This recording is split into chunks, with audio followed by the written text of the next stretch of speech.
actions against him. So I finally just sold my camper and repaired my car. As took some money from that and bought the things I need for my SUV to survive in it. So once I sold the camper and got my vehicle fixed, not 24 hours later, my timing chain went. And if anybody knows what a timing chain is, it's the two chains that run my motor. It is a very costly repair. It costs anywhere between $2,000 to $3,500 or more, depending what mechanic does it. So when I found out it was my timing chain, that's when I had a severe meltdown on July 3rd. I held it together for 3 years. My husband, we weren't married, but we were married. The only thing that kept us from being married was a piece of paper. So he will be gone October 22nd, will be 3 years. I've held my shit together for 3 years. In the beginning, I didn't have money to pay my bills. I struggled. So I started getting rid of things, and I managed to try to get all of my bills to fit in my income. And I was still struggling a little bit, so I chose to pick up DoorDashing. And I was DoorDashing until my car broke down. And I had planned on, when my car got repaired, to go back to DoorDashing. But unfortunately, my timing chain has went on my car. And it's two chains that go like this, not just one, it's two. So the whole front end of my car has to be taken apart and half of my motor for them to put the timing chains on. The timing chains are old.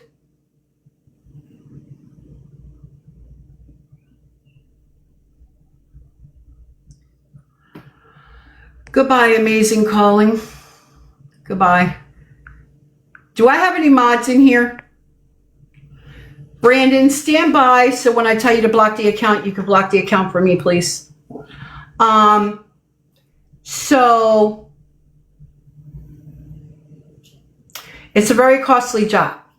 Now, because my timing chain is loose and it's clicking and clacking when I drive, my car barely has any power. It stalls, it backfires, and the people who have ridden with me in my car when I was live with a filter could hear my car stalling. They could hear it backfiring. They heard me fussing with it. So people know that my car needs to be repaired. I don't like it driving it any more than a mile or two if I have to. I move from spot to spot. During the day,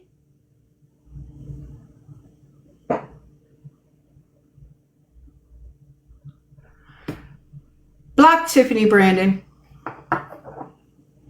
During the day, I would sit at a place anywhere because it's daytime. Nighttime, I would sit at places where it was open 24 hours a day.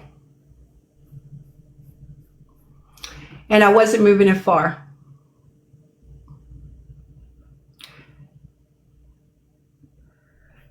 So I'm gonna stay live, but I'm gonna take my cigarette break. I'll take you outside, and I'm gonna smoke my cigarette. What's my battery on? 83. Let me take my battery with me. Oh, excuse me. I wrote down some things that I've seen flying around the surface.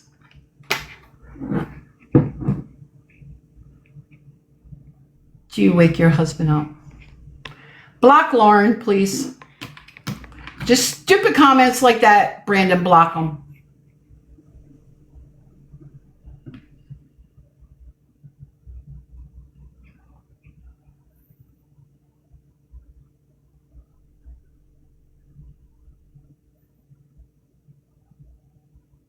because it's the time and chain. It was tested.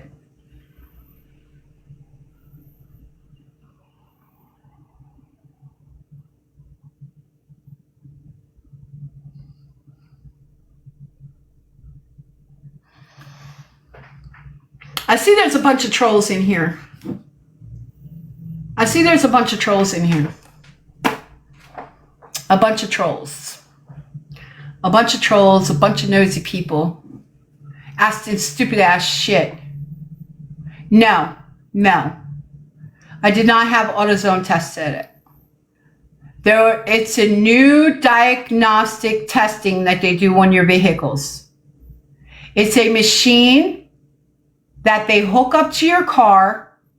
That computer reads the computer on your car, and it tests everything on your car.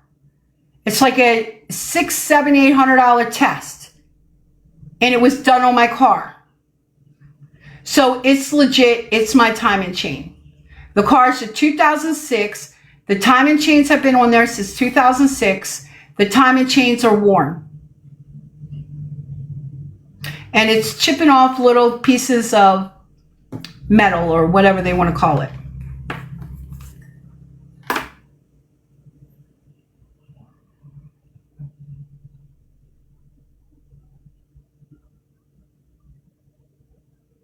A computer cannot diagnose a time and chain. Well, when your car's taken apart and your valve covers are off of your car,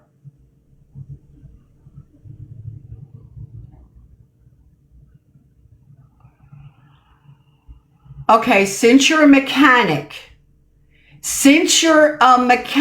and I'm lying,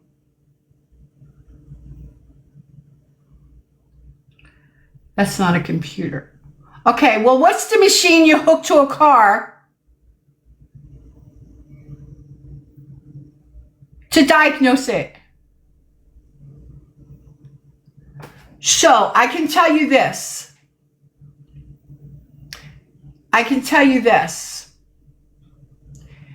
You're a mechanic. So let me tell you how I know it's the time and chain.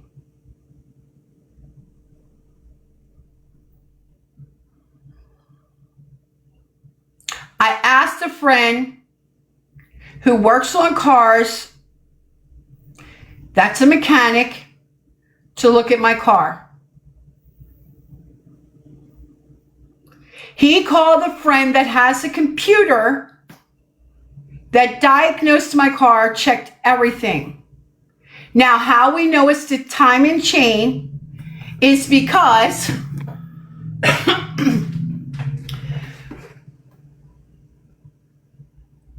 when we repaired my valve covers, we took off the valve covers on my car and replaced the valve covers themselves because the last mechanic that did my tune-up broke the screw holes when he was supposed to change the gasket. So when they took off the valve cover, you can see my time and chain. My time and chain is loose. It has play and it's clinging.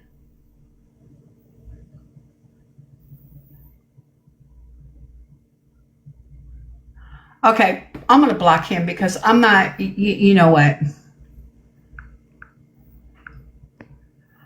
Anyway.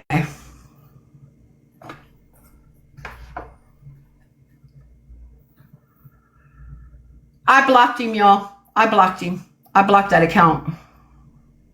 I blocked it.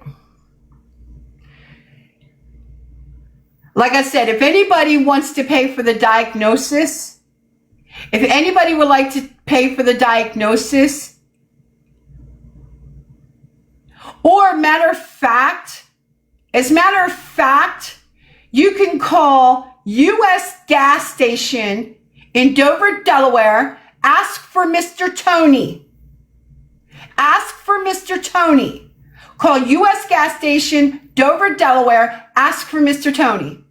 Ask Mr. Tony what is wrong with Miss Cat. These red SUV. And he'll tell you it needs a new timing chain.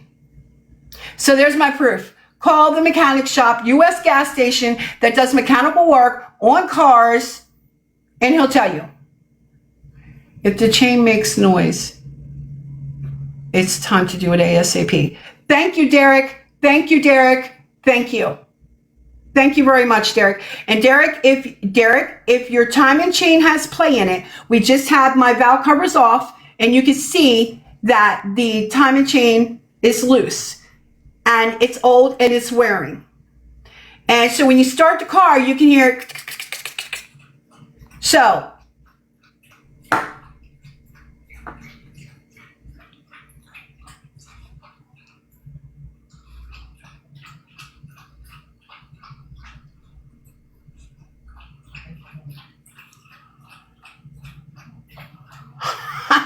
Oh, see, now, you're getting a little personal there, Digital. You're getting a little personal.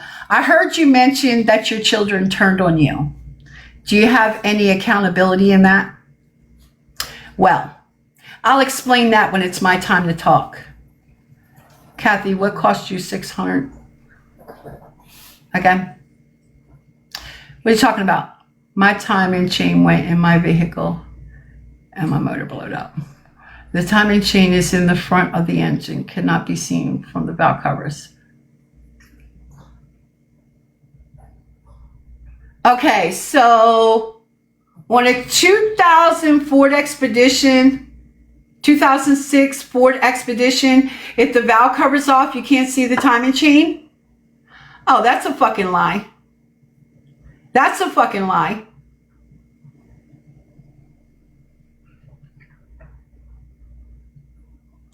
That's a fucking lie.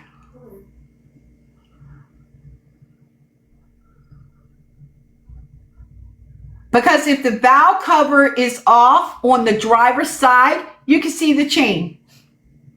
You can definitely see the chain. If all your wires are moved out of the way, are disconnected, undone, and the valve cover is off, to change the valve cover itself in the gasket, you can see the chain. But I'm wrong. I'm wrong. Well, if y'all don't believe me, it's my timing chain. Like I said, call Dover US gas station and ask Mr. Tony what the red SUV needs. Just tell him Red's his grandmom. I'm not going to argue with people. I'm seriously not. And yous aren't going to upset me and take my piece.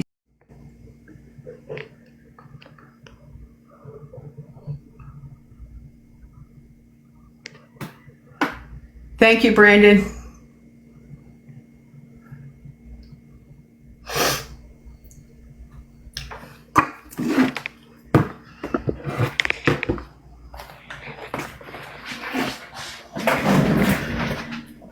All right, let me get my piece of paper. Let me get my piece of paper so I can address some of the things that I want to address.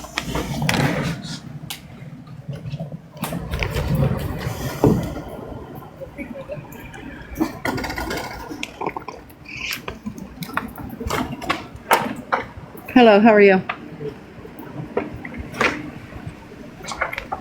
I'm good, baby. How are you? I'm good.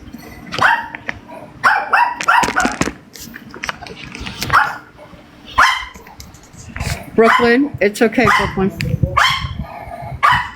It's okay, Brooke.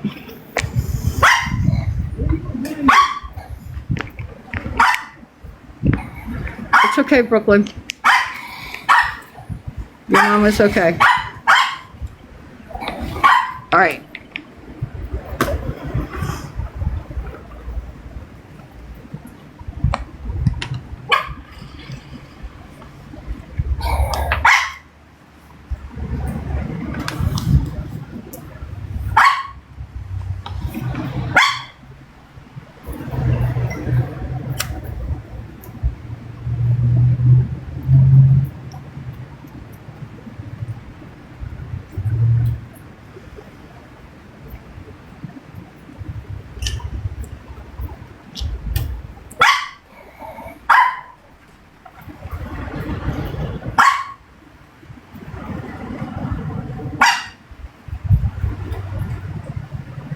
Brandon, start blocking a lot of those mechanic questions, please.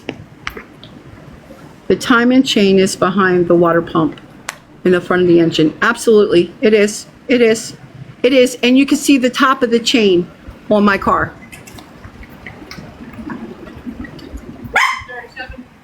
No. Back that way, I think. Brooklyn's, please. No, I was talking to my dog. It's okay. It's fine. Relax. Relax. It's okay. I know you sense I'm upset. It's okay. I'm fine. Hey. We're not doing that. You got a potty?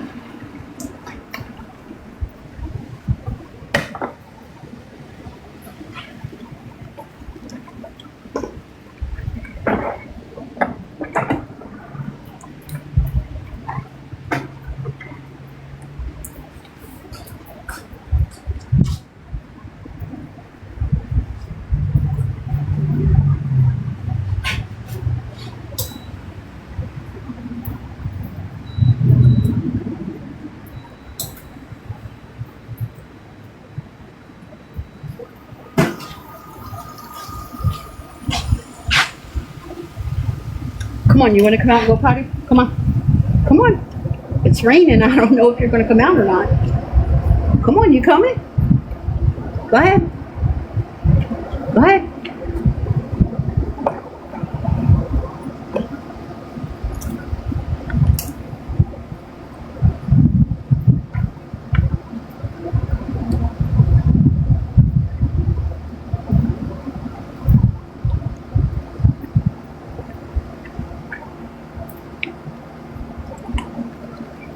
That's too far, Mommy.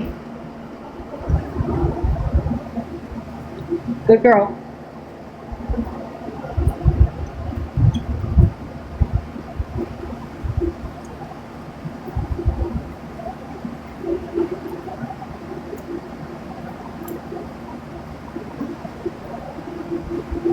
You gonna go poo-poo? No, no. Brooklyn. Good girl. Do you want to come back in now? Or you want to poo-poo? What do you want to do?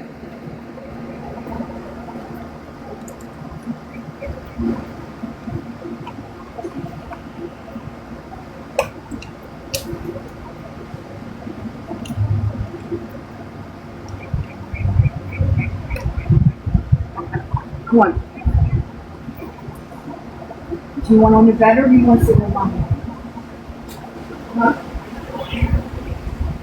Do you want to get back to the bed?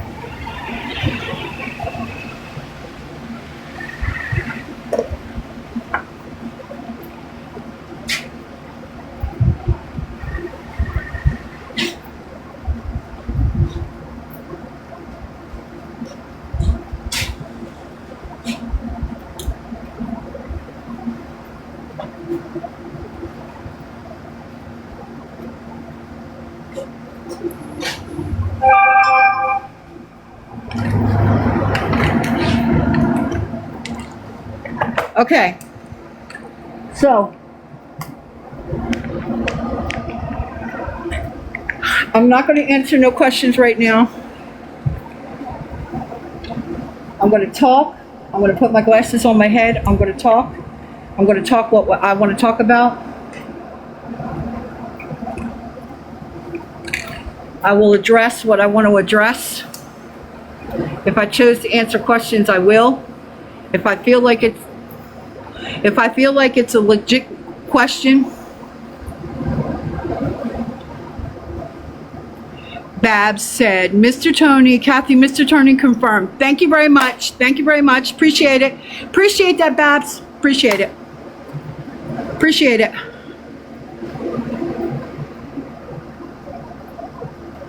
Jaden, I'm good for right now, honey. I'm good for right now, baby. I'm good. I don't need nothing else. I'm content, honey. I'm good. Thank you for asking, though. I don't need nothing else right now. I knew Mr. Tony would confirm it. You know, if he's over there, I'm sure he confirmed it.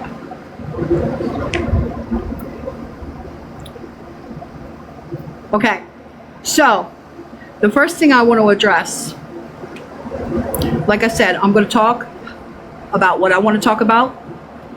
I'm going to address some things that I've seen on the internet that people have twisted and did all this bullshit, or they're curious about.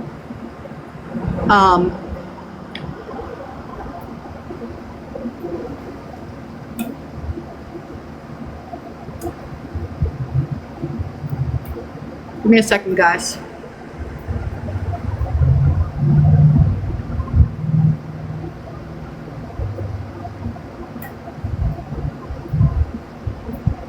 So, like I said, I will talk about what I want to talk about. I'm going to address some things that I've seen that people have curiosity about, or they're assuming what happened, or they're jumping the gun on things, or whatever. So I'm going to do a bunch of clarification, okay, about me and my life, okay? First of all, my name is Catherine Rose Bergholz. I come from a family of 8. Let me take this down. This is in my way. I have 5 brothers and myself, 6 children.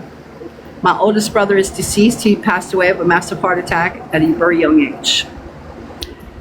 My father passed. He is gone.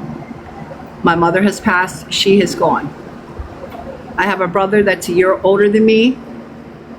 We barely speak. We do speak, but we barely speak because we're 2 bulls in a china shop. I have a set of mentally challenged brothers. I can't say the R word on here, but their mindset is of, you know, I'm 61, they're 60, they're 59, but their mentality is probably of a 10-year-old, 12-year-old. They are living with another family member. And then I have a baby brother, which I barely talk to because he thinks he's Mr. Right all the time. No matter what you say, we're the Mr. Wrong, he's the Mr. Right. He looks like Stone Cold Steve Austin. He thinks he's the shit. And we don't get along. But he does call me to wish me a happy birthday here and there, or he'll call me to talk about some bullshit, and I gotta wind up hanging up on him because I can't stand his attitude. My parents always tried to keep my brothers together. My mom loved my brothers more than she loved myself. My mom had a serious issue with me because of what her mother did with her. My mother was raised by her grandmother, so she despised her mother because she lived with her grandmother, and her mom would call and say she was coming to get her. Then the father would call and say, no, I'm coming to get her. Don't let her mom have her, blah, blah, blah, blah, blah. So my mother resented both of her parents. And because she resented both of her parents, she resented me because I was the daughter. Then she really resented me when I was probably 10 or 11, and I told her what my father was doing to me. My mother really had a sick mentality. Because then I became a real problem child with her. You know, I was called the whore, the slut. You know, if I didn't dress the way I was, my father wouldn't be attracted to me, blah, blah, blah, blah, blah. My father essayed me very young until I was about 14. I was molested by my mom's half-brother, which she had him put in prison, which was Philip. He was put in prison when I was 3. Then my father started essaying me after that. I told my school counselors back then. It was investigated, but I got the dog knocked out of me, and I was told to lie and say I lied, because if I didn't, I would never see my mom and dad again. My parents scared me. My parents told me that they would go away and I would never see them again, and they manipulated me, so of course I told people I lied. I started psychiatric treatment at a very young age. I saw a psychiatrist. My parents were good parents, but they wasn't good parents. All they cared about was the boys. They did not care so much about me. My mother left me when I was six months old, and I wish Miss Joanne was alive today, because Miss Joanne would be in this box and she would tell you the whole story about my parents when I was an infant. They left me at 3 months old in a crib in a house by myself, and they called my Aunt Catherine, and if she was alive, she'd be in this box and she'd tell you as well. They called my Aunt Catherine, told her to come and get me, and then my Aunt Catherine called Aunt Joanne, and Aunt Joanne took me. Aunt Joanne had me until I was 3. My mother come back and got me when I was 3. Then when she got me back, that's when her brother Philip molested me, and then she had him arrested. Then after that, that's when my father started essaying me. Miss Joanne had me for the first 3 years of my life, and she raised me, because my mother and father tried selling me to Joanne. Joanne wouldn't give them the money. So needless to say, they come and asked Joanne if they could take me for ice cream one day. She said she didn't want to let me go, but legally there was nothing she could do. She had to let my mom take me because she didn't have custody. And Joanne never saw me again until I was an adult, and she found me on Facebook.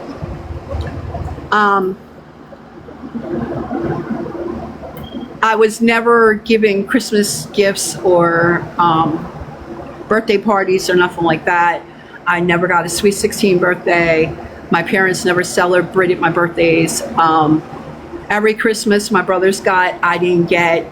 The only time I got was when my father was home. If my father was home, then I did get Christmas gifts.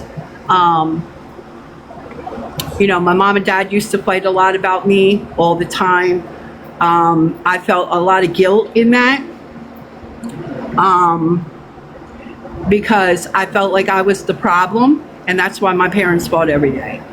Because it was always a fight about me. My dad would always protect me. My mom would flip out. They would start throwing stuff at each other. You know, there was physical abuse. There was a lot of stuff.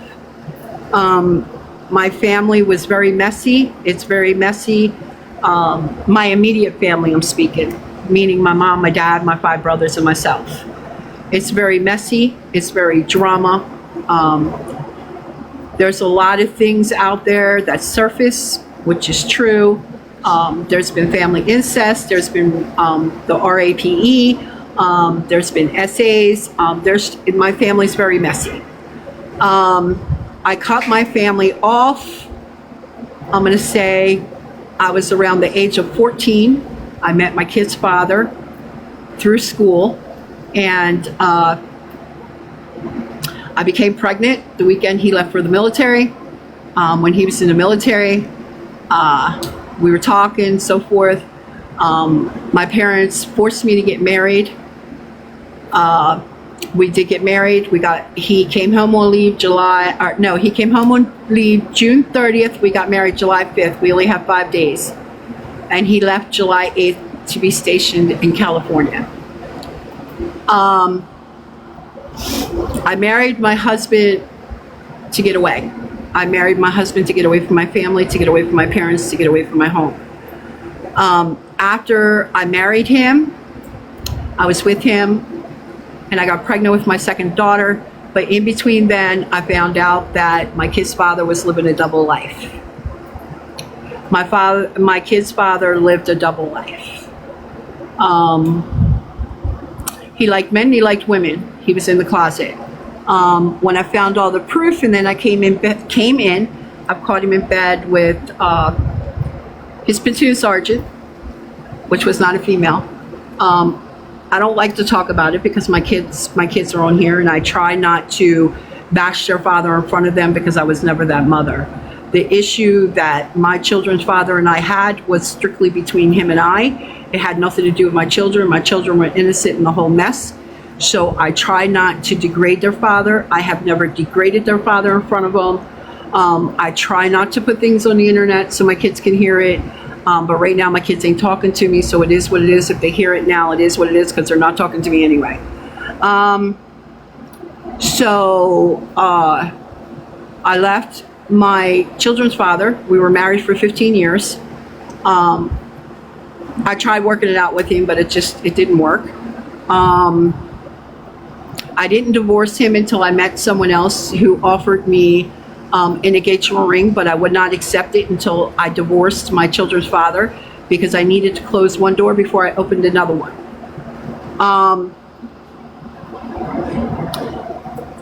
So I divorced my kid's father, and then I got engaged to another gentleman. That gentleman was abusive. Now, because of the way I was raised in my family home with my mother and my father, I always sought and wanted to be felt and needed, because it's something that my parents did not give me. My parents never gave me love, never gave me compassion, none of that. So when I dated men, I was looking for love in all the wrong places, for all the wrong reasons. I had no self-esteem, no self-confidence, no self-worth. I felt guilty about a lot of things. I carried a lot of burden. So I picked wrong men. I picked the wrong men for the wrong reasons. And I was attracted to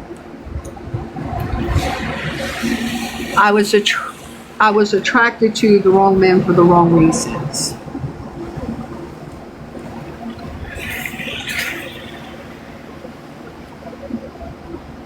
So,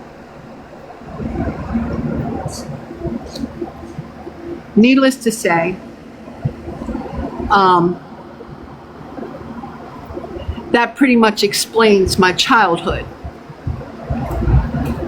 Now, Terry says, then why did you turn over your kids to them? Why did I turn over my children to my parents?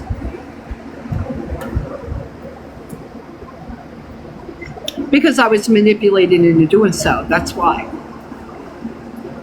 I was manipulated by their attorney to give my children to my parents, because at the time, I had nowhere for my children. I was homeless myself. I was living under the boardwalk. I was living wherever I could live, and I didn't have a place for my children. So instead of, social services taking them, my parents' attorney manipulated me into giving my children to my parents. I agreed to let my parents have custody of my children, but I also was not dumb neither. I told their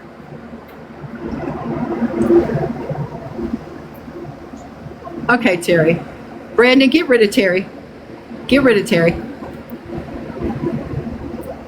Get rid of Terry. Get rid of Trisha. Get rid of Trisha.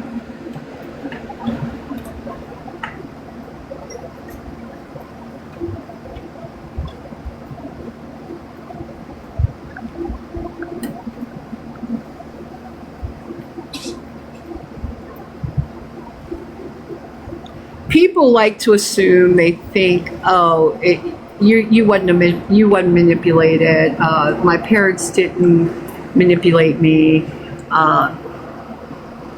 Think what you want to think. You were not in my shoes. You was not there. You don't know. You don't know. I was homeless. I had nowhere to go with my children. My parents were calling social services, protective services on me. So,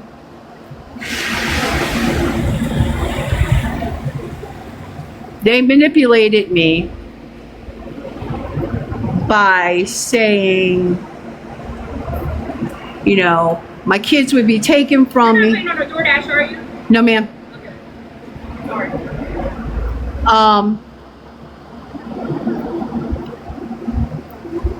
If y'all were not there and did not see what was going on, comprehend what was going on, you're not going to believe me. You're going to believe what you want to believe. You already got me categoried wherever you got me categoried, and nothing's going to change your mind. But just know that my parents had a way of manipulating me. My parents were my downfall, okay? My parents were my downfall. They were my weakness because I starved for their love, their unconditional love, something that they never gave me and never would. And as a parent can manipulate a young teenager, and don't say they can't, because they can, okay? So I agreed to give my parents custody because it was going to court, and the children spoke to a mediator, and this is before you go before the judge. The first time I gave custody to my children to my parents was I signed what was called physical custody order. Cassie knows. Cassie remembers all of this. Cassie was my friend when all this went down.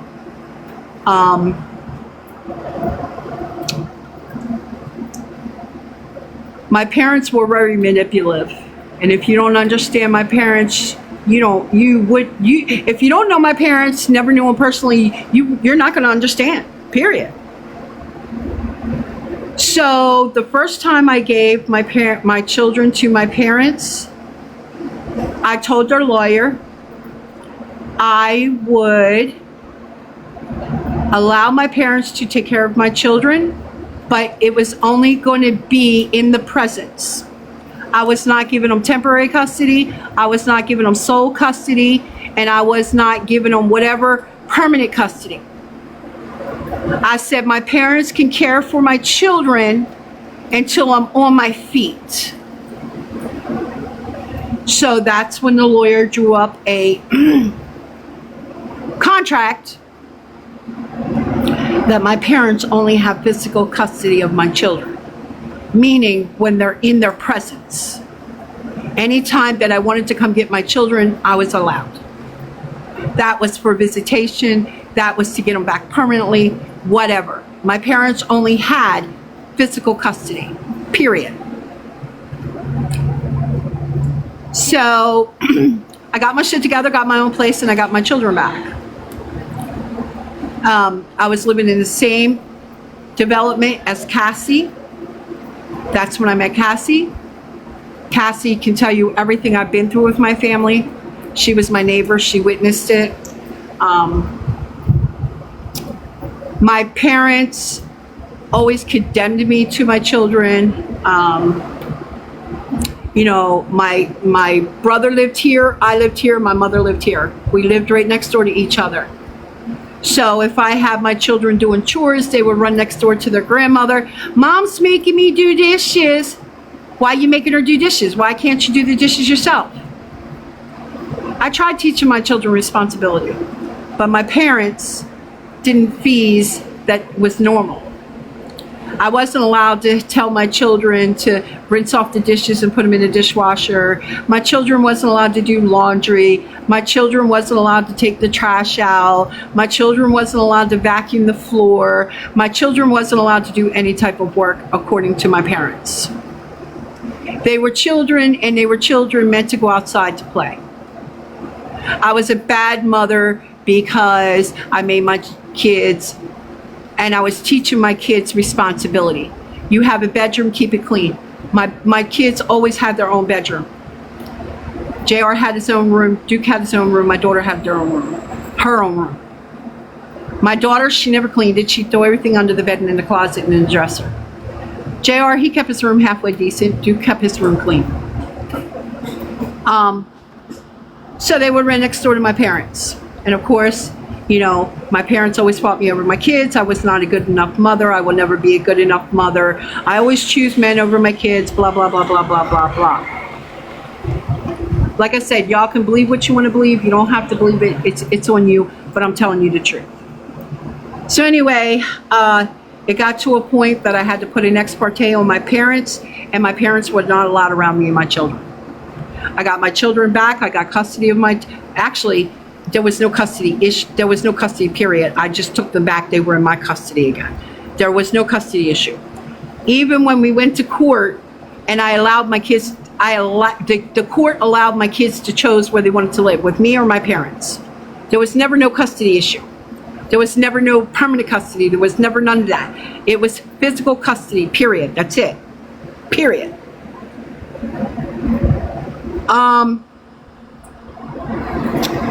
So I fought my parents my entire life over my 3 children. I fought my parents until I went to prison. Back in it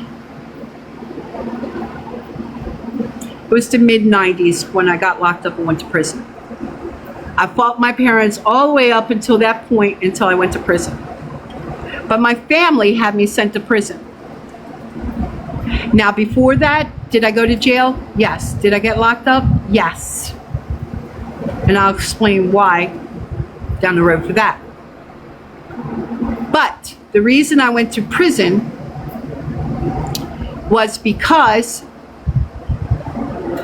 my family ganged up on me.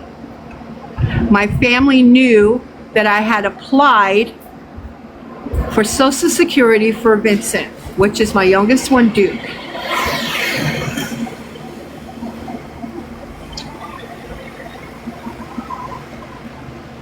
Duke had a case going on for several years. And when I say several years, several years. Duke had a lot of anger problems. Duke had a lot of mental problems. Duke had a lot of mental challenges. He got expelled from school, kindergarten at that. Kindergarten. He got expelled for a year out of kindergarten. Duke had a lot of issues. So I applied for Social Security for him. It took my attorney and myself several years to fight for his case. It was a long battle, but it was won. So Duke had some back money coming from Social Security. So my parents wanted custody of Vincent so they could get that money. So in the meantime, we'll go back to the check deal that my son explored all over Facebook. I was a single mother. I was my children's mother and father. I did the best that I could do for my children. Back in the day, I'm talking back old school, before check teller came and all this other bullshit came. You used to be able to go into the store and write a check, and they wouldn't check it. Hell, you could even post date a check back in the day. So I go to the supermarket and I would post date a check and I would buy food for my children. Christmas time, I would go to the stores, write post dated checks and buy Christmas gifts for my children. Eventually I paid those checks off, but there was some that I didn't pay off that ended up in warrants that got me picked up and taken to jail for a bad check. Okay? If I didn't write a bad check for my kids to have, I stole it. I'd steal their clothes, their shoes, food, whatever I needed to do to take care of my children. Did I work? Yes, I did. But it wasn't enough. I was a single mother of 3 children. And everything I learned from my mother. So I thought it was okay. I thought it was okay to go boost food. I thought it was okay to go write a bad check. I thought it was okay to do all these things. I did it on my own, but I thought it was okay because it's what I learned.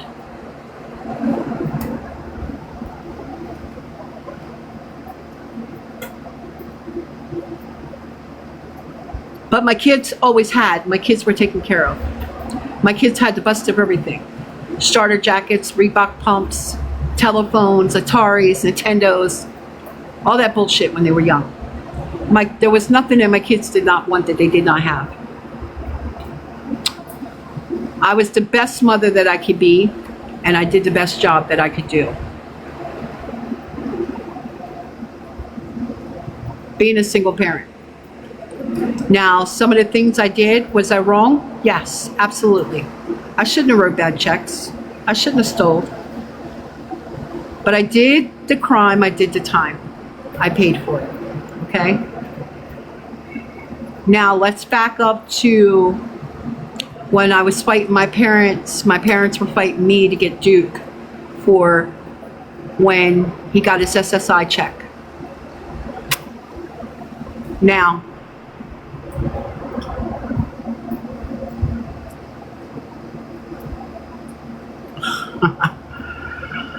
I'm going to ignore that question. I'll get to that. I'll get to that part of my story when I feel like it. Now, let's back up to why I went to prison. That people seem to went and have dug up because my son was pissed off at me and put a big post on his wall and had this information in there. Somebody went and dug it up. It is what it is. Who gives a fuck? I don't care. It is what it is. Again, I was with a man, Big John, who didn't give a fuck about me nor my children. He was very abusive. So I still had to take care of my children. I still did what a mother had to do. So it was coming around to Christmas time. What'd Mom do? I went and opened a checking account. And at that time, when they give you starter checks that don't have your name on the check, don't have nothing on it, it's just a plain check, it's a starter check.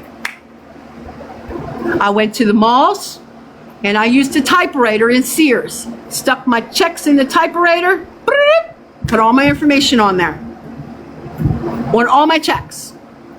Then I went Christmas shopping for my children, and I made sure my children had Christmas. Now,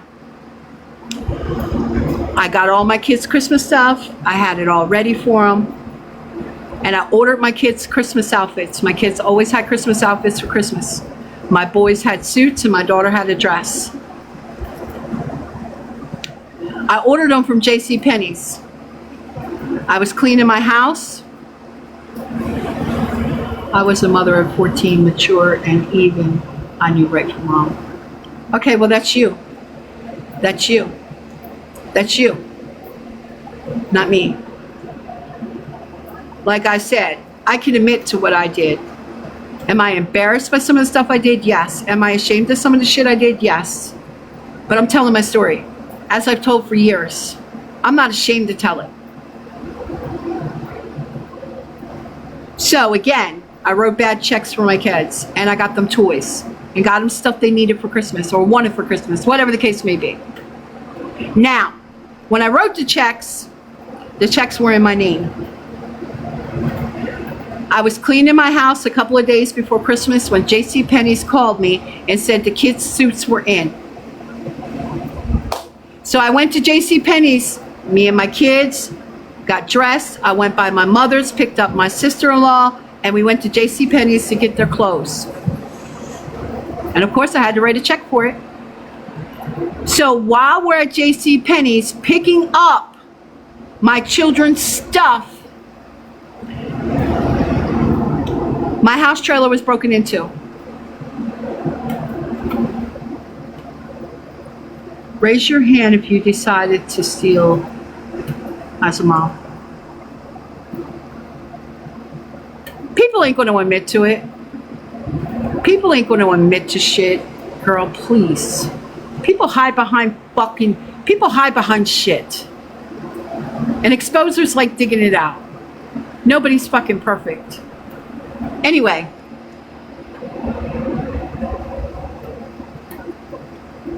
I did what I had to do. I did what I learned and what I was taught. Okay? So as I'm at the mall picking up my children's stuff, my house trailer got broken into and was robbed. I wasn't there. It wasn't me. When I came home from the mall, Me and my sister-in-law pulled in my driveway. As we were pulling in, I noticed the back door open. Her and I looked at each other like, what the fuck? Did I leave the door open when we left? She said, I don't think so. We shut the door.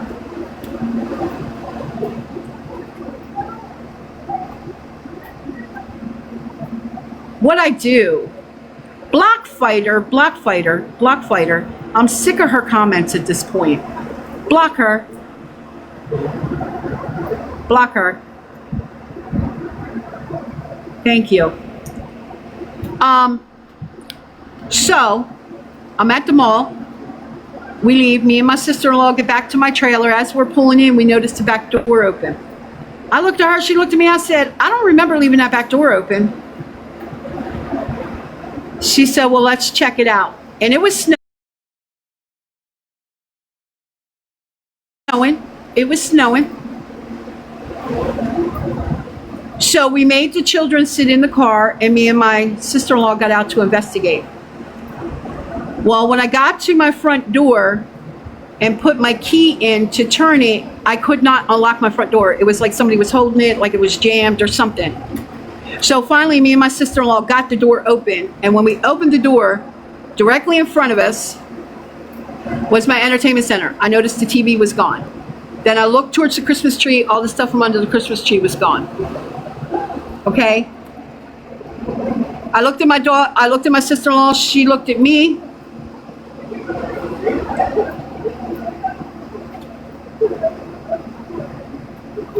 Block that worth scroll, whatever. Blocker. So I noticed everything was gone. So I panicked and I called the police. You know, me and my sister-in-law backed out of the door and we called the police for the police to come check the trailer. So while we're waiting for the police, I called my mother. And I said, Mom, somebody broke in my fucking trailer. She said, no, they didn't. I said, yes, they fucking did. So my mom and dad only lived around the corner. They didn't live far. They came. So I said to my mom, she said, you called the police? I said, yeah. And I started crying. She's like, what's wrong? I said, I think I'm going to jail. She said, why? I said, because there might be some warrants out for me for them goddamn checks that I've already written for the kids for Christmas. She said, well, don't. She said, what's the checks in? I said, Bergholz. She said, give me your married name. I said, okay. She said, give him your married name to throw him off in case there's any warrants. She won't go to jail before Christmas. I said, okay. So when the cop asked me my name, I gave him Catherine and gave him my married name. So that's where they got me 2 false statements to a police officer, because I lied about my name, to avoid going to jail if there was any warrants. Now, let's get to where the insurance, the little ad that they're showing all over Facebook, the newspaper clipping. This is how that occurred. I had homeowners insurance, but the homeowners insurance would not allow me to add anything that was missing to the list unless there was a receipt. I couldn't write everything that was missing and just give it to them. No, that's not how it works. If you want to be paid from your insurance company, you have to have all of your receipts for every item listed on your insurance claim. Well, I went looking for receipts because they only gave me a certain amount of time to put this list together. So I found all the receipts that I could find. And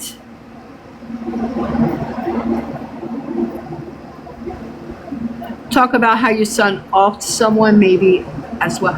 Oh, no, honey, you got the wrong family member. It was not my son. One of my family members did off a person or was involved in offing a person, but it wasn't my son. And I tread lightly talking about that family, that side of the family. I'm just saying. I'm not proud of it when I heard about it, but it is what it is. But I would tread lightly when it comes to that story. Very lightly. Anyway,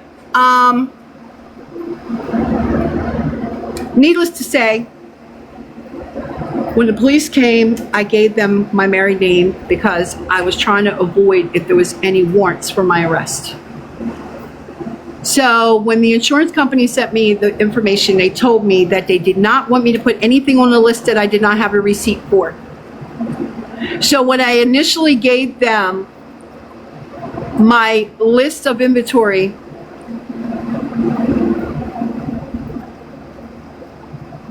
it started at $2,000. But as I was cleaning my house from it being robbed, I was finding more receipts. So I called the insurance company and I said, I found a receipt for these items. They said, okay. They added it to the list. Now, that's where it went from $2,000 to $5,000. There was $5,000 worth of items that were proven that were bought for Christmas within that time frame that was submitted to the insurance company. Now, was I charged with insurance fraud? No, I wasn't. I wasn't. So, my family's plot was this. They knew that I was being investigated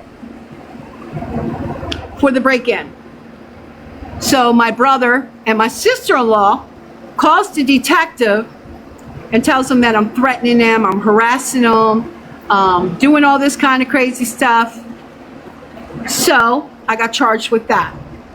Then my brother calls the detective and tells him that I'm threatening him, and because he's a witness for the state, I got charged with that. So my charges were 2 false statements to a police officer, 2 counts of harassment on my brother and my sister-in-law, and 1 count of intimidation on a witness or a juror, which was my brother. Perfect plot. Perfect plot to have me arrested, have me sent to prison so they can gain custody of my children so they can get their money. Wait, you spent $5K for Christmas? No, I'm not saying I spent $5K for Christmas. I'm saying all the things that were taken from my home. Christmas gifts, TVs, VCRs, I had to find receipts.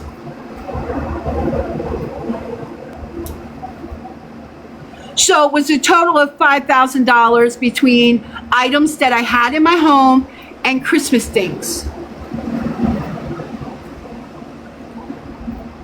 They needed receipts for everything that was stolen. That includes TVs, VCRs, whatever. It's stolen items, okay? So please do not miscrew. That's why I'm telling this. It was a total of $5,000 for everything that was missing in my home. TVs, VCRs, liquor, gifts, clothes, whatever was missing, okay? It was a total of $5,000. They never got me for insurance fraud because there was no insurance fraud. There was no insurance fraud. So I was charged with 2 counts of false statement to a police officer, 2 counts of harassment on my brother and my sister-in-law, and 1 count of intimidation of a witness and a juror, which was my brother. Now, perfect plot. They got me locked up. They got me locked up.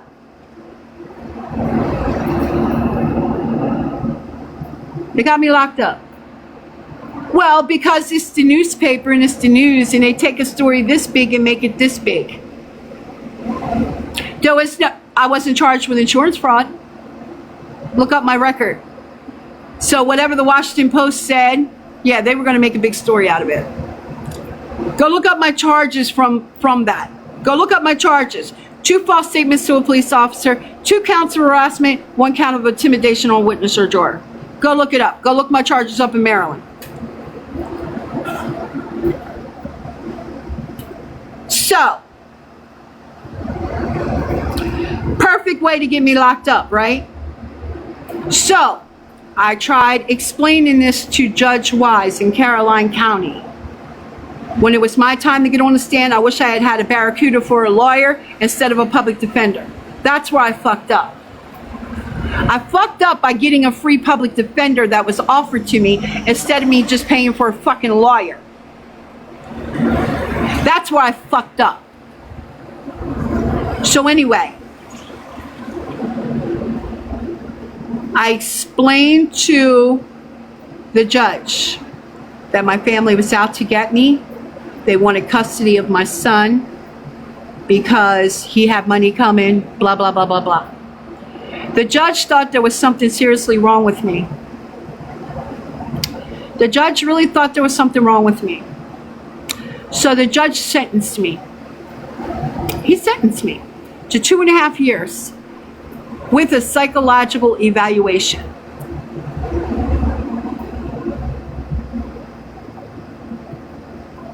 So he sentenced me to Patuxent Institution in Jessup, Maryland, to get a psychological evaluation. Now, let me tell you how fucked up my family is. I'm in prison, locked up, locked down, in a fucking cell. Can't go nowhere, can't do nothing. When you make phone calls from prison, they are what? Recorded, correct? They're recorded, correct? My mother calls up to the prison, tells the prison I'm harassing her on the phone.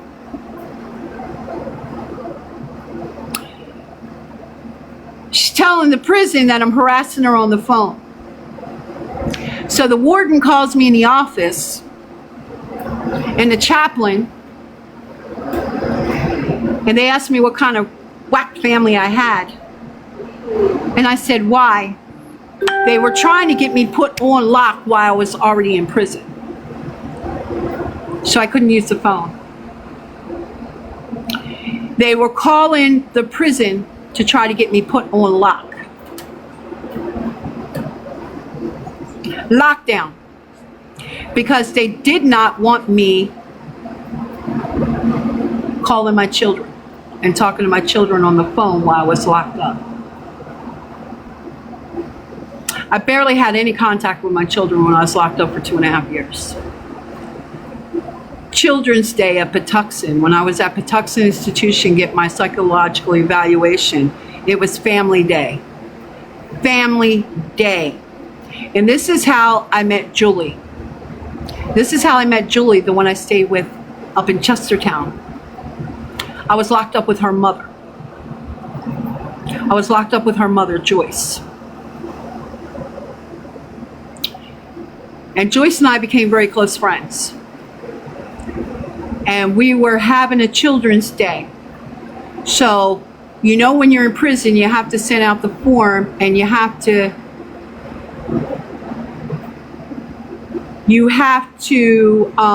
get it approved for your children to come and visit you on Children's Day. My parents wouldn't approve it. My parents wouldn't approve it. So my brother and my sister-in-law told my parents they were taking the children somewhere, and they brung the kids to Patuxent. They snuck them to Patuxent. Now I was inside because I knew I wasn't getting a visit, because I was already denying my visit for Children's Day. So I got called, how they call you on the intercom.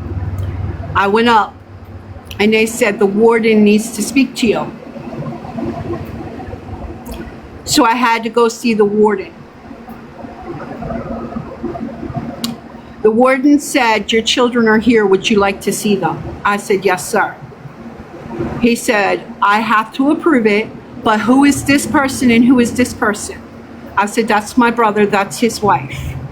He approved it for him to come in. It took like an hour and a half. but he approved it. I finally got to visit my children on Children's Day. And Joyce can tell you this. So anyway, that was the only time that I got to spend out of the 2.5 years with my children one-on-one without glass or anything, because they wouldn't bring them to visit me. I was a bad mom. I was no good. You don't need to go visit your mother in prison. Blah, blah, blah, blah, blah, blah, blah, blah. My question, but it's someone else's fault, it seems. I see why you're... Get digital out of here. Get digital out of here. Get digital out of here. Get digital out of here. I've had enough of her negative bullshit without even hearing the whole story. So let's just kick her out. So anyway, when I went from Patuxent back to MCIW, I was then transferred to work release. And again, I got checked back in because my mother called up there and said I was playing the lottery, blah, blah, blah, blah, which I wasn't. I got off of lock immediately. They didn't have me on lock. You know, they took me down there and they let me go, sent me back to work release because it was unfound factors. So I did my work release. I did my work release. And that's where I met Michael. Then after my work release, my home plan was to go back to my trailer that got robbed, which my ex and his new girlfriend was living at, that he was supposed to have no one there, and he did when I came home. That was another big messy situation. He wouldn't even let me have the trailer for the weekend to spend with my children after being locked up for 2.5 years. He had his fiance laid all up in my bed with other people in the front room. Anyway, so needless to say, I came home from prison. I did what I had to do up here. I was only up here for the weekend. I went and transferred my parole, and I went back to Baltimore. And Michael and I stayed together. Now, while I was with Michael, I went back to court to get my son because the state had taken him before I got locked up in the midst of all that break-in bullshit. Because I got locked up, they had given custody to my parents. So therefore,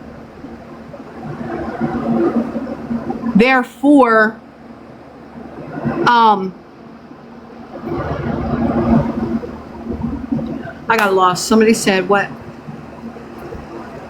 I think you might have misunderstood digital. What did I misunderstand? Angel baby, what did I misunderstand?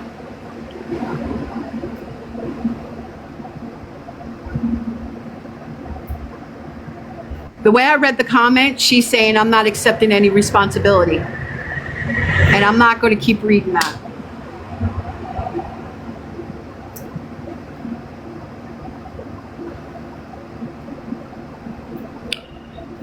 So where was I, y'all? Somebody remind me where I was.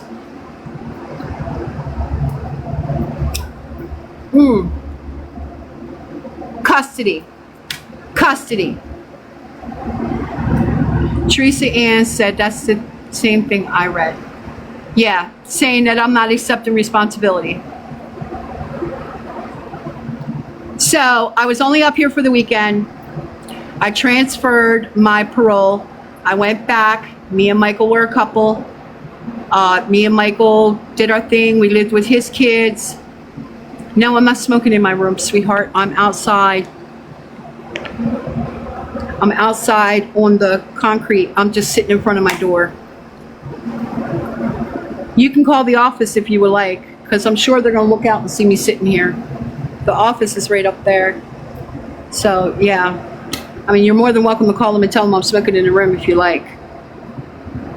So anyway, when it came time to get my son back, because I got locked up for 2.5 years, for 2 false statements to a police officer, 2 counts of harassment, 1 count of intimidation on a witness or juror, which was my brother and my sister-in-law.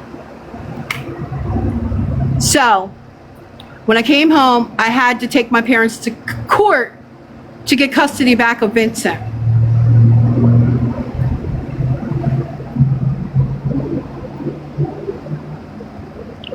So when we went back to court, thank God it was the same judge. Same judge. Judge Wise, Caroline County. So, when we went to court that day, Duke should have needed a lawyer, my parents should have needed a lawyer, and I should have needed a lawyer. But Judge Wise remembered the case very well. Very well. Because, you know, they pull up your case and they look at your case and they review it before it even, you know, before even trial day. Okay? So they know what's going on. They do a review. Judge Wise remembered the case very well. And he remembered when I was locked up, I wrote him a note saying my parents were withholding my children and would not bring them to see me. And I asked him if he could reinstate my case. But my time was up. You know, it was what it was. So when we went before the judge that day, the judge says, I'm going to do this case today. Vincent doesn't need a lawyer. Mr. and Mrs. Bergholz doesn't need a lawyer. And Miss Bergholz doesn't need a lawyer. I'm going to handle this case today. Judge Wise remembered my case so thoroughly when he went through it. And we were before him that day. Judge Wise reverted the custody back to me. Wiped it off my record like it never even happened. That's what revert means. He reverted the custody so that it does not show on a record that my son was taken from me. He laid my parents out in the courtroom and told them what a piece of POS they were for using Delaware, Maryland, Virginia, South Carolina, North Carolina, Virginia, Mississippi, using their court systems to manipulate their own daughter. They were despicable. Judge Wise saved my life that day. Judge Wise told me, he said, Mrs. Bergholz, if I can expunge your time and take it back, I would. He said, but you know what? You survived it. He said, you're a warrior. He said, you took that time. You did your time. He said, but I'm going to tell you, you can get your charges expunged from your record. And I'm going to tell you how to do it. Now, did I ever do it? No. I did the time. It was what it was. It was what it was. But the judge was very empathetic with me because he saw what my parents had done to me for years. Years. And the case was sealed. My case in Caroline County was sealed. My son was given back to me. I walked out of the courtroom that day when he was 14 years old. There was proof of the money my parents received. My parents said that they didn't want him because he was trouble. They couldn't handle him. The judge saw right through him, and he laid him out because he had every county in front of him, every county, every state, and every city where my parents had taken me to court. And the judge laid him out and told him he was surprised that another judge had not caught this sooner. And I walked out with my son. And Michael and I raised my Duke. And I was with Michael for 25 years. Now,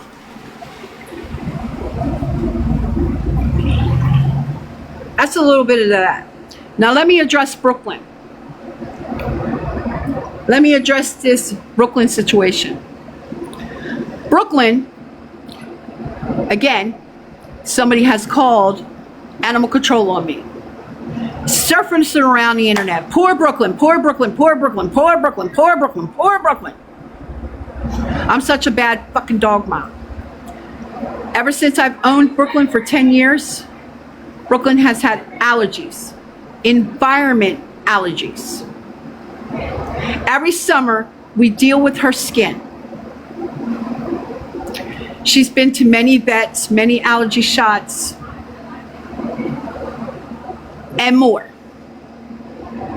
Every summer, I deal with it. Sometimes she gets it once, sometimes she's gotten it twice.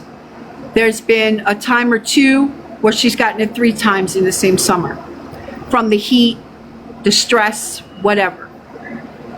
Now, her previous vets only kept her on shampoo, a special shampoo, antifungal and antibacterial, and some antibiotics and some prednisone. That's it. 3 vets, that's all they gave her. But I want to thank all of y'all who did turn me in, because it gave me an opportunity to get her to see a new vet here in Delaware. She went to see a new vet here in Delaware because animal control knocked on this door, which all y'all heard. All y'all was like, oh yeah, animal control's gonna take her dog. They're gonna take her dog. They're gonna take her dog. They're gonna take her dog. She's still here. They just required a vet visit because I had all her documents. So I took her to the vet. I didn't have a problem with it. I signed it. Yeah, I'll take her within 7 days. I'll take her within 7 days. I signed it. And, you know, along with Duke cussing them out, telling them to get the fuck out of the room. They didn't need to be here, blah, blah, blah, blah, blah. I had to hang up on Duke. But anyway, I took her. And this vet spent 2 hours with her. This vet spent 2 hours with her. 2 hours. Examining her. Her skin, her ears, her feet, her booty, her cooter, her glands, everything. 2 hours. She says to me, she's definitely got environment allergies because she seems to be healthy. She's a healthy little thing. She's cute too. I said, yes, she is. She says, okay, so can I see the shampoo again? I said, yes, ma'am. I gave her the shampoo. So she wrote down what was in the shampoo. She said she was going to go do some research and she'd be back in the room. She went and did some research and she came back. She says, okay, this is what we're going to do for Brooklyn for 4 weeks. This is what we're going to do for Brooklyn for 4 weeks.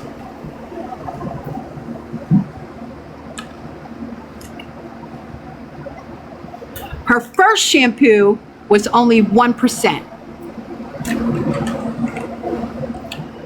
She upped her to a 2%. Okay?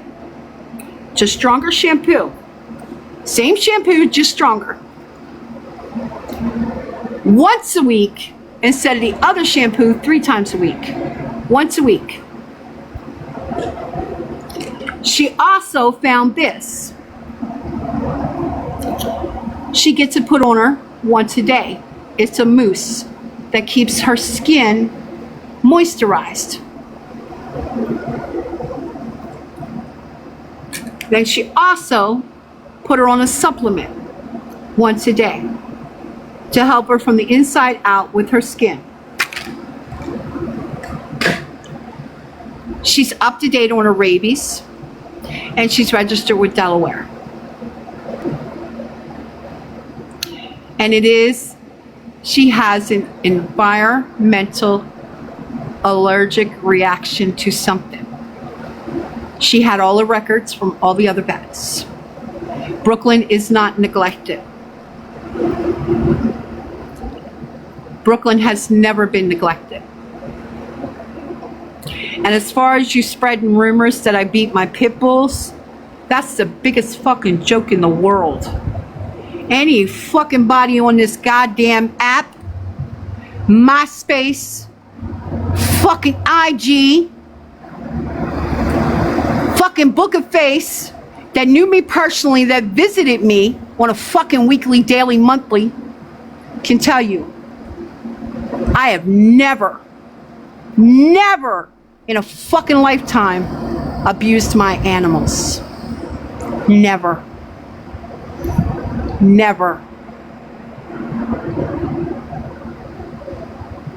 So y'all could take a fucking dick shit with that one.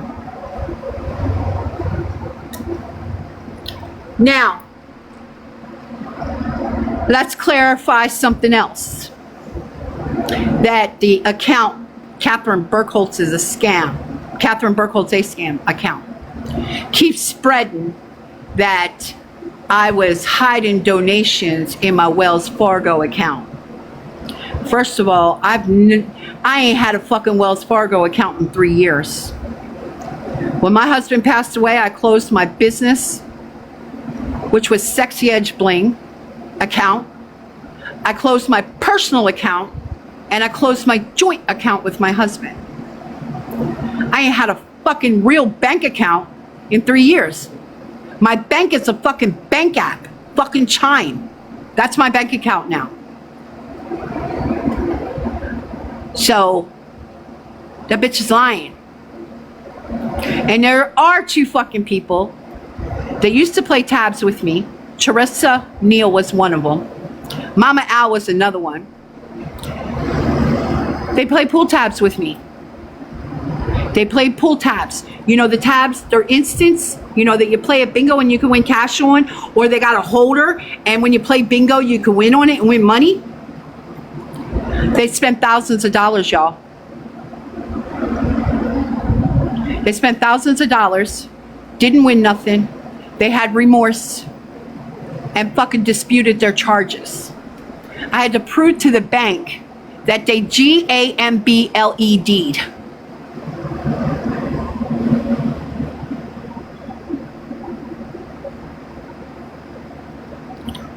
So they never got their money back. Now, they're pissed. Now they're saying, oh, I used to play tabs with her, and she opened a winner, and she didn't pay me, blah, blah. That's a fucking lie. Now, Teresa Neal, whatever the fuck her name is, Teresa, T-R-E-S-A, Neal. Why don't y'all go look up her background? Go look up her background. Welfare fraud, scam. She scammed people. Go look her up. Because I sure the fuck did.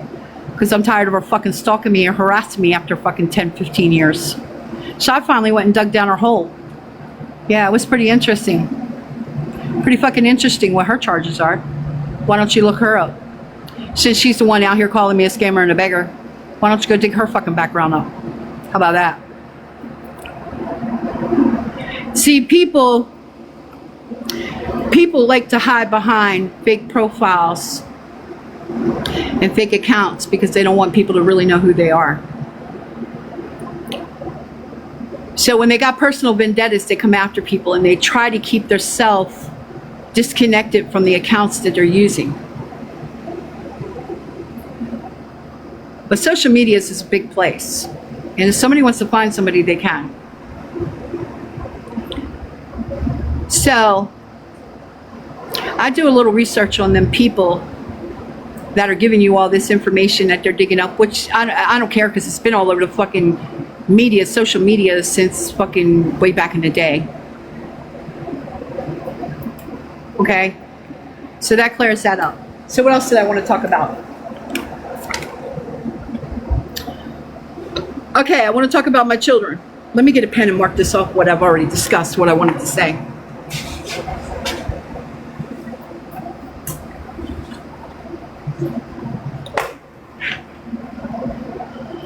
Okay, so we discussed my charges. We discussed my bank accounts.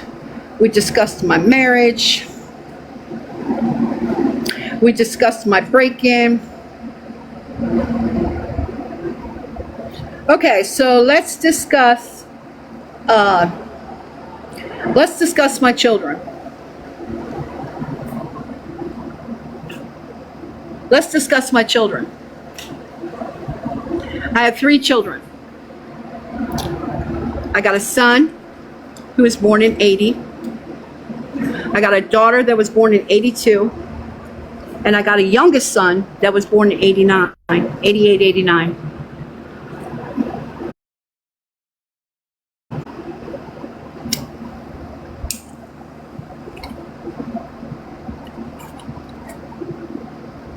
Now, me and my son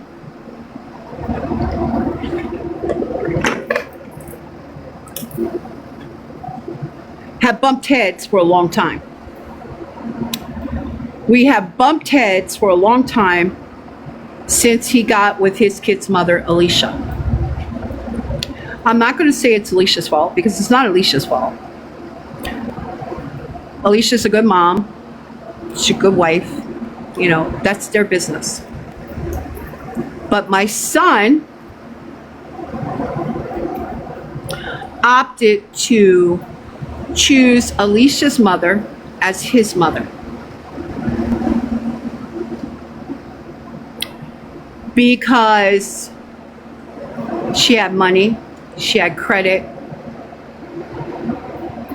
and my son trusted her to handle his money that he made, his finances, whatever. So because she was always there to help them financially get out of whatever financial situation they were in, he chose to opt to call her mom. And if anybody remembers, when I lived with my son, I showed y'all his truck. And on the hood of that truck, his little race truck that he had, that little whatever kind of pickup it was, the little itty bitty one, it said, "Rest in peace, Mom." Does anybody remember me showing that? And I said, this is what breaks my heart. I'm his mother, but he doesn't see me as his mother. He just sees me as a surrogate mom. Rest in peace, Mom. Now, if you go to my son's wall, my daughter-in-law's wall, or my grandchildren's wall, you'll see how they all talk about her mother.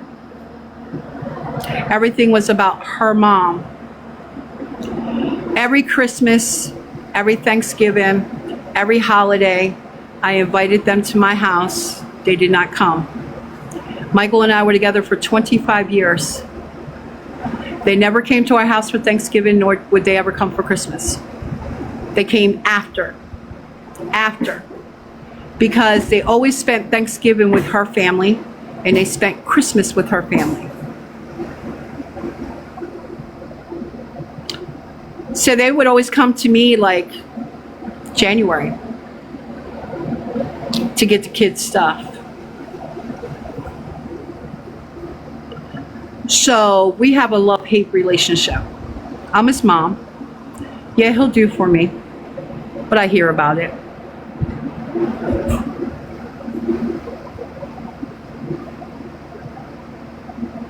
Yes. Now, if you noticed, Autumn, if you noticed when my 2 youngest just graduated, they posted a picture with their poppy, but not with Nana. Did you notice that? There's a picture with Sonia and Sean and their poppy, but not with me. Speaks volumes.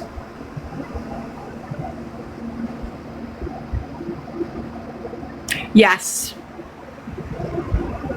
Yes. So when I moved out of my son's, after Michael passed away, my son moved my trailer for me to Miss Brenda's house. So they knew Miss Brenda's address. So after I left, and there was a big blow up, that's when my son put that post on his wall. And my granddaughter put the post on her wall 2-3 years ago, that people are now showing and airing. Then they also got Tiffany mixed up, because Tiffany wrote a message or comment to me or on somebody's post somewhere that she didn't like me talking about her father. Tiffany is my 2 oldest ones' half-sister by my first husband. She never liked me because I was the first wife, the first mother. She couldn't stand me. She's a stepchild. She hates my guts. She smiles in my face one minute and stabs me in my back the next. That's just Tiffany. It wasn't Michael's daughter. It was Tiffany.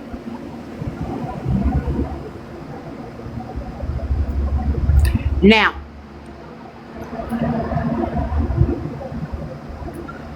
let's address my daughter. My daughter and I have always had a good relationship. Always. I don't like her kid's baby's father. They've been together for years. It was their first love. I don't like him. I tolerated him and I dealt with him. You know what I mean? But I don't like him. I don't like him because of how he treated people before my daughter.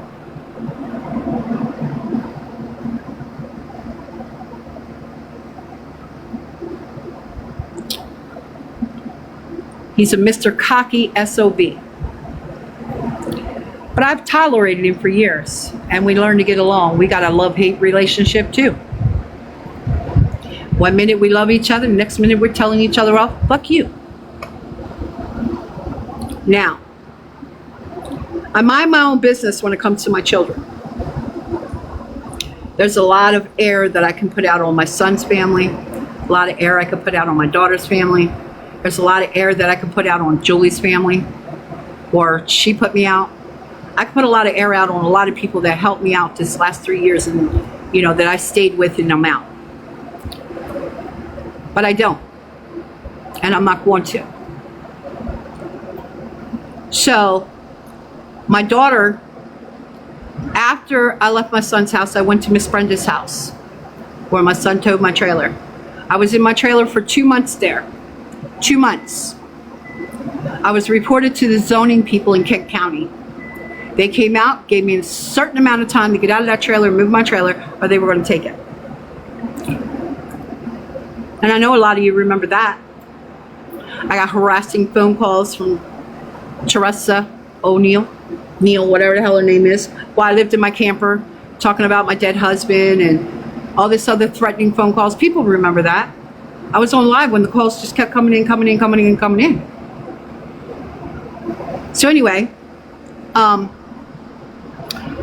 so I left the trailer. I left Brenda's, and Julie said that her mother wanted me to come stay with them. And I was against my better judgment, but I had nowhere to go, so I accepted it. And it should have been a red flag to me back in January when I had my voucher. Who remembers when I had my voucher from Caroline County and Julie offered me her basement? I said a friend had a basement and all she had to do was put a kitchen and the state would approve it. Who would remember that? That was like a year prior. The state wouldn't approve it. So when the state wouldn't approve for me to live in her basement, that should have been a red flag for me not to go. But I went anyway. Now, Julie told me to come stay with her and stay in her basement. She was going to help me out, but she didn't want Duke there. She would take me in Brooklyn. She wouldn't take any other dogs, just me in Brooklyn. I didn't have to pay her no rent. I wasn't going to have to pay anything, just save my money, get myself together, and get my own place. When I got there, thank you. When I got there, who remembers Julie driving around town? Thank you so much. Thank you for the slide, thank you. Who remembers Julie riding around town saying she owned this Airbnb and that Airbnb and showing y'all all around Chestertown? Do y'all remember that live? And I said, oh, Julie owns this. That's pretty cool. Julie didn't know none of that. Yes. She didn't own them. She didn't own them. The only thing she owned was the house she lived in. Those little cottages she said she owned and she rented out, she rented hers out from someone else.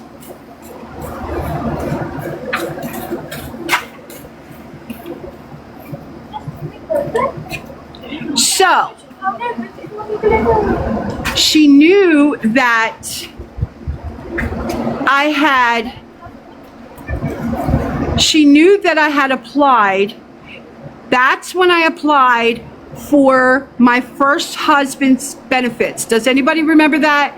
When people were like, wasn't you married, Kathy? I said, yeah. And people was telling me to go after my first husband's benefits. If we were married more than 10 years, I could get his benefits. And everybody online was saying, Kathy, go get his benefits. Go get his benefits. You can get them. You should be eligible for them. That's when I applied for my first husband's benefits because I didn't know that I could collect them. So she knew that I had back money coming. And when I only got a little bit of money, that's when she put me out. After I paid my rent. I paid her my rent. 2 days later, she gave me an eviction to move the end of the month. And if you remember, she gave me the eviction today. I packed up tomorrow and I was out of there Saturday morning. I was gone. I'm not going to stay where I'm not wanted. And I left. And she never gave me my rent money back. Remember, I was on live stream and we were all arguing about her about my rent money? Okay. So that's the Julie situation. So then after Julie put me out and I was back in my car, my daughter told me to come stay with her. Now, if any of y'all remember, for a year, it was only me at my daughter's house. It was my daughter, my son-in-law, my granddaughter Chelsea, and myself. Who remembers that for a year? A whole year. It was just the four of us. Who remembers that? Everything was perfectly fine. I paid my daughter $200 a month, and I allowed my daughter to use my car because she had no car. Her car had blown up. And I felt obligated to let her use my car because if she didn't work, she wouldn't have a job. And if she didn't have a job, we'd all be evicted. So I let her use my car for a whole year. Now, when Duke was in the hospital, now, who remembers, let's back up a little bit before I talk about Duke in the hospital. Who remembers me going live at my daughter's and I said, my daughter brought my ex's wife in, Big John's wife. Who remembers that? Who remembers that? They was like, who's that lady? I said, my ex's wife.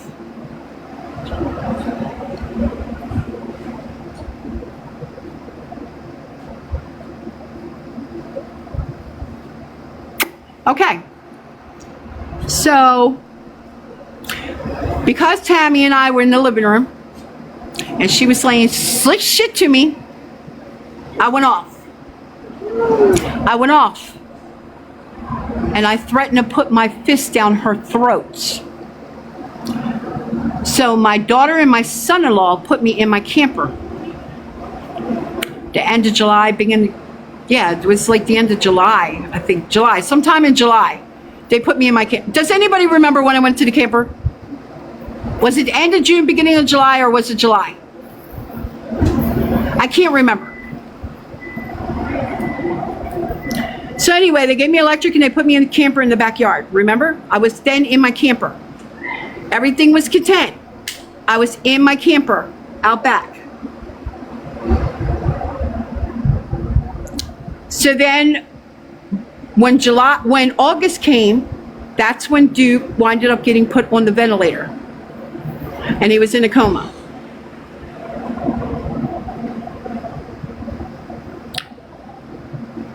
Yes, I did. I left in August. You're right, Brandon. I left in August. You're absolutely right. So,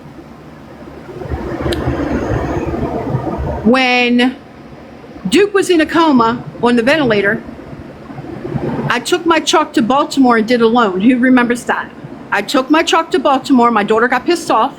I took my truck to Baltimore and did a loan. Enough to get a one-way flight to fly to Spartanburg, South Carolina. I told my daughter, you got a choice. You can either take off of work and take me, or you can get somebody to bring you to pick the truck up after you get off of work. I'll leave the keys with Judy. I'll leave the truck at Judy's, and I'll leave you gas money. That's what I did. I left the truck at Judy's, I left the keys there, and I left her gas money with 3/4 of a tank of gas. I went to the airport, I took the plane and went to South Carolina. I was in South Carolina for 2 weeks. Now, once Duke came out of the coma, off the ventilator, and I knew he was good and in rehabilitation, I used my check, because then my check came in, and I bought a one-way flight ticket home. I bought a plane ticket home and then paid what bills I could pay, which was my car payment, my car insurance, the main bills. So when I got home, on my way home, I called my daughter. I said, I'm flying in. You need to pick me up tonight. Well, can't I pick you up tomorrow? No, because Judy's not going to let me stay at her house. You have to pick me up tonight. Okay, I'll be there. When my daughter picked me up that night, my truck was on E.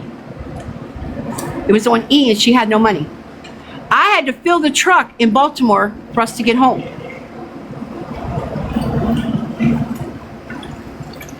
So when I got home and we pulled in the yard, I noticed she had a new car. She had a new car. She had a car. She got it while I was in South Carolina. So it was like the next day or 2 days later, there was a big argument about the $200 rent money. I said I didn't have it, I would double up. Well, a big argument, and I was out.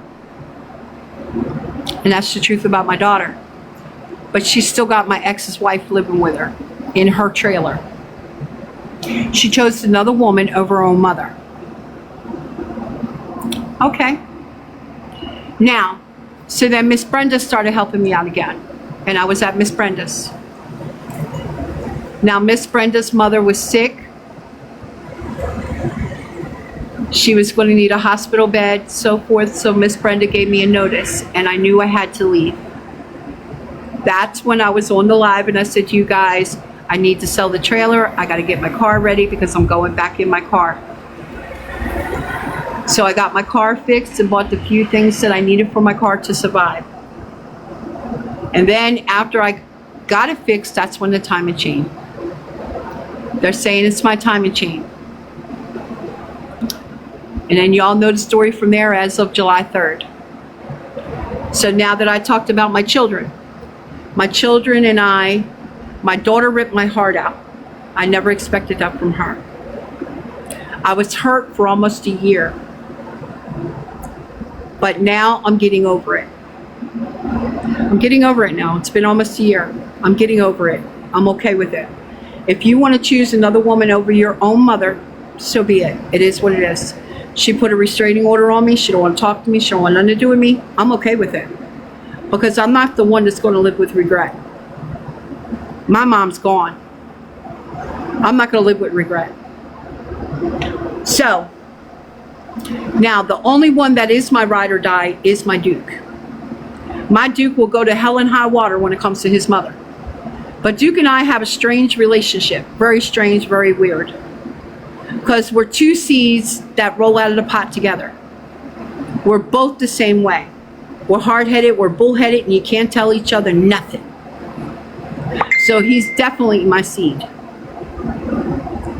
Definitely my seed. So, Duke will be the only child of mine to stand beside me until I'm gone. So as far as my children, even though they don't talk to me, we only speak here and there. My son did invite me for Thanksgiving and Christmas. I was just there for Thanksgiving and Christmas. I talk to him occasionally on the phone, but I haven't talked to my daughter. My daughter and son don't get along. They all fight. But I'm not going to talk bad about my children. I'm not going to talk bad about my children, and I'm not going to air my children's laundry. Because at the end of the day, they're my children, and I'm still their mother. I have always been a mother bear. I always tried to protect my children. And I always told my children I didn't want my children taking the road that I took. I didn't want them living the life that I lived. Two of them don't, one does.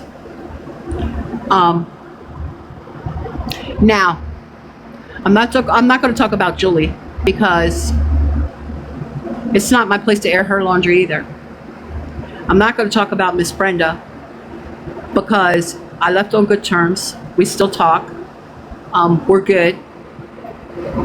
I know she was over there on the page because I called her today. Y'all know I talked to her. Y'all heard the conversation. I'm not mad at her. I'm not.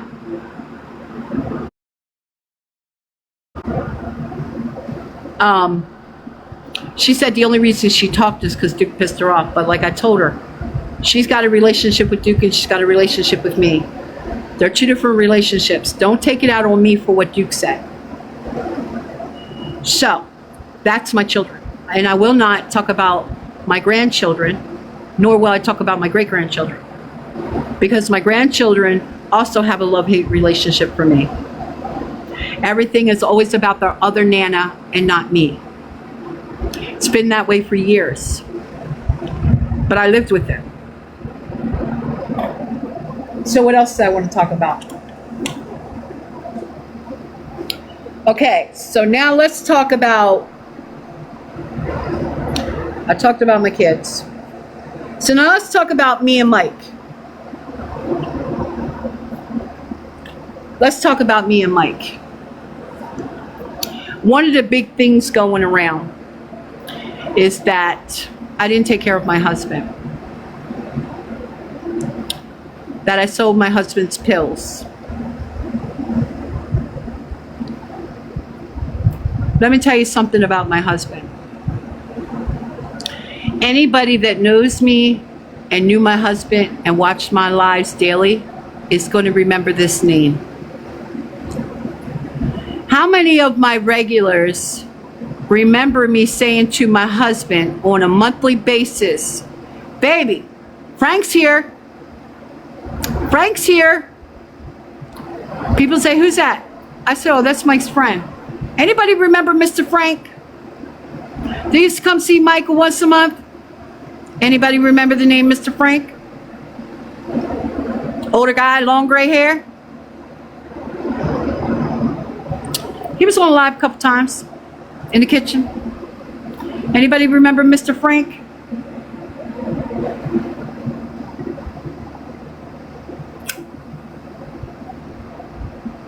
He's the one that changed the battery in my car after Michael passed away. Well, that was Michael's friend. Why do you think he come to see Michael once a month? Now, when Frank come to see Mike, did anybody ever see me with Mike and Frank? On the live, where'd I sit? At the kitchen table, right? I sat right at the kitchen table on live. And Mike and Frank went outside, or they went in the living room, right? So how was I the one selling his pills? How was I the one selling his pills? Wasn't me. Wasn't me. So no, I never sold my husband's pills. Well, oh, there's a video of you giving some girl some pills, putting them in her wallet, and she looked at the camera.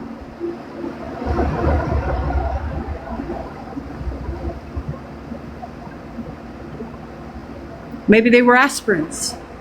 Maybe they were some of my Viagra. Maybe they were some sleeping pills. Wasn't my husband's medication. People assume. You damn right I always sat at that kitchen table. You damn right I did. My fucking ass never moved off that fucking bench. I was a lazy bitch. I didn't move off that bench unless I went downstairs. So that's clarified. I never sold my husband's pills. Now, I got a lot of people saying,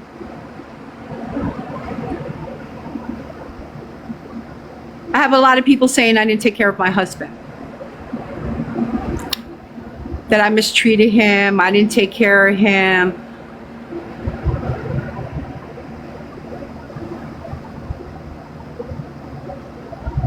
And so forth.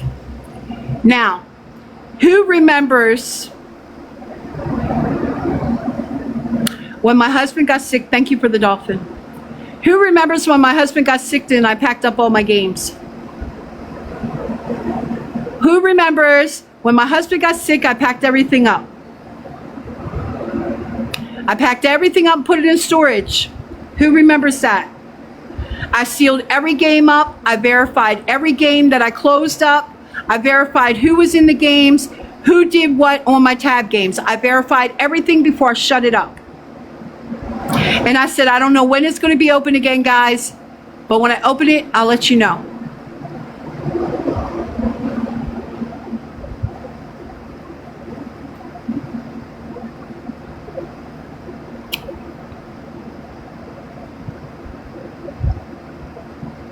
I closed it down to take care of my husband. My husband was sick for 9 months. I closed my shit down, closed my account down, closed my business down, and I locked it up to take care of my husband. Every day I sat on the computer. Here's another thing they talk about. That I did, and I'm going to admit that I did it because my husband deserved it. He deserved every bit of it. Here's another thing they talk about. Oh, she called this and she called that. She got this for her husband. She got that for her husband. She did this. She did. Yeah, fucking right I did. My husband was a sick man. He had fucking cancer. You ever see someone dying of cancer? Someone going from a normal weight down to 58 fucking pounds? Do you know what that does to the person watching and taking care of them?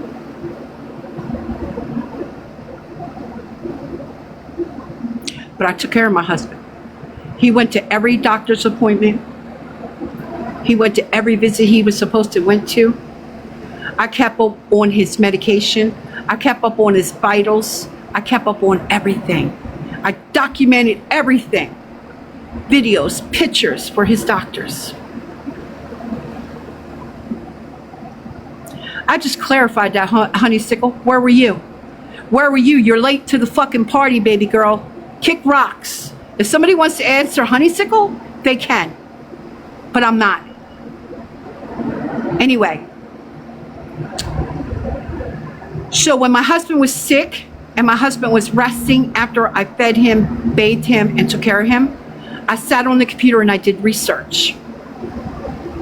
I did research for cancer patients. Because I can, Miss Lynn. because I'm mad, I'm upset, I'm angry. And I can.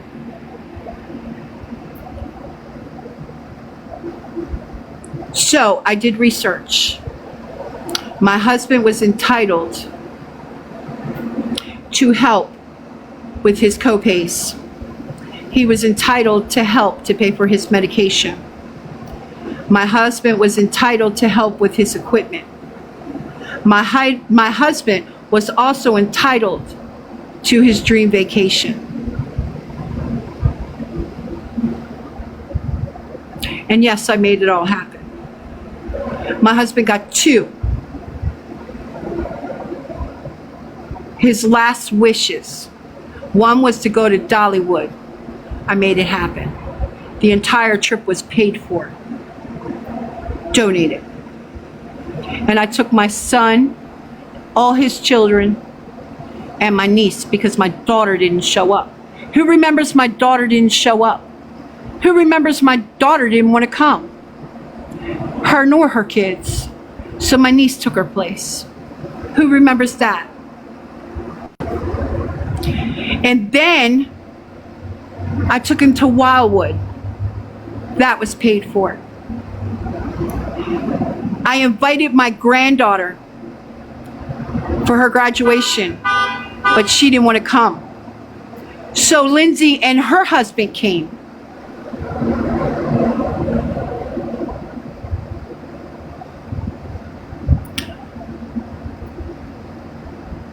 My husband enjoyed himself, and then he passed away.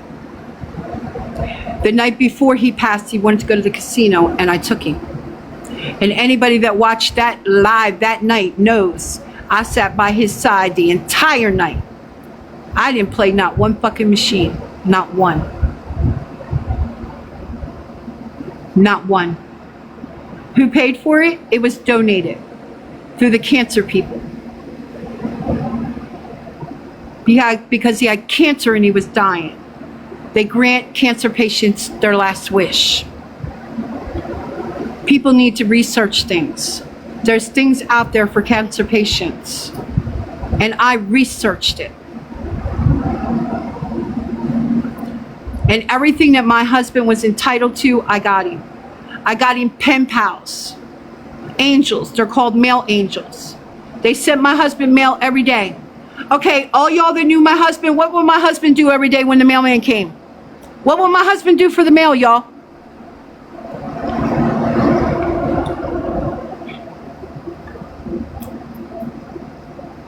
What would my husband do at the window for the mail, y'all?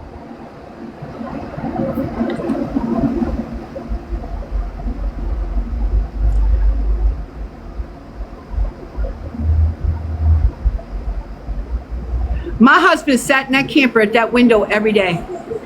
When he saw the mailman, baby, go get my mail, go get my packages. Because his angel people sent him mail every day. He got mail every day. Encouragement cards, Christian literature. They would send him crossword puzzle books. They would send him candy because he loved gummies.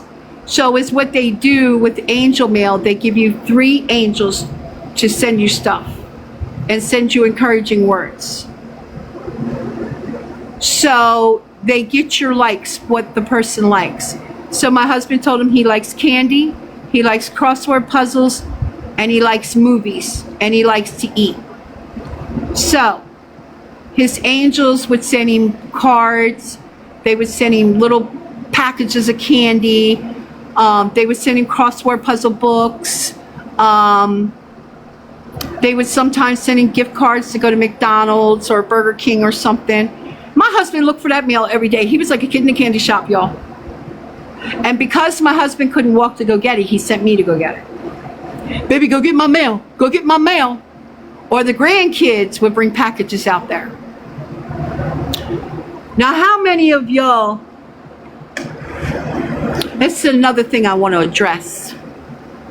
This is another thing that I want to address that bothered me. I sit on my fat lazy ass and I piss and shit myself, and then I make my grandkids take my trash bags out to the dumpster. How many of y'all remember my grandkids bringing the packages into my camper, and the grandkids coming out for snacks, and the grandkids coming out saying, "Nanny, what can I do to make some money?" How many of y'all remember my grandkids coming to ask me if there was something they could do for me to make some money? How many of y'all remember that? Or do you remember?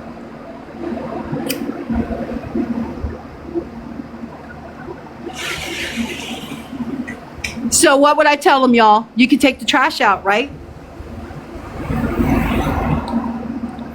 No, she was just outside. Thank you, though, Drake. She was just outside. Oh, she's scratching. Thank you. Ha! Ha! Hold on, y'all. Hold on.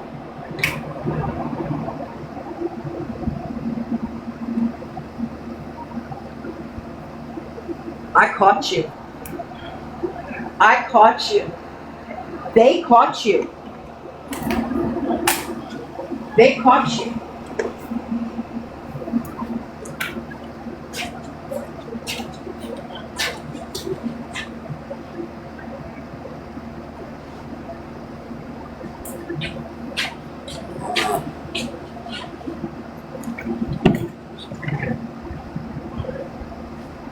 Sit down. Sit down.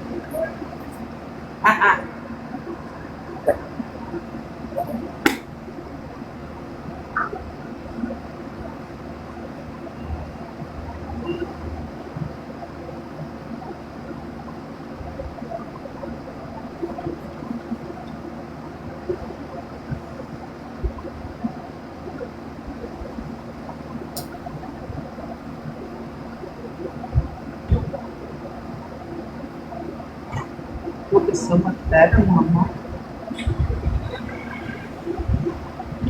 Looking so much better, but you need Saskatchewan. If you don't, you're going to make it raw.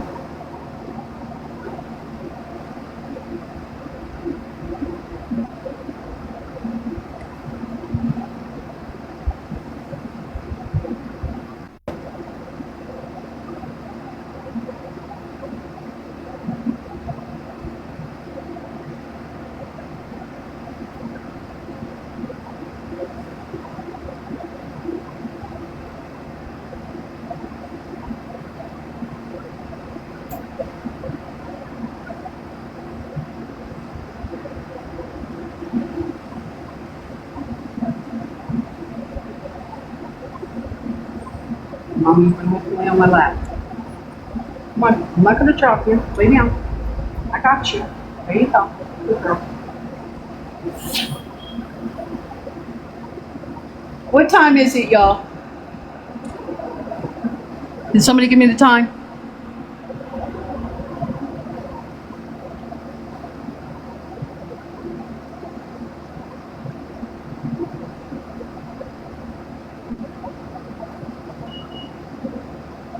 Thank you.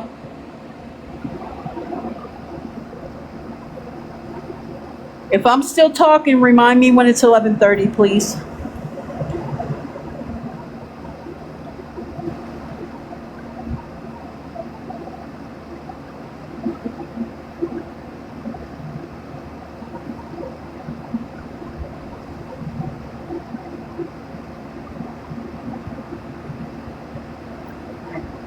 Mommy to this side.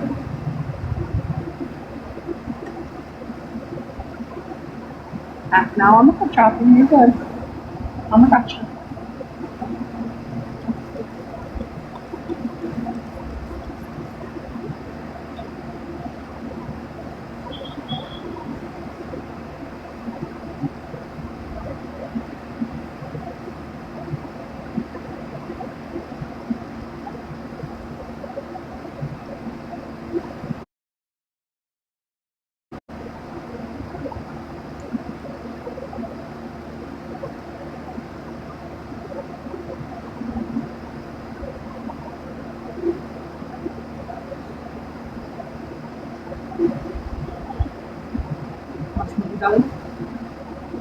Yeah, I figured that. Roll right over.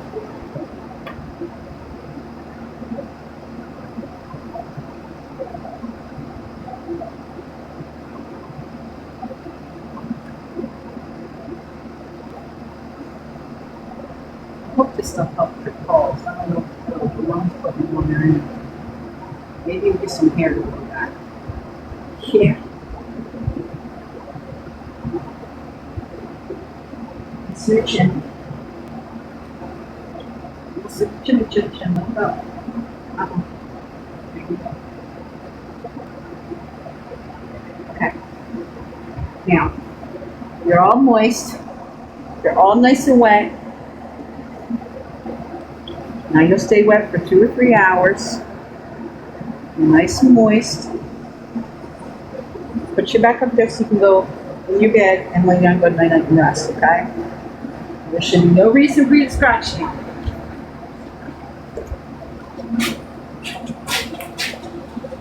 Go ahead. We're covered up. All right, I'm coming. I'll cover you up.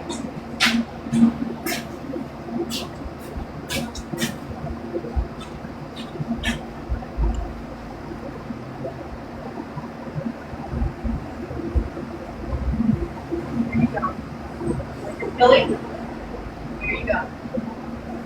Great. Good girl. Yes. Love you.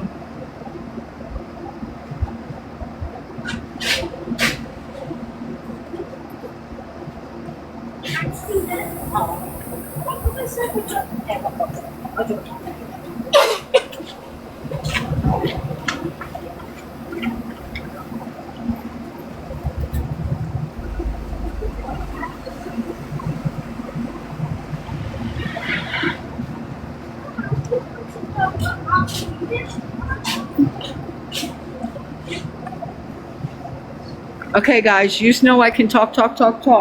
So someone please remind me when it's 11:30. Because I'm trying to stay on time with her supplement. I gave her rub down a little earlier because I just looked back and she was scratching. So I rubbed her down and moisturized because this here is what I just put on her. And this here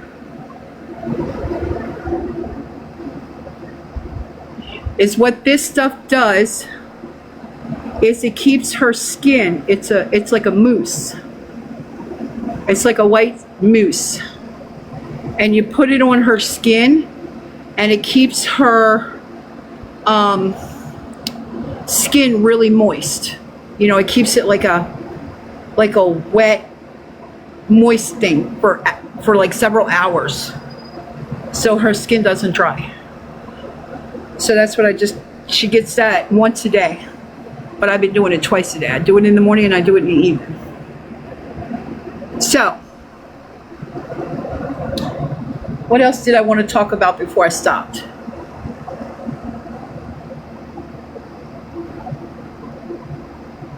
Somebody put Country Girl out. Somebody put Country Girl out.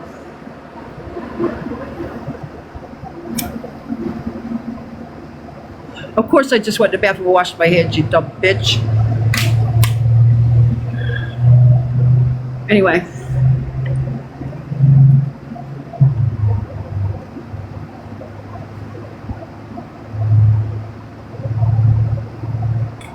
So what was I talking about? Oh, Michael. So yes, I did get my husband everything he needed. And if you're a cancer patient, there are programs out there that will pay for your medications. They will pay for your visits. They will pay your co-pays for your visits. They will also give you a gas card to give you gas. What is it, every 3 months? They give you so much for every 3 months or once a year. I think it's every couple of months or once a year. They'll give you a gas card. There's places out there that will grant them their last wish, whether it's a concert, dinner, a family outing, you know, just whatever the wish is, if they can do it, they will provide it.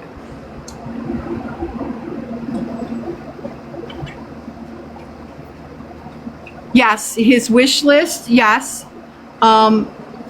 He had a wish list, had candy, insure, medical supplies. That was also that was taken care of by a friend, Autumn. That was, I'm not going to say who it was, but it was it's a country artist. Well, they're an artist. They have albums, they're a music label, and they're friends. They were friends with me and my husband, and they bought the entire Amazon list. So yeah, they're the ones that paid for that. So,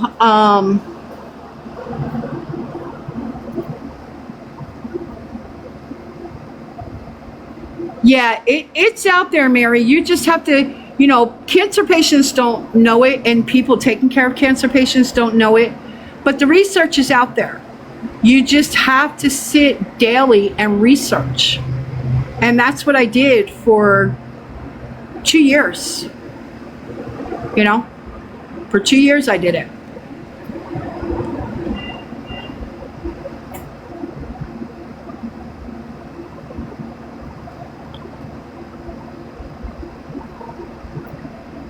People who followed you back then know who you're talking about. Yeah, yeah. Because my husband thanked them all the time on live. Yes, my husband would thank them. Yeah. So some people do know. I have cancer myself. I was given 3 to 6 months. Miss Shelley. There's a lot of places out there that'll help you. Just get online and do some research. I don't know what type of cancer you have, but whatever type of cancer you have, type it in help for that name cancer. There's a lot of places that'll help you. A lot of places. They'll pay for your co-pays. You know, my husband had liver cancer, so his stuff was different. He didn't get as much as breast cancer people would have gotten, or, you know, there's different categories for different things. So, but the dream, how about, is that what you do? You rub your cooter on a cheese grater? Girl, you freaky. You freaky. Y'all, she rubs her cooter on a cheese grater. She's freaky.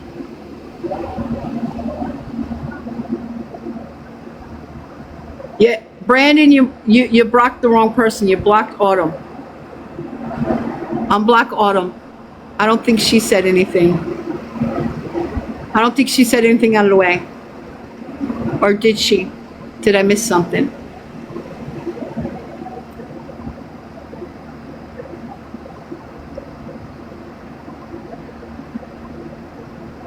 Yes, Kathy, I got that cigarette. I sure do. I need these bitches. Yeah, I was donated $40 to go get cigarettes, and I sure did.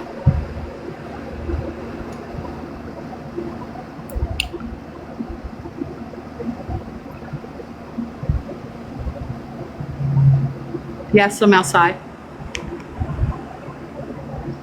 I'm outside my doors, smoking outside.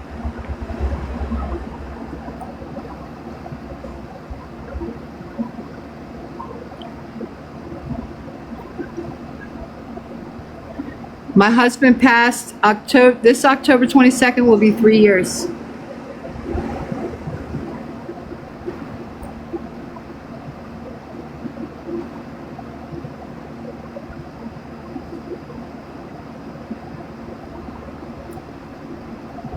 Well, I'm sure if they contact the office, they'll see me on the sidewalk. As a matter of fact, she's up there looking down. She knows I'm outside smoking. She knows I don't smoke in this room. I'm not gonna lose my room over a cigarette. Hell no. I'm not that fucking crazy.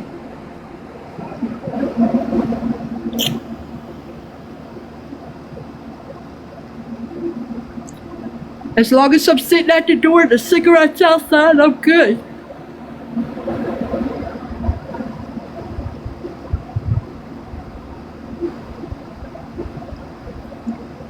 So anyway,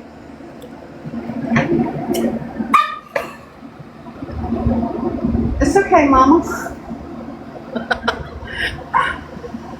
She peeped up. She's like, what are y'all talking about? Y'all talking about my mama. Anyway, I took very good care of my husband. And for those that say I didn't, it's bullshit. Now I did a video on it, and it's in my reels. Let them stream me. I don't care. Let them stream me. They're going to stream me anyway. They're going to stream me anyway. Now let's address the day my husband passed away. Because I heard Miss Mama Al, and I caught Catherine Bergholz, a scam account, talking about it. Oh, tell him about the day. Tell him about the day her husband died, and she let him lay there for 6 or 7 hours. Let's talk about that. Let's talk about that. Okay? So here's the real fucking truth. And people that know me know it's the fucking truth because I was live streamed. And I'm going to tell you why I went live stream. Okay?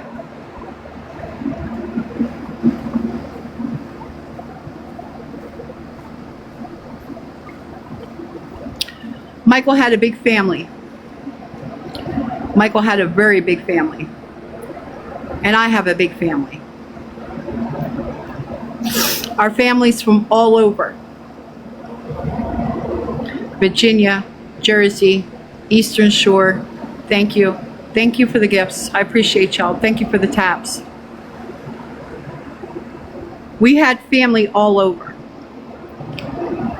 Everybody followed me on the Book of Face. So everybody was on my Book of Face that I needed to contact.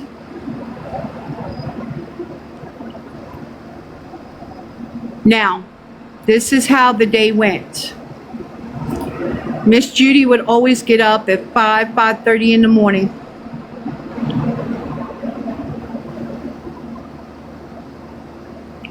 And she would come through to make her coffee and wake Michael up, and they would go in the kitchen and have their coffee together.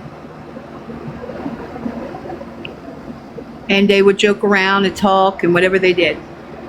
Everybody knew that was their ritual every morning. Judy came through, it was like 5:30.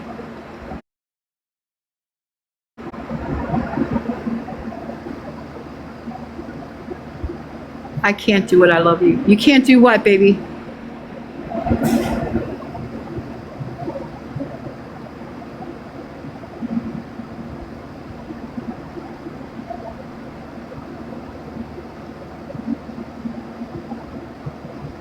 Just mute the mic. Mute the mic. Okay. I know it's upsetting. I get it. I get it. So, let's back up that weekend before my husband passed.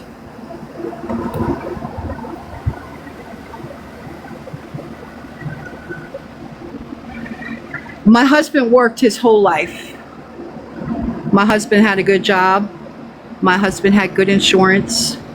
He paid about $200 a week for his insurance at work. It was about $800 a month. He had that stupid insurance with that goddamn duck, what was it called? Aflax, whatever the fuck that crazy duck is. That's the insurance he had.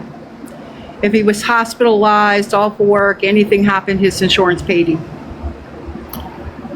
When my husband could no longer work because he was a hit and run victim, he lost his job. So he lost his insurance.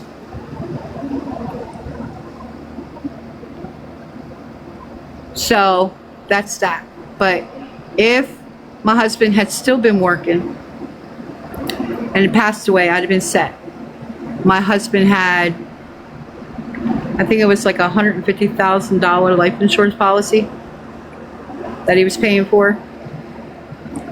Whatever it was, it was a big insurance policy at work, and I was the beneficiary. Anyway, but his insurance was gone, but I did get him insurance, life insurance, when he got sick. I did find, when we first found out my husband was sick in January, we did find someone to accept him with cancer, and they gave him life insurance.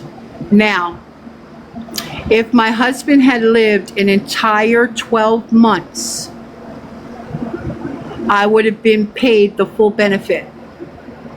But if he passed before the 12 months, they only were going to give me what was paid into the policy. So we went ahead and paid for the policy and kept the policy active because we didn't know how long he was going to live. And if anything, we would have some type of insurance to take care of what we needed to take care of. My husband also pre-planned his own funeral. He picked out his own urn, his own guest book. He picked out everything. Now, if we did not have the $5,000 to lay him out, then I can opt to have him cremated. Now,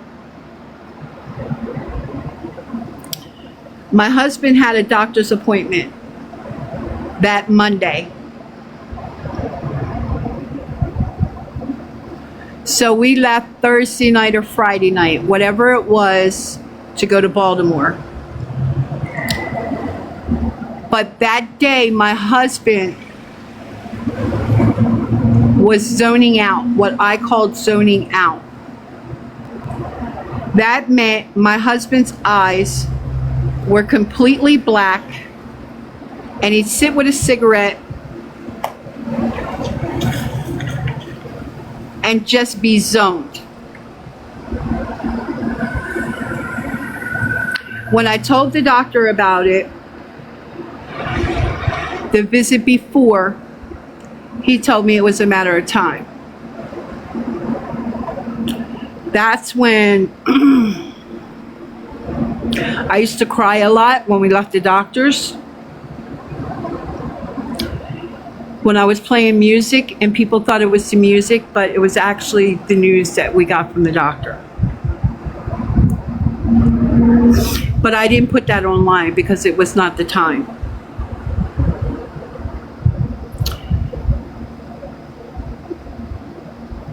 My grandchildren fought with me because they knew that my husband wanted to pass it home. My husband wanted to pass it home. He didn't want to be in the hospital. He did not want to be in no nursing home. He did not want to pass anywhere but home in his bed with his family. My husband had a DNR.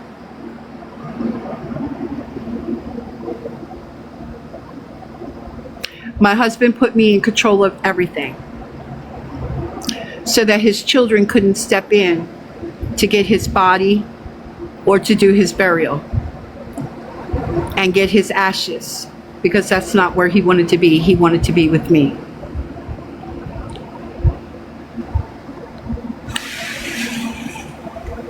So Friday, when it come time for us to get ready to go to Baltimore to take him to his doctor's appointment Monday, my grandchildren got mad because they said, "Poppy's going to die.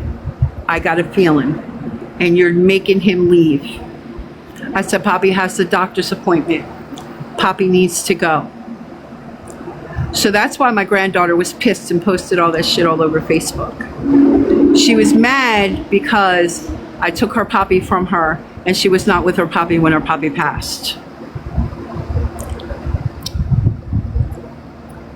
My son, my husband was so bad that my son had to carry him out to the truck that day so we could go to Baltimore. And if anybody that was on my live stream that night remembers, I had to stop at the 50 and 301 outlet and call the ambulance. Who remembers that? Who remembers when I had to stop at the 50 and 301 outlets and call the ambulance because I thought he'd stop breathing on me?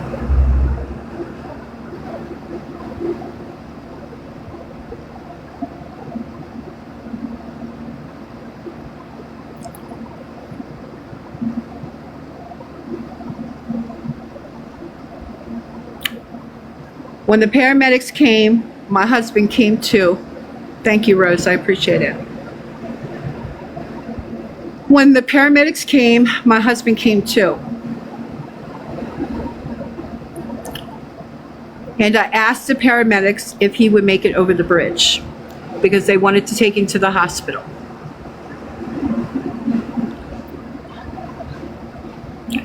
And I said, I don't want him on the Eastern Shore. His doctor's in Baltimore. As long as I can get over that bridge, I can get him transferred to Baltimore.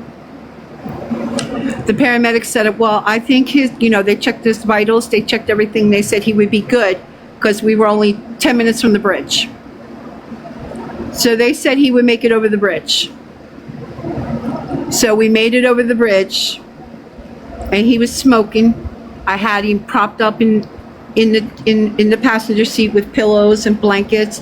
I had him very comfortable.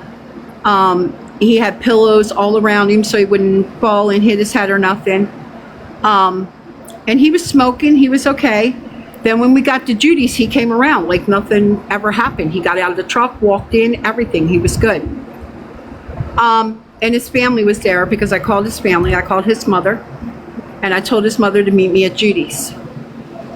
So his mother and his sister was there. They came in and talked to him that night, visit with him, and they left. Saturday night, my husband wanted to go to the casino. And if anybody was on live and remembers that, they'll remember it. Because my husband went and took a shower. He ate. And then he said, baby, I'm going to take a nap while you're taking a shower. I went and took a shower and put my pajamas on because I knew if he laid down, he wasn't going to get up. So when I got out of the shower, I came in the kitchen in my PJs and was sitting at the table. And then my husband woke up and sat on the side of the couch, smoking a cigarette, and said, are we going to the casino? And I know the ones that was on the live remember that. I said, you seriously want to go to the casino? He said, yeah. So me and Judy got dressed and we took him to the Horseshoe. I put him in his wheelchair. We got him to the car. We took him to the Horseshoe. I got him in his wheelchair and I took him into the Horseshoe. I live streamed that whole night while he was playing. And you'll hear me say in the live stream where he says, baby, play that machine. I said, nope, tonight it's not about me, it's about you. I made it about my husband. And I sat with my husband the entire night that he wanted to play machines. And I let my husband play. I let him enjoy his time. And I'm glad that I did. When my husband was tired and had enough, he was ready to go, we went home.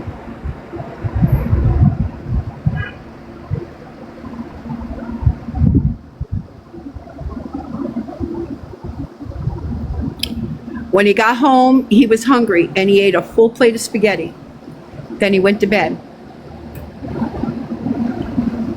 And my husband yelled for me all night. I was sitting in the kitchen. He was in the bedroom or in on the couch. And he kept saying, baby, come on, come to bed, come to bed, come to bed. And I kept saying, all right, boo, all right, all right, all right, all right, all right, all right.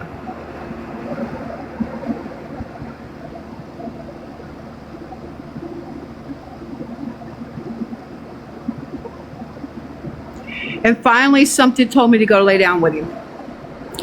I don't know, it was probably 3:30, 4 o'clock, around there.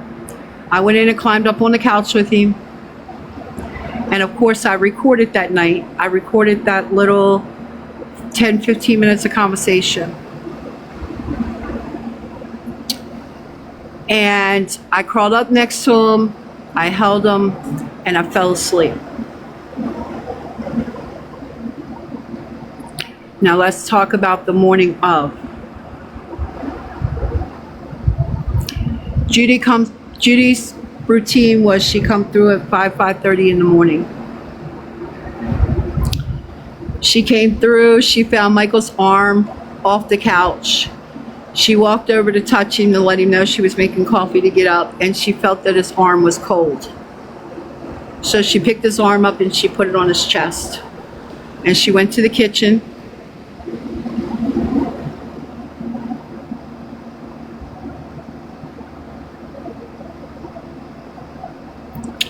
And she made her coffee. And she played on her phone like she didn't know what happened. And she let me and him sleep until I woke up at 9 something. When I woke up at 9 something, that's when I found my husband. The first thing I did was call paramedics. After I called the paramedics, I went in the kitchen. I called his mother. I told his mother to call everybody and to get here. I didn't tell her why. Then I took my phone and I turned it on live stream. And I went live stream and I said that Michael had passed away. And I knew people on there would message family would get in touch with family, and so forth, and that's what happened. I left the live stream on my table in Judy's kitchen on the table the whole entire time. They couldn't see in the living room, but they could see what was going on in the kitchen in the doorway. So the paramedics came, they pulled Michael off the couch, put him on the floor, and they were working on him. And I told the paramedics he has a DNR. They said they could not stop working on him unless I produced a DNR. I had to call my son, tell my son to go out to the camper to get the DNR. I had to tell him where it was. My son sent me a screenshot. I showed it to the paramedics. Then they stopped working on my husband. I asked the paramedics if they could put him back up on the couch. They said no. The paramedics left. The police stayed there, wanted to know who his doctor was, who was taking care of him, blah, blah, blah, blah, blah, blah. So the cop was there for several hours because he had to contact the doctor. He had to get the doctor to tell him what Michael's condition was. Was it a possibility that's why he passed away? Would he sign the death certificate? Yada, yada, yada, yada, yada.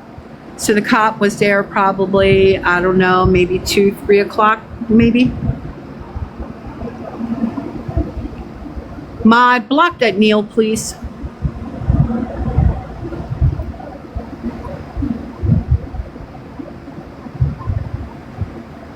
So the police officer was there. I said to the police officer, can we pick him up, put him on the couch? He said no. You have to have the funeral director do it. I called the funeral parlor. They were there in a matter of 15 minutes. They came in. I spoke to the funeral director guy, and I told him that his family was outside. That was all his family outside. I asked him if he could prep Michael on the couch instead of prepping him on a gurney so that the family can come in and say their goodbye.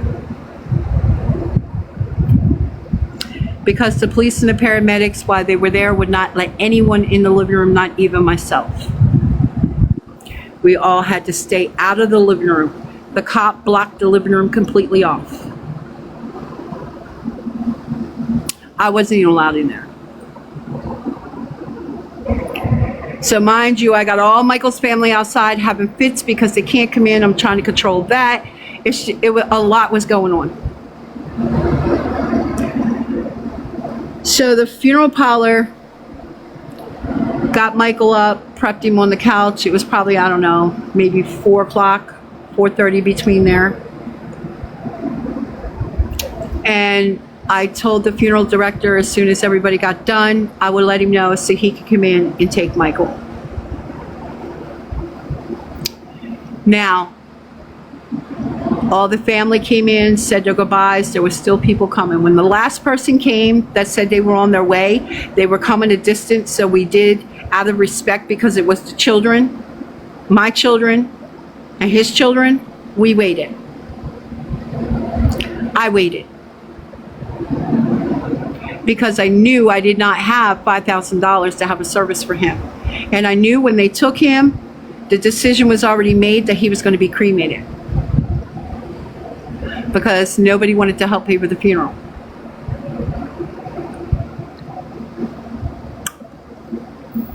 So,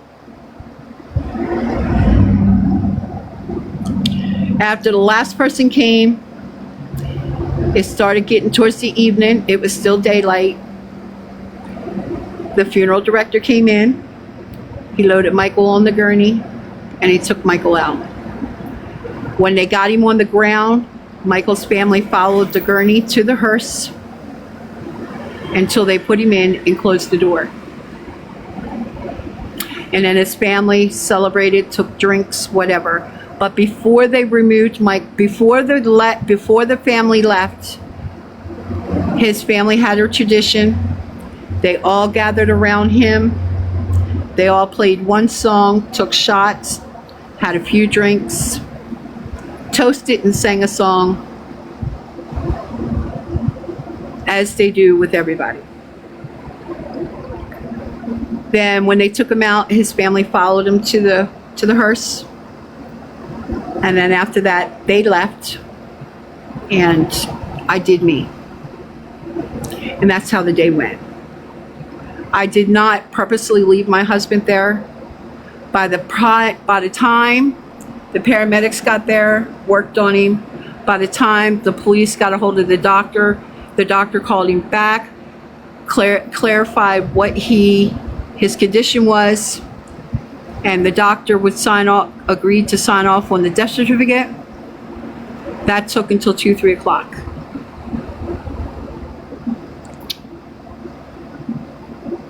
And then his family, he was there maybe 2 hours for the family and friends to say their goodbyes, and then he was taken out. And that's what happened. Not that I intentionally let him there. That's how the day played out.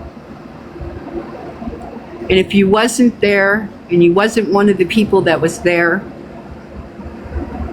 you're not going to know shit.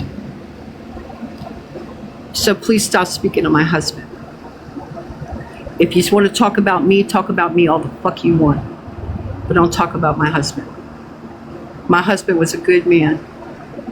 He deserves to be honored and respected.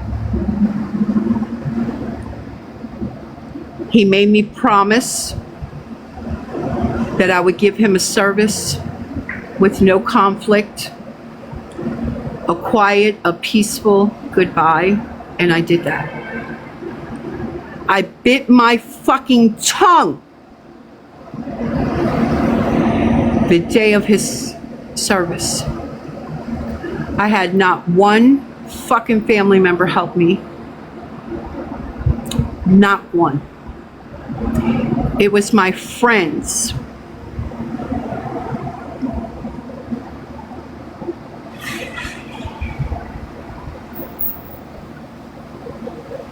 Betty, if you don't get the fuck out of here and go suck a fucking...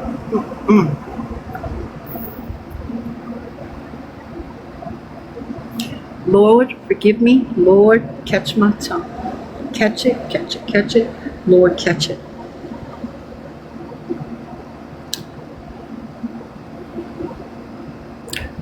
No one helped me. It was my friends. It was my friends and social media friends who helped me with the food and with some of the decor and the things that I needed to do to give him a celebration. But all the ones who did not help me showed up, cleared out all the food, took all the pictures, and took everything. And the cook in the kitchen that was handling plates, along with someone else,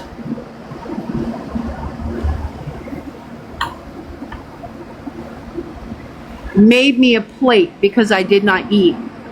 They made me a tray of food and put it to the side for me to take home to eat later. That was even taken. When I got home that night, I had nothing to eat. Who remembers what I called and ordered that night to eat? Is there anybody on this live that can remember what I finally ate that night when I got hungry and I needed something to eat before I got sick? What did I call and order? Does anybody remember?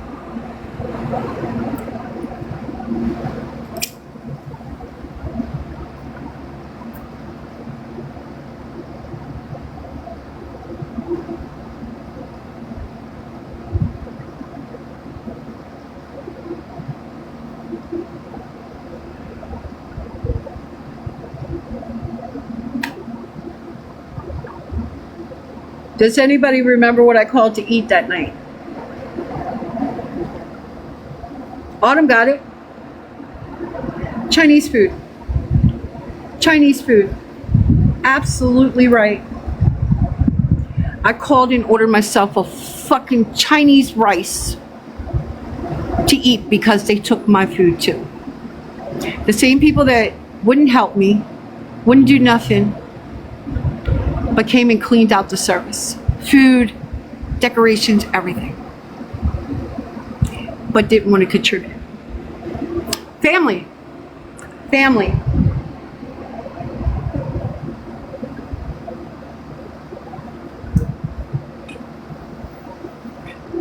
And then after Michael passed away, I was the biggest bitch on the face of the earth. But I don't care.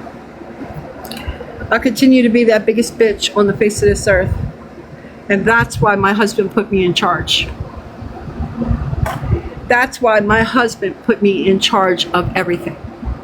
Because my husband knew that I would carry every one of his wishes through. And he said to me, Boo, after my service and I'm laid to rest, do you become the person that you need to be and lay them all out. And live your life for you and be happy. And fuck everybody. Because ain't nobody gonna be here for you. All those motherfuckers that are here now will not be here for you then. And he's right. And Jay, Lord have mercy, I'm gonna pray for you. I'm gonna pray for all these hating ass people. And see, that's why I'm really not reading comments, because I'm asking God to watch my tongue, to watch it, to control it. Please control what comes out of this mouth tonight. I prayed about it before I came live, because I know me and I know how I get. And you know what? Those people that are spewing hate, their judgment day will come. Their judgment day will come. And it's not up to me to give it to them. That's up to the man upstairs. Not my job. But I'm a firm believer in treating people how they treat you. If they're kind to you, be kind back. If they're mean and evil to you, turn your cheek and look the other way.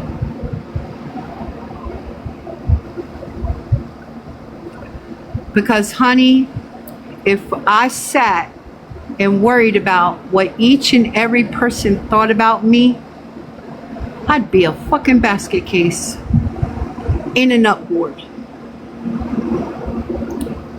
Sticks and stones will break your bones. Names and gossip will never hurt you.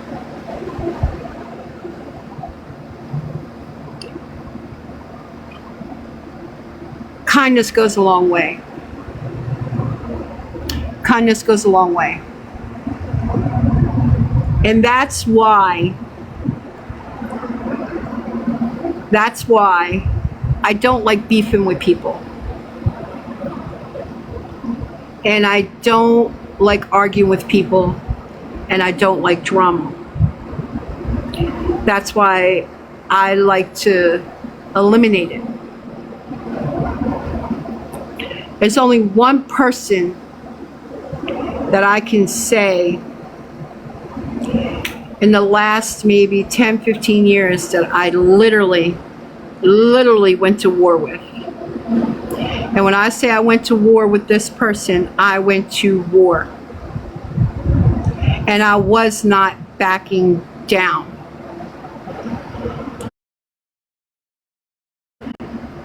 I was not backing down. I didn't give a fuck how big, how muscular, how fucking tough you thought you was. Bitch, I know who you were. I know the person you are. I know what you do, why you do it. And I don't like it. Because you're not doing it from the heart. You're not doing it from the heart. And you don't give a fuck about those people. So yeah, me and that content motherfucker went to war. And when I say we went to war, we went to war. We went to war so fucking bad that it ended up in legal fees. And a supporter by the name of Brandy, which is a very nice girl, I have nothing against her,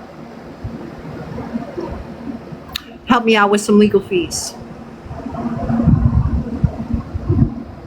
I still have her information, and one day I'm hoping and praying that I can repay her. Because she was a kind soul.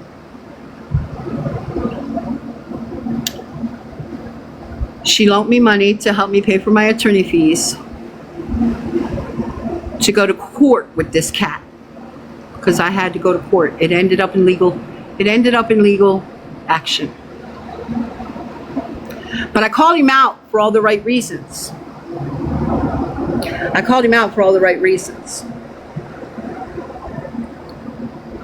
Because I started taking care of the homeless, me. I'm not the only one. There was other people out there too. But I'm just saying me. I'm speaking for me and myself.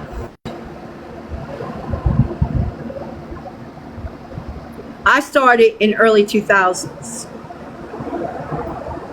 This cat came along.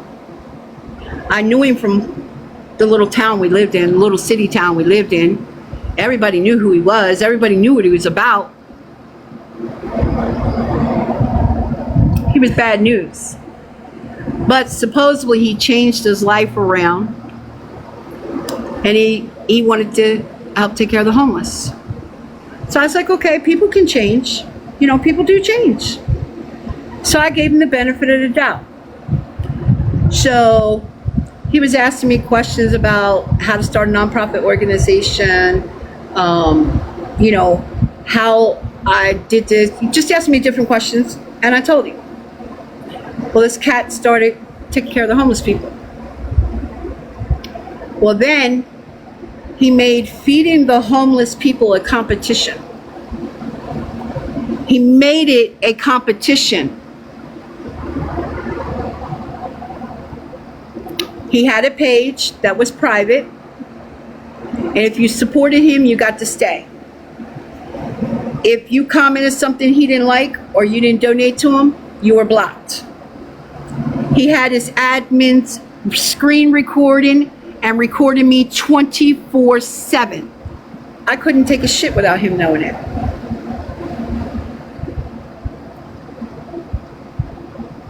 But when I found out what he was doing, I called him out. I called him out on social media. Because he was only feeding them to feed their habits. And when they didn't pay him, he was to them. There's plenty of videos of him where his video faces forward and him getting out of his car just doing it to people. You said earlier you made $8K. Why didn't you pay her back? Earlier I said I made $8K.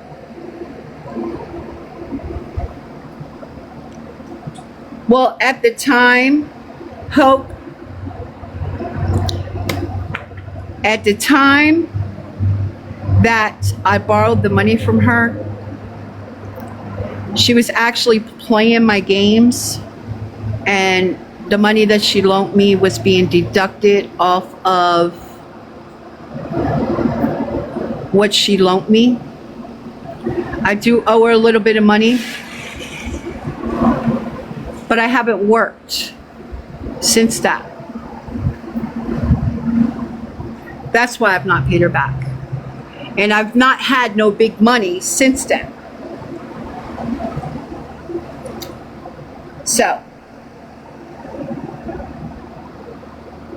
because after that is when my husband got sick. We lived in my camper. Then my husband passed, and I've been struggling for the past 3 years. So no, I've not had no big money to pay her back. But I know her name. I know how she sent me money. One day I'm hoping to give her the little bit of money I owe her.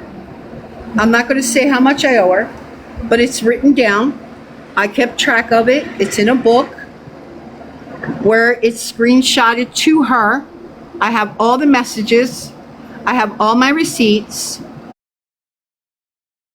And I know what I owe her, which is not a lot. But one day I'm hoping to pay her back. And with God's blessing, I will.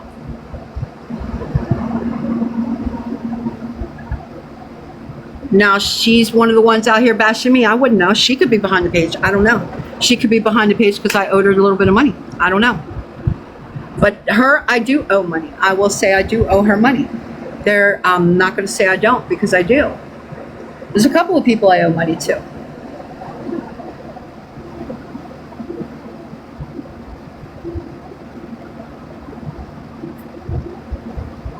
Now,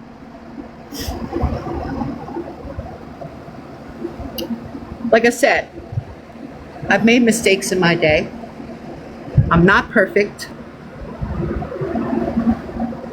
I'm not a bad mother.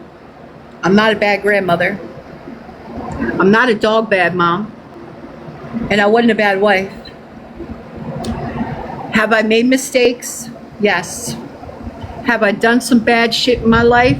Yes. Do I regret some of it? Am I embarrassed of some of it? Yes. But I paid my time. If I was charged for my crime, I did my time. Look up the last time that I was in jail or prison. Look it up.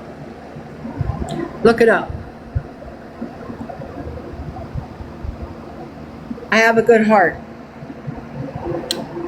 When I started early 2000s taking care of the homeless people, I started out feeding very few. As the years went on, it was more and more people.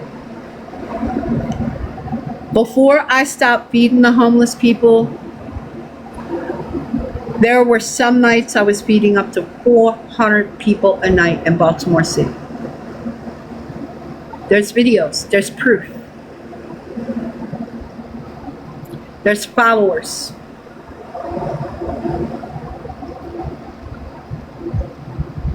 That would tell you. I did peak season, which is called September through February or March. The reason I did peak season is because of this. The summertime, homeless people move around. They don't have to stay still because it's hot. The wintertime, it's cold.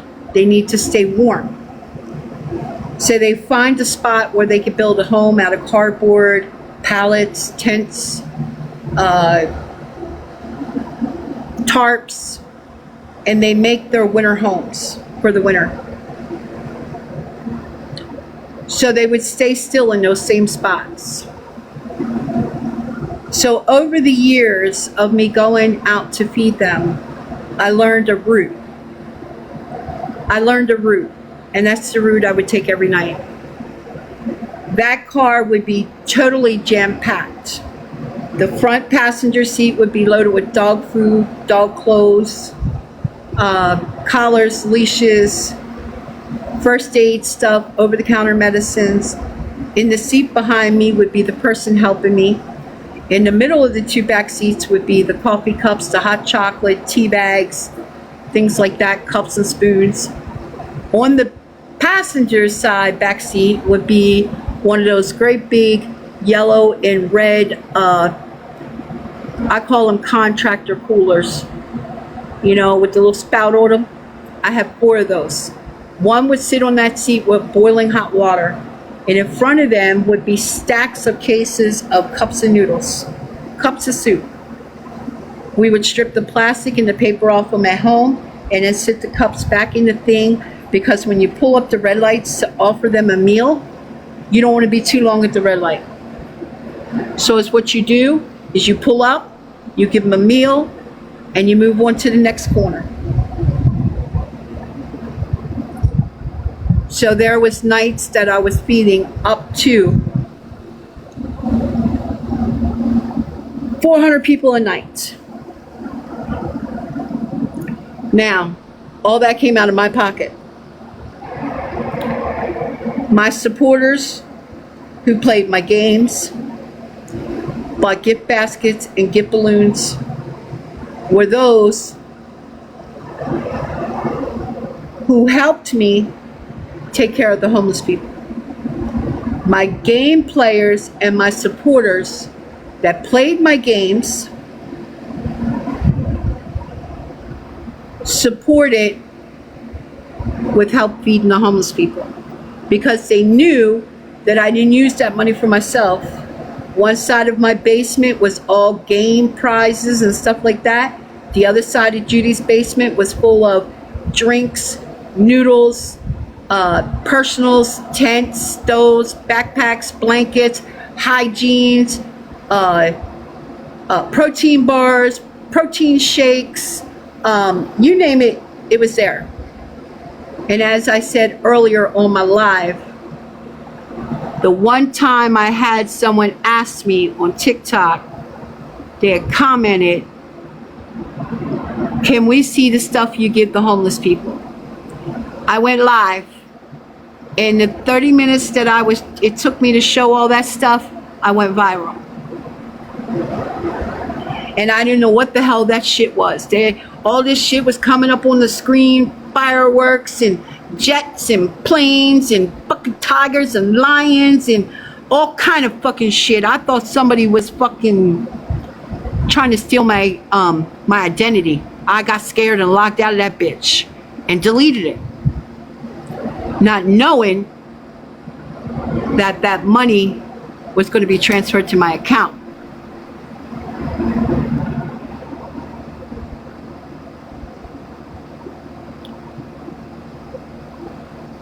Bye-bye, hope. Bye-bye, hope. So, I deleted that TikTok. So when I had something in my bank account that said it was from Facebook, MetaPay, some bullshit, I didn't understand what that money was for.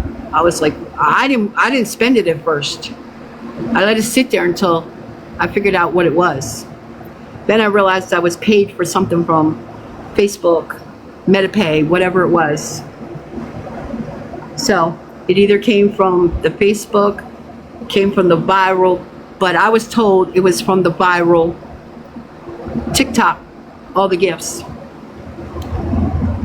If I'd have known that, I would have never deleted that TikTok.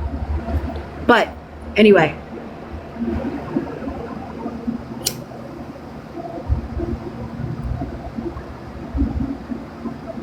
So now I've covered everything that I want to cover and what I wanted to talk about.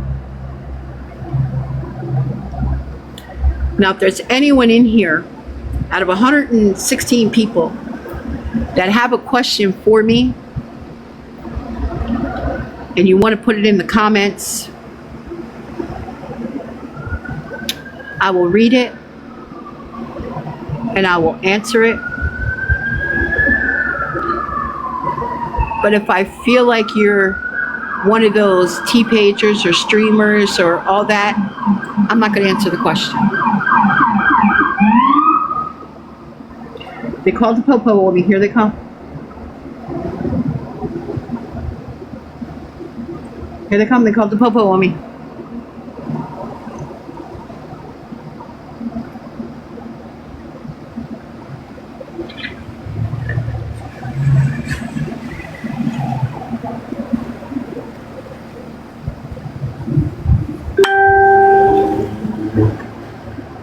That's the Popo.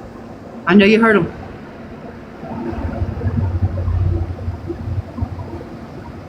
One, two, three. Well, apparently they're not for me because they turned their lights off and just went that way. So they might not be for me. But there is Popo here. I know y'all heard it. I know y'all heard sirens.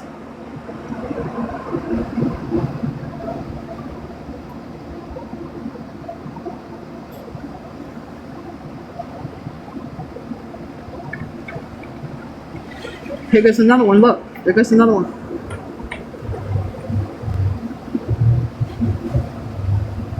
Maybe they're chasing somebody. I don't know. I don't know. Yeah, so if anybody's left in here that has a question for me, and if it's respectful and I think it's a decent question, I will answer it for you. But if I think it's a dumb question, I'm not going to answer it. So if I'm sitting here looking at you like you're crazy, that means I'm not going to answer the question.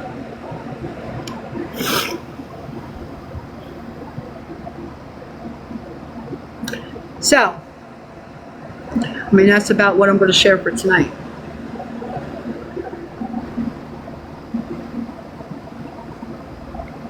But there's a whole lot more.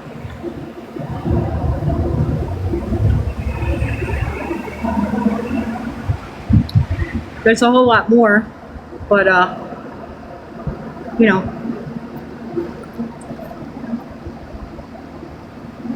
like I said, I never not once proclaimed to, oh, here's another thing.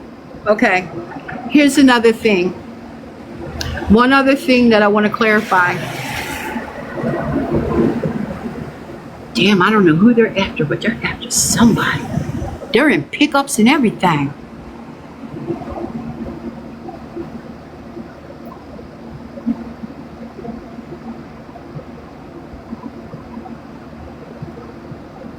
TMC, that's the dumbest. Y'all, can y'all answer TMC's question? Did your husband make it to his last doctor's appointment? Can somebody answer TMC, because I'm not going to.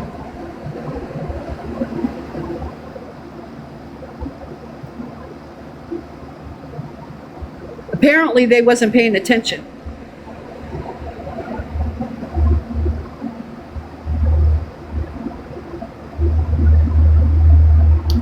Somebody school them. Somebody take them back to kindergarten.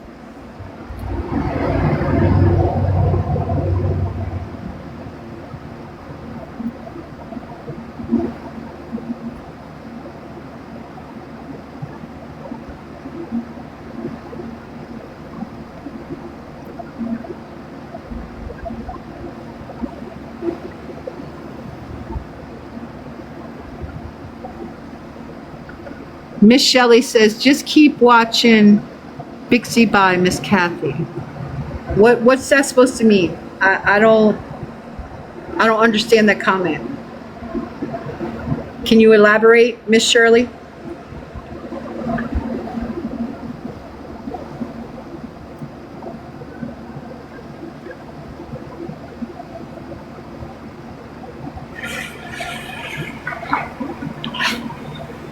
Well, damn. What the fuck is going on?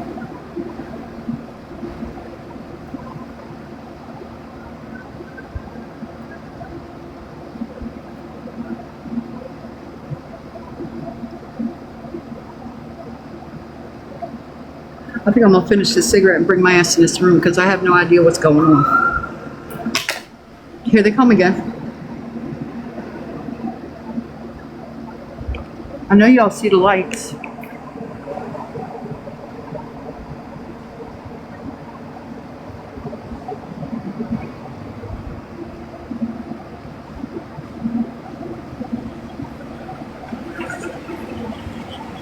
And they're down there. See the cops? See the cops down there? I don't know what's going on, y'all. That's cops down there at the end of the walkway.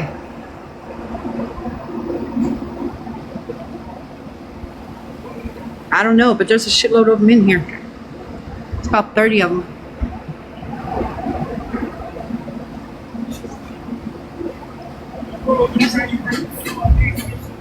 Simply Me says, I'm just going to say this. Leave Mike the fuck out of it. I know that's right. Simply Me. Thank you. Thank you, Jody. Thank you. Jody, you were there the day of Michael's passing. You were there. You were the first one at my door. Somebody's saying that I literally let him lay there all fucking day just so we could party and celebrate. That's what they're spreading on the internet.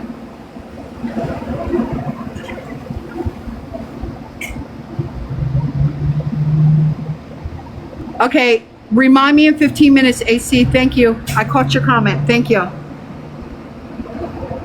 Thank you. Just let me know when it's 11:30, y'all. I'm trying to watch these cops and see what's going on. I'm trying to be nosy.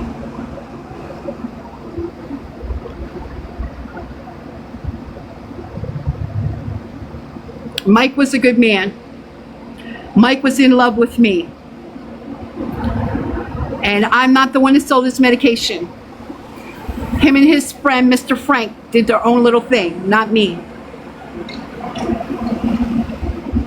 And Miss Simply can testify to that too.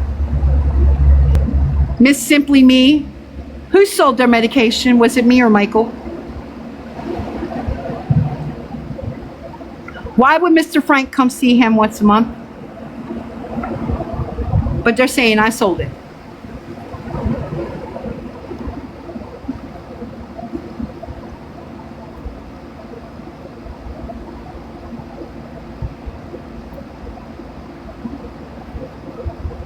Thank you. I appreciate it both. Thank you. Thank you. And you were at her home daily, so you would know.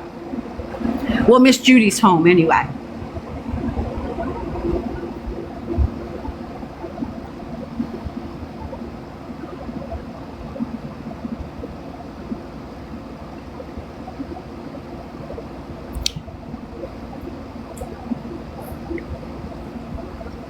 Well, like I said, they're taking my life and putting it together the way they want to put it together.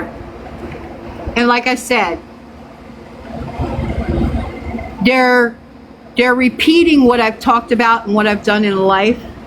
They're just miscrewing it to what they want it to be.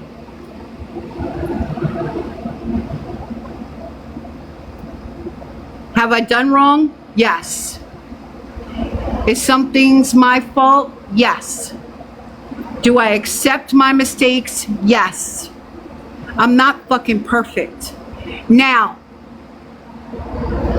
as I was saying before I saw Miss Simply's comment, this is another thing that they're talking about. This is another thing that they're talking about. When I was a game host, when I sold gift baskets, when I sold gift balloons, and when I played taps, did I ever scam anyone out of any money, any packages, any prizes? Or was it reversible? People would play all their money, get their products, and dispute me, and I was always fighting disputes with the bank. Which was it?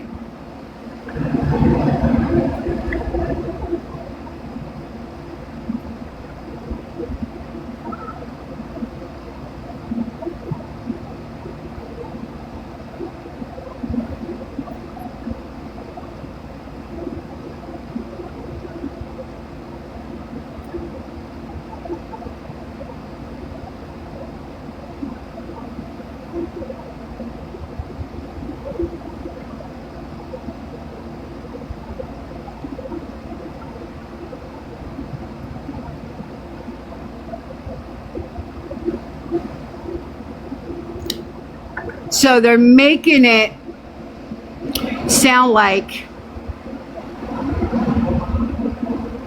my break-in was my fault. I was a scammer. I sold my husband's pills. When I was a host, I scammed people. Everything I do is a scam. And I'm just this big old scammer. Now, back 3 years ago, after my husband passed, and I was living in the camper at my son's house, and I was struggling, I couldn't even pay my bills. Did some of my supporters buy me cigarettes? Yes. Did some of my supporters send me money for kerosene? Yes. Did some of my people help me with a few groceries when my food stamps were cut? Yes. Did some of my friends and do some of my friends still help me when I am down on my luck? Yes. But then I got better. I got better what, guys? After I left my daughters, I started door dashing. I was taking care of myself. I was paying my bills, and I was doing good until March, until the car broke down. The car sat for what, 2-3 months? Until I sold the camper, got the car fixed. And then after I got the car fixed, the fucking timing chain went. And here I am.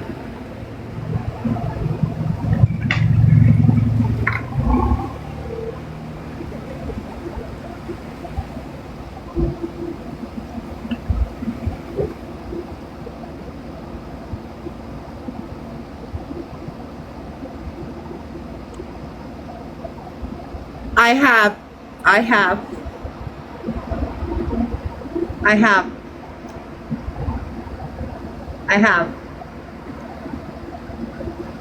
I have always told the truth about everything. Is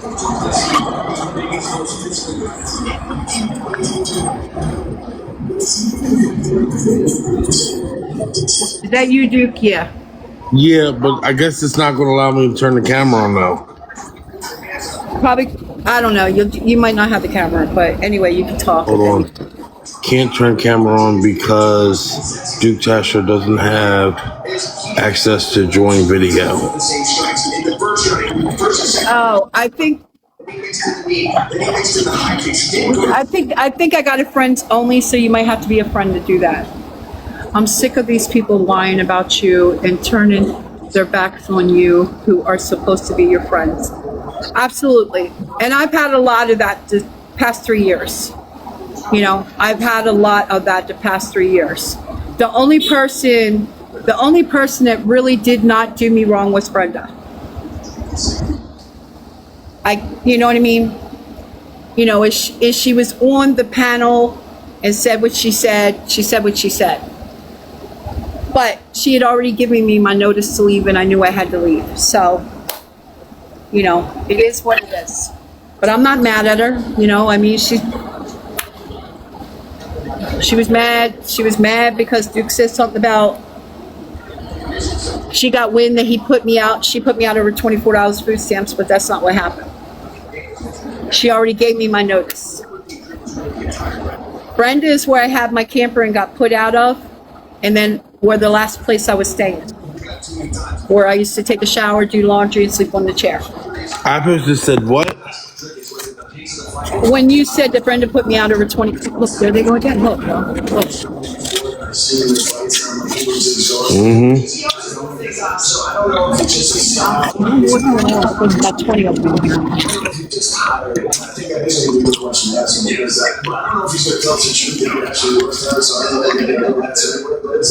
Why don't we see where God has implemented these against wrestlers? He made it almost impossible for the should be able to. That's a cop too. That's a cop, y'all. That's a cop. See his computer? That's a cop. But we feel the need for the right hands and big shots over the top of the field to land. So you do have to tie that work. You can't just stand. Did you talk to the other person? What other person? Am I missing somebody, Teresa? You have to time it perfectly. Talk to what other person? If you don't time it perfectly, you're giving the wrestler a handle. You're giving them something to grab onto. Turn your TV down. It wasn't like Kamaro got caught. I'm trying to hear what's going on with the police out here. They're standing up here. For us, we start to this. You are fighting a wrestler. You want to keep your feet on the ground. You want to keep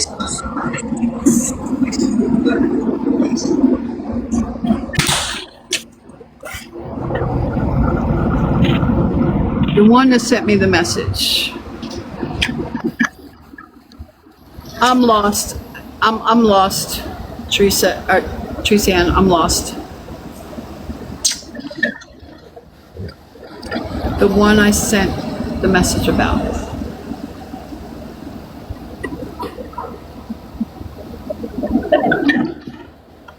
I have to go back and read your message to answer that question.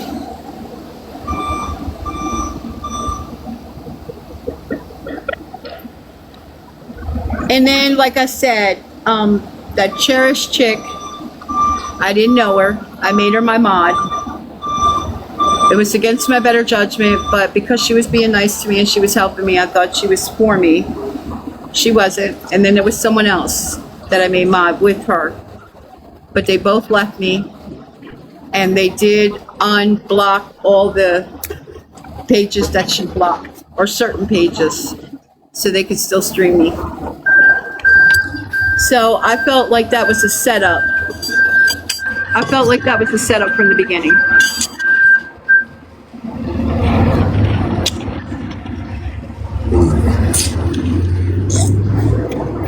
Well, I'm blocked on TikTok on my other account till the 25th. That's why I'm on this one. And I was eating.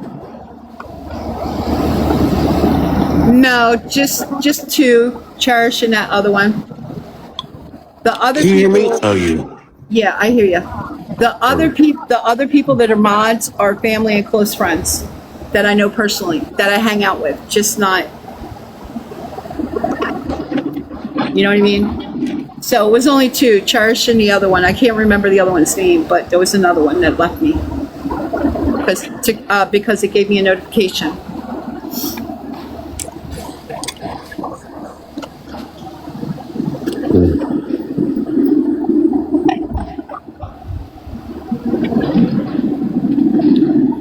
Miss Shelley says, I'm new here and I enjoyed your story tonight.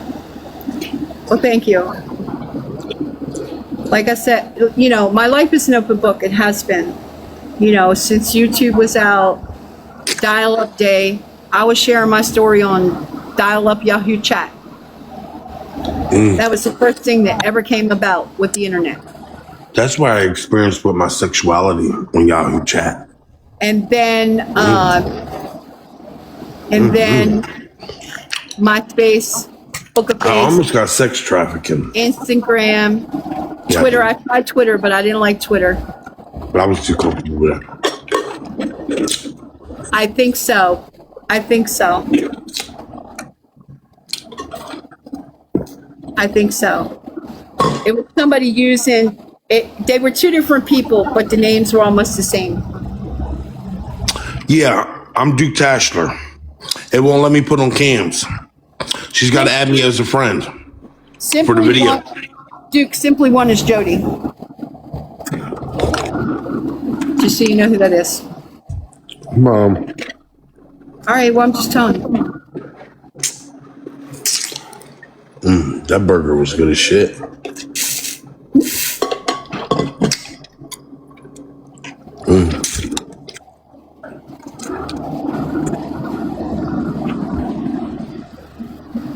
Okay, hold on.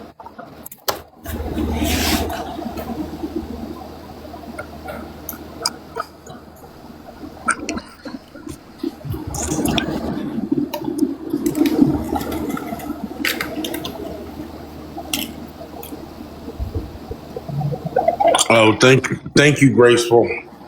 Yeah, the people reported me.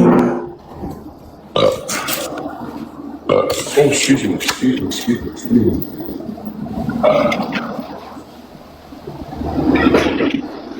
What is it? I ain't never worried.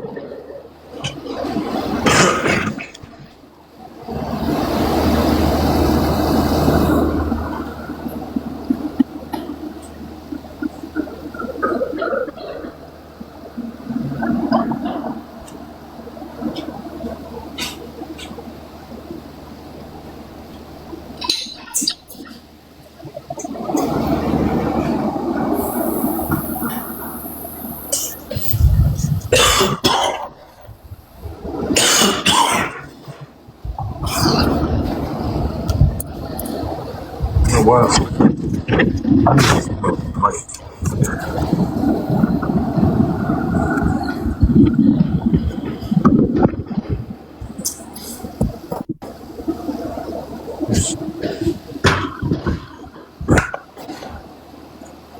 Come on.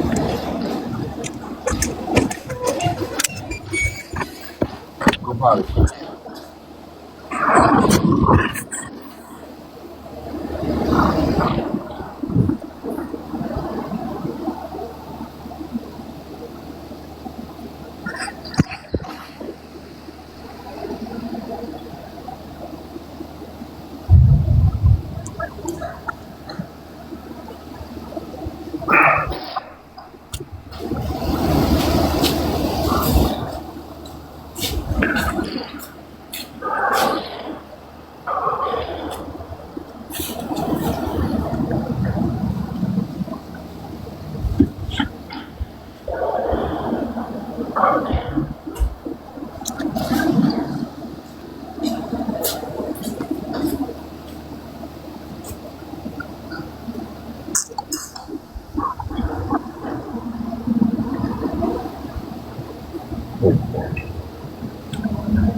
Kathy, I have a question, please. There was something else I wanted to talk about, and I got sidetracked it when y'all mentioned the pill, but Okay. I felt so Follow my bad. Vincent account. I felt so bad, y'all, because I had to wake her up to give her that damn pill. But she went back to sleep. She took it, thank God. Yo, go potty. Let me smoke just a cigarette and we gonna get into bed. Kathy, I have a question for you, please. Sure, Miss Shelley, go ahead. Damn, Mom, you got 37,000, almost 37,000 likes, hearts. It's still good just getting in the category. I'm proud. I'm glad they're helping you. You get on my nerves, but I'm glad. Oh, that's what I wanted to say. But I'll talk about it after Miss Shelley.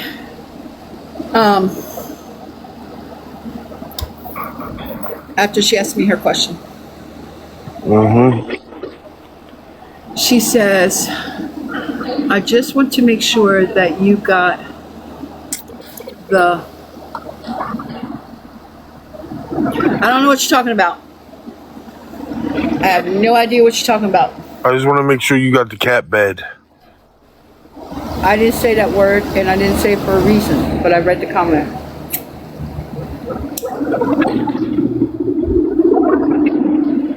What's that supposed to mean? I don't know what she meant by that comment.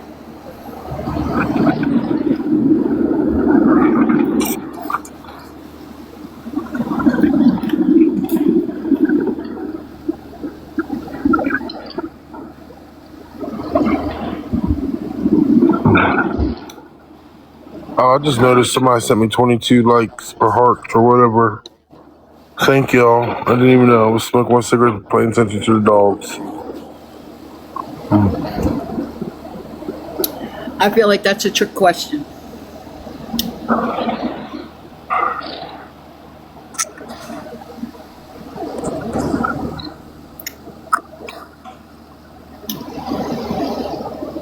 Chat, do you know what she means? Because I sure the hell don't. Unless she means this. Let's see if I can find it.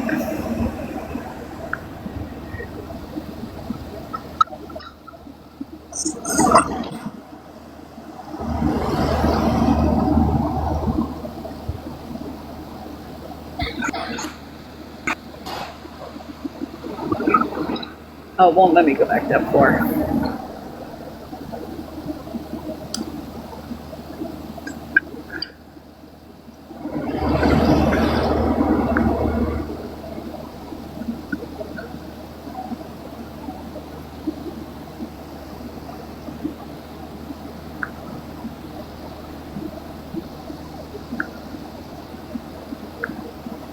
No, not that.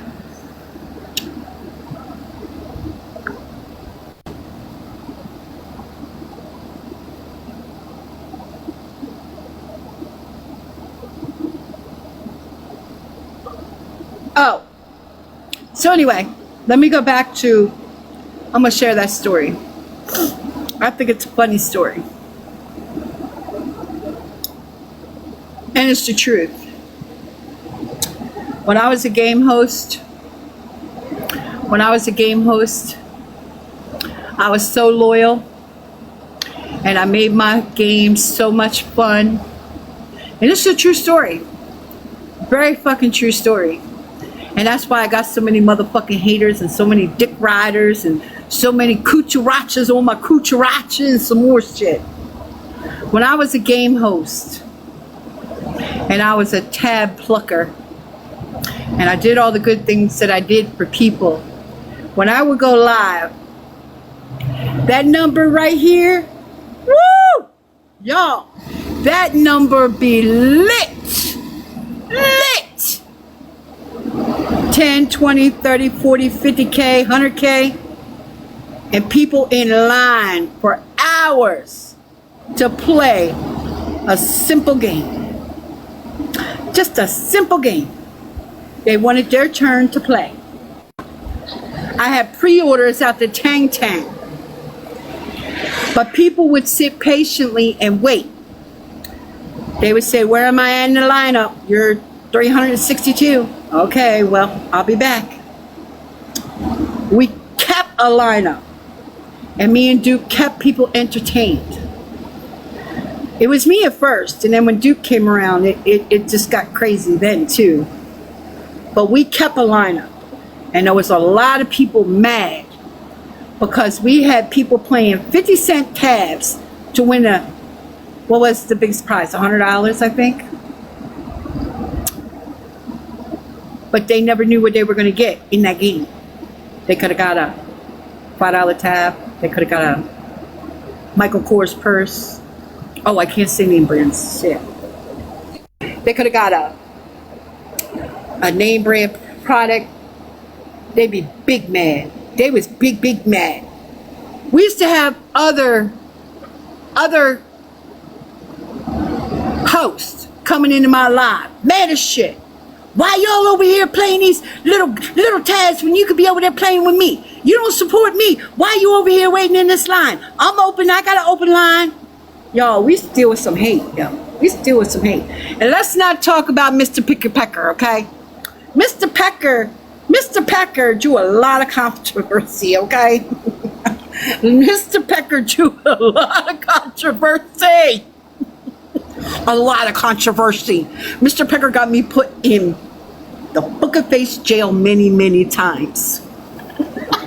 Because they was big mad. Big mad. That's a homemade game. That shouldn't be allowed. She can scam people on that game. Da.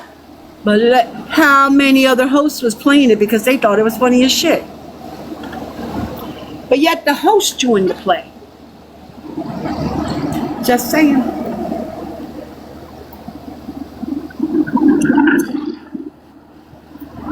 Yes, it was. Yes, it was. Mr. Winky, Miss Winky, Mr. Pecker. Yeah, it was loaded. We even had some Mr. Winky and Mrs. Winky prizes. Yeah, we did. Missy. Oh, I see. Peckers everywhere. Peckers everywhere. I changed it to. That's why the other night, when we were talking about the picker-pecker, I drew the picker-pecker on the diaper, and I wrote picker-peckers up here. Do you know they got an account with that called Diaper Kathy? Y'all, I was dead. I was dead, yo. I was dead. Because you know, if there's any game host that knew the Mr. Pecker, they'd be like, oh, shit. Mama Dukes is around. Where's she at? Mama Dukes is back. Where's she at? Let me go find her. Yeah.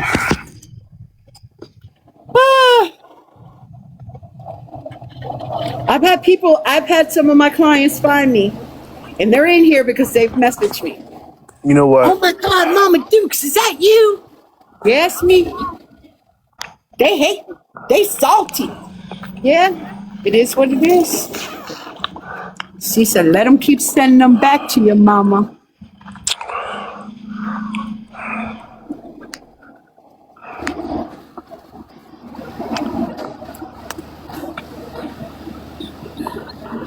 Mr. Pecker is definitely a controversy game. So many people hated that game. So many people hate it. So many people hate it. Yo, maybe in my spare time, I should go ahead and make the booby one and the Kachkaracha one, and make the poop one. Make the turd. Make the turd board. Make the turd board, the booby board, and the Kachkaracha board to go with Mr. Pecker. Damn, what you in the dark for, nigga? I thought you was going to bed. I am all in the shower. Damn, I can't take a long shower. I can't tell why people take them short in the shower. Heather, I'm glad. Do kitchen mute. They don't need to hear him. Oh, he went off. Okay, good. They don't need to hear what goes on in his background. Y'all, who want to send me some donations so I can go to the dollar store and get the stuff to make them? I'll sit right here and create them on live, y'all. I'll sit right here and build them bitches online so we can add them to the games. Who want to send donations for the supplies? I need 4 big blackboards. I need construction paper. I need an laminator. And I need some Velcro.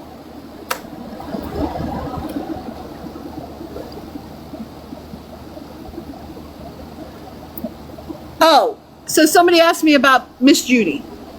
I did see that before I went to get Brooklyn her pill. I did want to answer that person.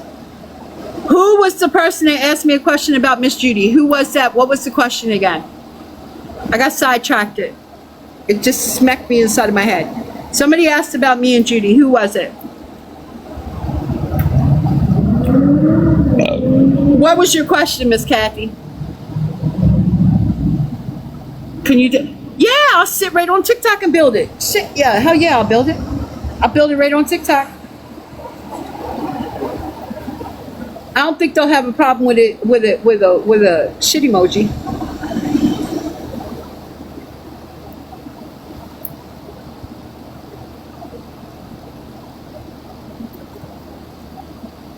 I gotta build the biggest shit emoji.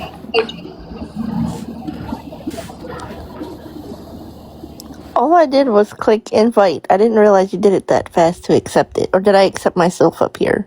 No, honey, you're able to. The only people that can get in these boxes are friends or mods. That's it.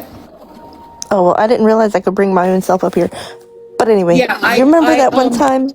I said it like that because I just didn't want people coming in my box. Oh, okay. Do you remember that one time Judy made them pork chops and they were size of quarters and I looked at them and was like, what the hell? Well, we know she cooks small meals, girl. That was my first time eating there. Girl, you know she made them be happy you got a meal. I looked at that shit and I looked at her.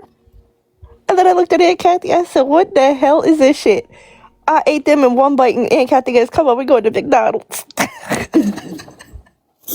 So the situation with me and Judy. I love Miss Judy. I still love Miss Judy. I still talk to Miss Judy. And Miss Judy still talks to me. Okay?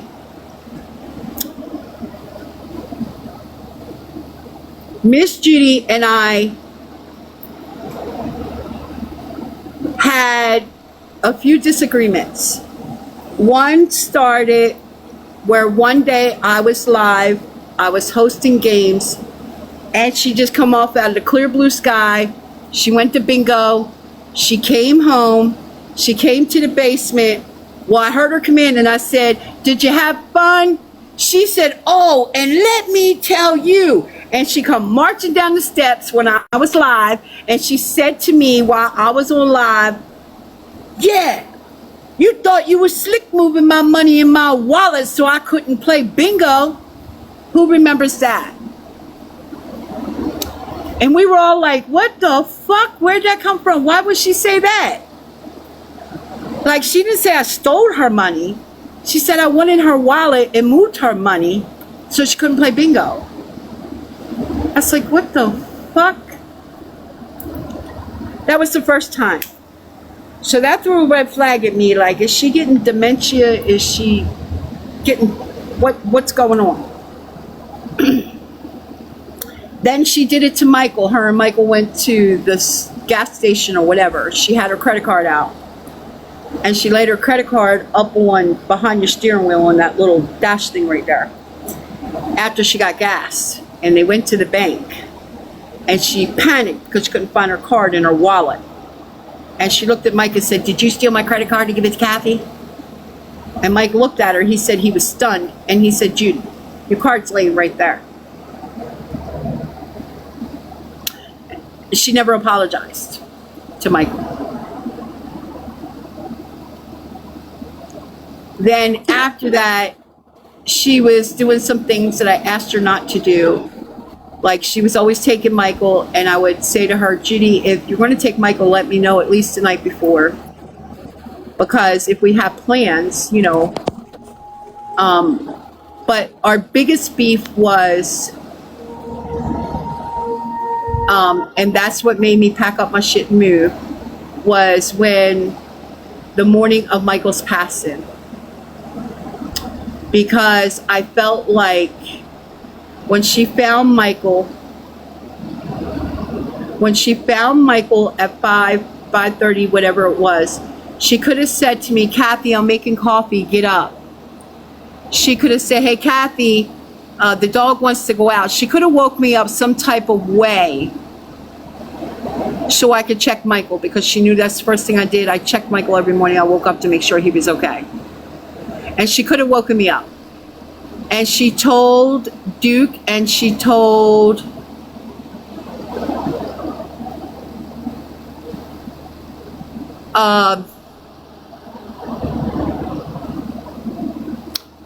what's her name?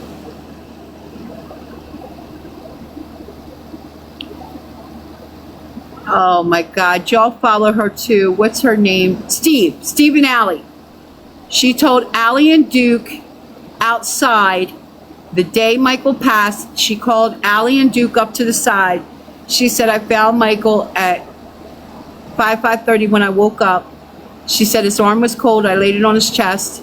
She said, but I didn't want to wake Kathy up. because I didn't want her being mad at me for me finding him first. That was her reason. And I got pissed off at her. Me and her had a big argument about it. That's when I packed up and moved out. Or no, we were moved out before that. But that's when me and her had a really big argument. And we didn't talk for a while. No, I love Judy and all, but she Then we cheap. went- She cheap. Then we went back to talking. But she still swears I accused her of sleeping with Michael, but I was never the one that accused her of sleeping with Michael. That's crazy. I never heard that. I never once accused her of sleeping with Judy. Not once. Because when my husband was a hit and run victim, he could no longer have sex after that. So, you know. Okay, I remember that day. Yeah. So, you know. Because that's when you and Riri were still talking. Yeah. And I couldn't get a hold of you, and I knew Riri was with you, so I called Riri, and that's when she told me, and I left that firehouse so damn quick and went to Baltimore. Yeah, but we were already out then. But that's when we stopped talking for a while. We didn't talk for like, what, a year? A little over a year before we started talking again. But talking stuff. Y'all, and Judy is a trip. Especially when she don't like driving alone. So when I would go there to visit, and Aunt Kathy and Uncle Mike had appointments after his accident and whatnot, and he was able to come home, Judy would have me go with her. Well, that's why she always had Michael go with her, because she didn't want to be alone.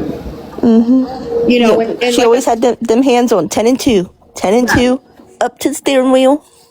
And, you know, we were a community. We were a house community. So I didn't care that he went with her. You know what I'm saying? Yeah.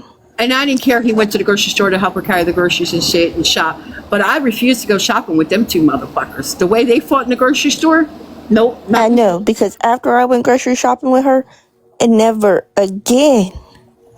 I wouldn't She would go find me a pack of pork chops, so I'd go find the cheapest pork chops. Oh no, those aren't good enough. So now I'll go find her better pair of pork chops.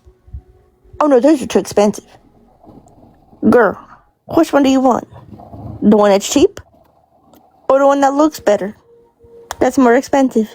Well, when me and Michael were living with her, she only wanted the best. But now she's eating stuff from the dollar store that she wouldn't eat when we tried to buy it. But like I said, I'm not going to talk bad about Judy. I'm not going to say anything bad about her because. Oh no, I'm not talking bad about her. No, we're not. I'm not saying you are or I am. I'm just saying we're not going to do that because. Oh you no. know, she was a good person. She has a good heart. She's a good friend. You know, she was there. I don't got nothing bad to say about her anyway. Right. We were there for each other. It was a community household thing. Mike mopped up the water for her. You know, he did the manly thing, took out the trash. You know, we got the grass cut, whatever.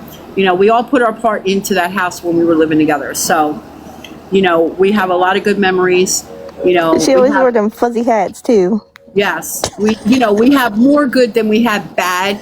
But, you know, for some reason, she still got, you know, she said that, you know, because I accused her of sleeping with Michael, that's why she won't technically help me anymore. So, and I said, I've never accused you of that. Other people said it, but not me.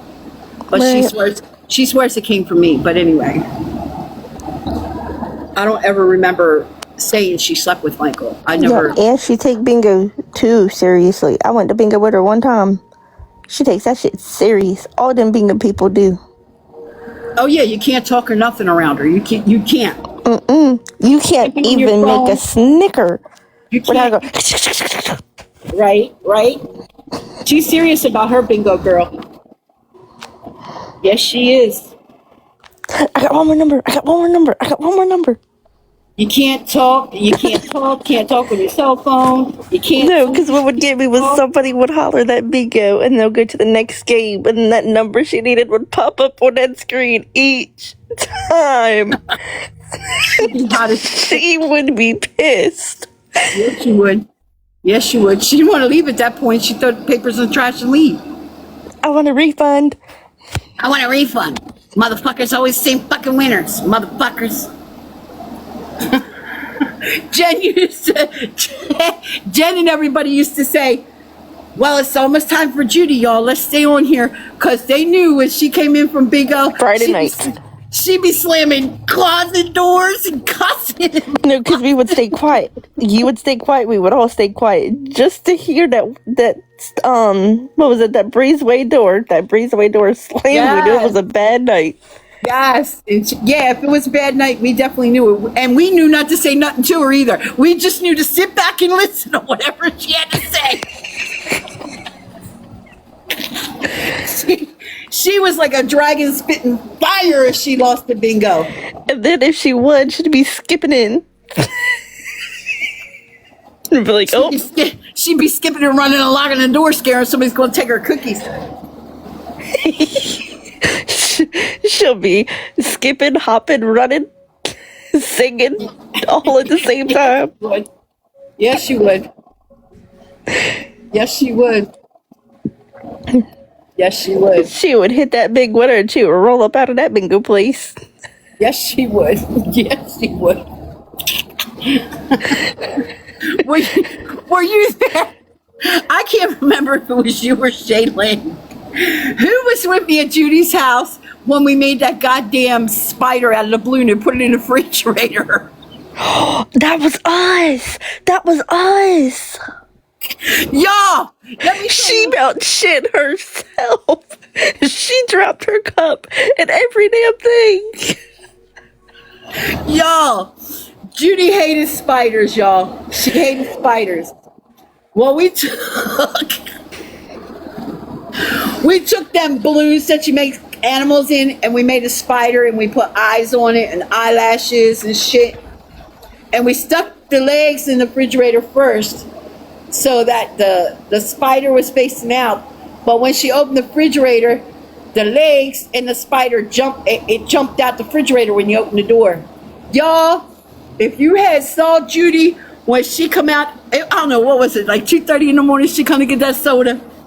She comes strolling Because I was through. sleeping on that roll-out couch. We was sitting in the kitchen waiting for her, yo. We was sitting and we was like, here she comes.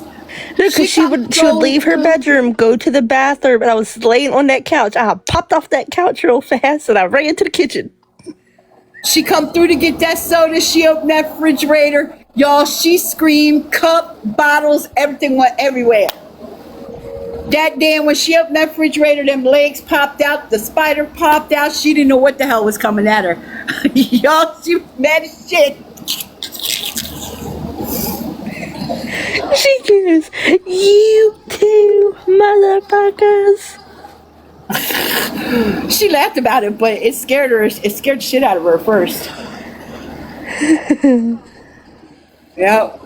She got me with that fucking, she used to get me with that fucking snake though, man. I used to hate that shit. That's why I did that spider on her ass. I said, I'm gonna get you back one day. Because she knows I'm petrified of snakes. And she put that damn snake by that damn chair. Girl, I went flying out of that motherfucker. Oh no, because I remember that day. And I told her, I said, I'm gonna get you back one day. I said, trust and believe, that's when I thought of that spider. Because I think that was the day after I got my tattoo on my leg from my dad, was when she did that snake thing. Yep.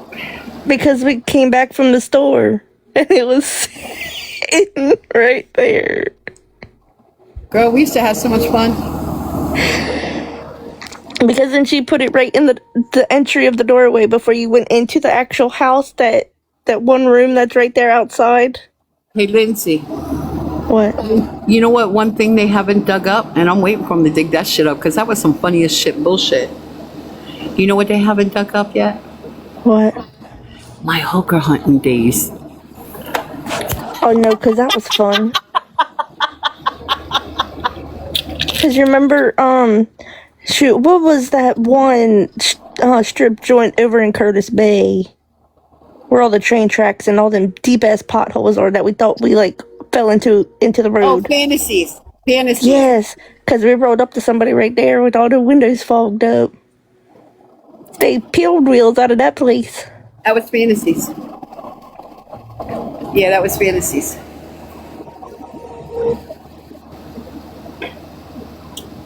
Because I used to pick on Judy something bad.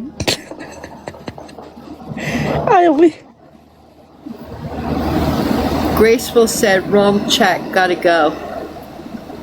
What do you mean, wrong chat, gotta go?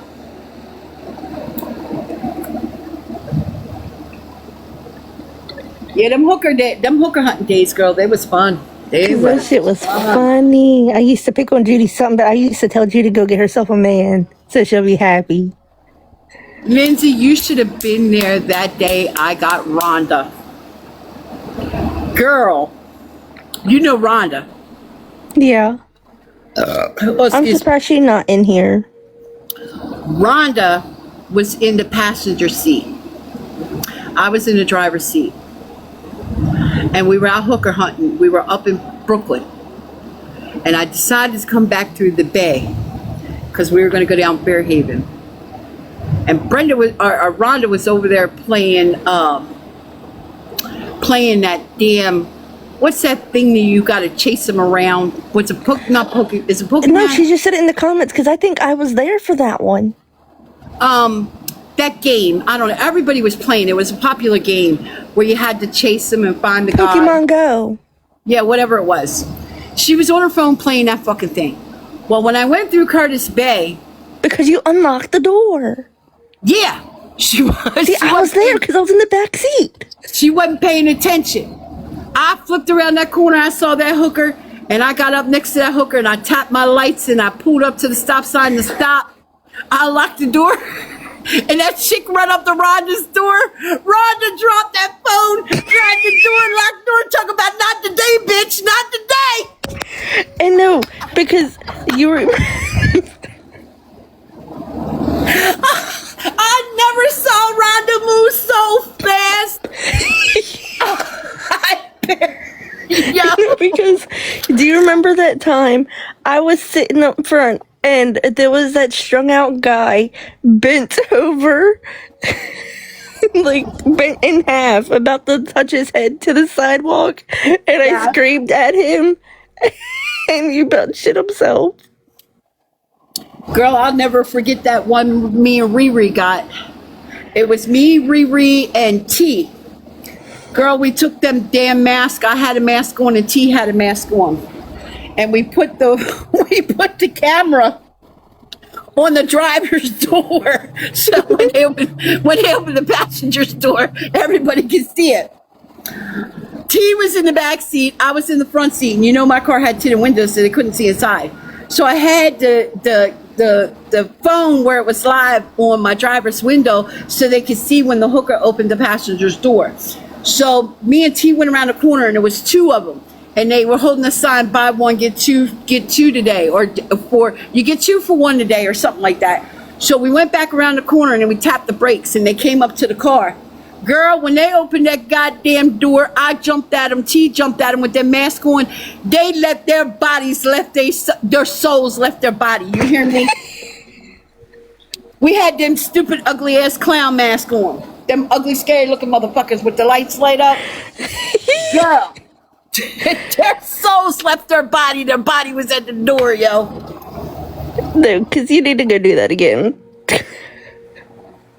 I got Richie one time too. Richie was like, let's go through Brooklyn. And because you know when they were down there, they always wanted to go see the hookers and go check Pop downtown, the homeless guy, right? So Richie was in my car and we were riding through up there by where Uncle Mike got hit, right? By the church. Mm-hmm. And there was one walking with her walker. And Richie said, damn, she could barely walk. I said, Richie, that's a hooker. He said, no, it ain't. I said, yes, it is. He said, no, it ain't. She ain't no hooker on no walker.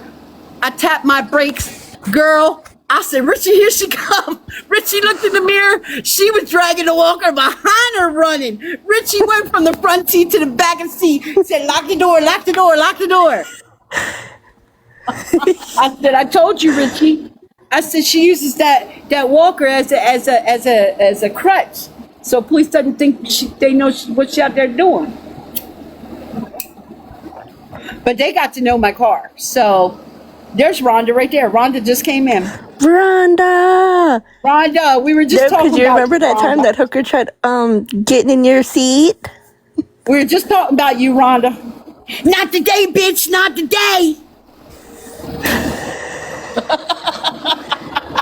Rhonda was too busy playing that damn Pokemon shit or something. Because you, unlocked them doors, and I hit my lock button and the other lock button in the back. So they could get to her. Rhonda said, "That's messed up, Kathy." No, because she was always in your lap. Girl, Rhonda was quick. She was always in your lap. Rhonda had that coat on her, laid back like this, playing her game. She said, "Not today, bitch."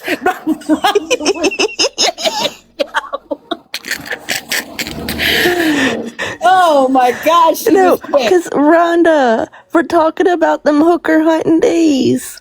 Where we went. Rhonda, we're talking about the day we were hooker hunting, and you was over there in the seat covered up playing little Pokemon, and I pulled up, and that hooker grabbed your door, and you jumped up and said, "Not today, bitch." Rhonda said, "Not today, bitch." Rhonda was always in your lap.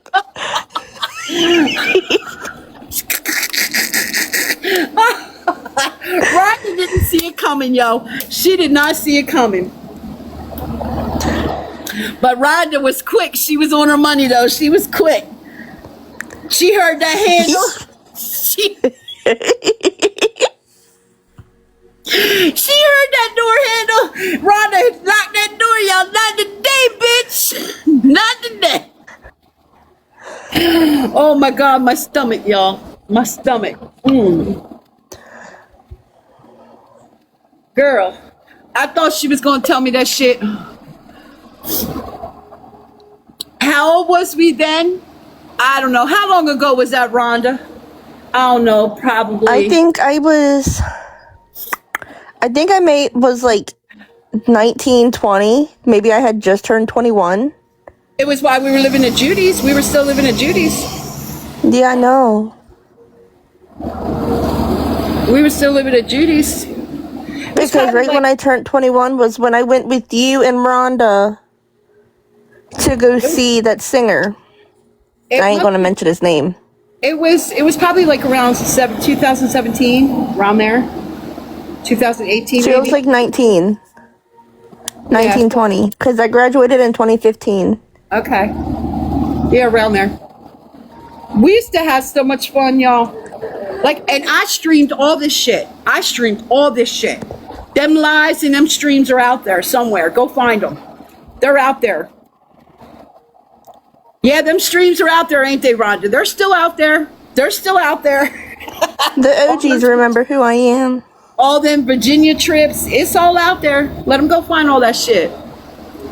They might find that shit entertaining too. Give them something else to talk about. A hooker hunting we go. A hooker hunting we will go. Drop the dick and come out with your gums up.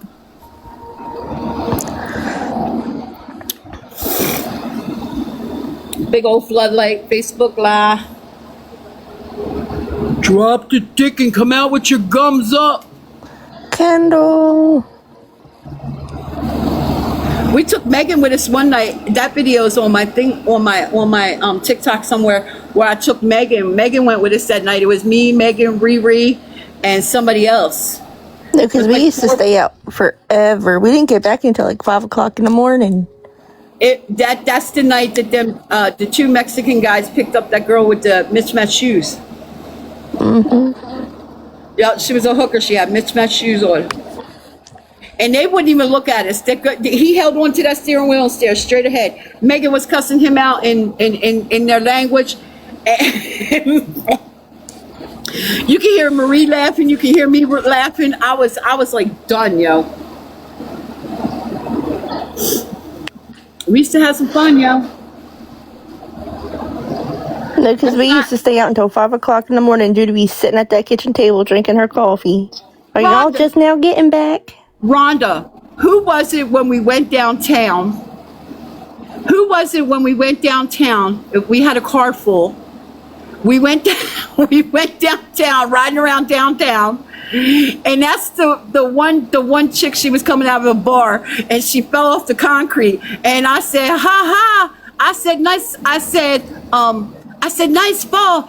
And she saw my Patriots sticker on my car. She said, fuck the Patriots, bitch. She was mad as shit because I saw her fall. I think I was there with y'all that night, but there was a whole bunch of us. No, I'm talking about the night that we went downtown. We were carrying on and somebody had to pee. I can't remember who it was. Somebody had to pee so bad. We're trying to find a place for them to pee. And I said, well, I'll pull in the alley. You can pee in the alley. They said, hell no. I'm not getting out and pee in the alley. It was somebody had to pee that night. I can't remember who it was. And they winded up finally getting out pissing by a dumpster. I don't remember who it was. I think, was that Riri? It might have been Riri. I can't remember, but somebody had to take a piss and they got out. Because I remember there was one I did was me, you, Rhonda, I think Riri, and there was somebody else. It was a bunch of us. And I remember they were laughing so hard they had to pee. She was like, stop, I gotta pee. I don't give a shit where I gotta pee. And I pulled up by the dumpster and she got out and pissed by the dumpster. And we told her the rats was going by her cucaracha. I can't remember who it was. You remember that big ass rat that popped out at me out of the trash can? Girl, because them city rats wasn't no joke, yo. I said, you got your pants I went to go throw something in the trash can and that rat jumped out of the trash can at me. And that rat's going to run up in your hoocharacha.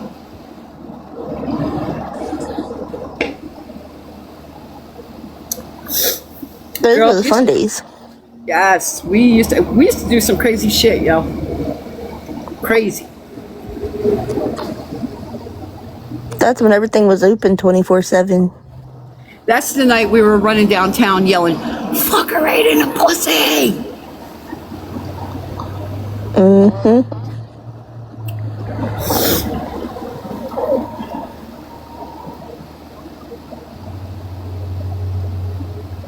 But you know what? Them people used to have so much fun with us. They knew when they saw my car, they knew we were about to say something. They all pulled their cameras out. Here come the crazy woman. So I said, everybody in Baltimore knows my car.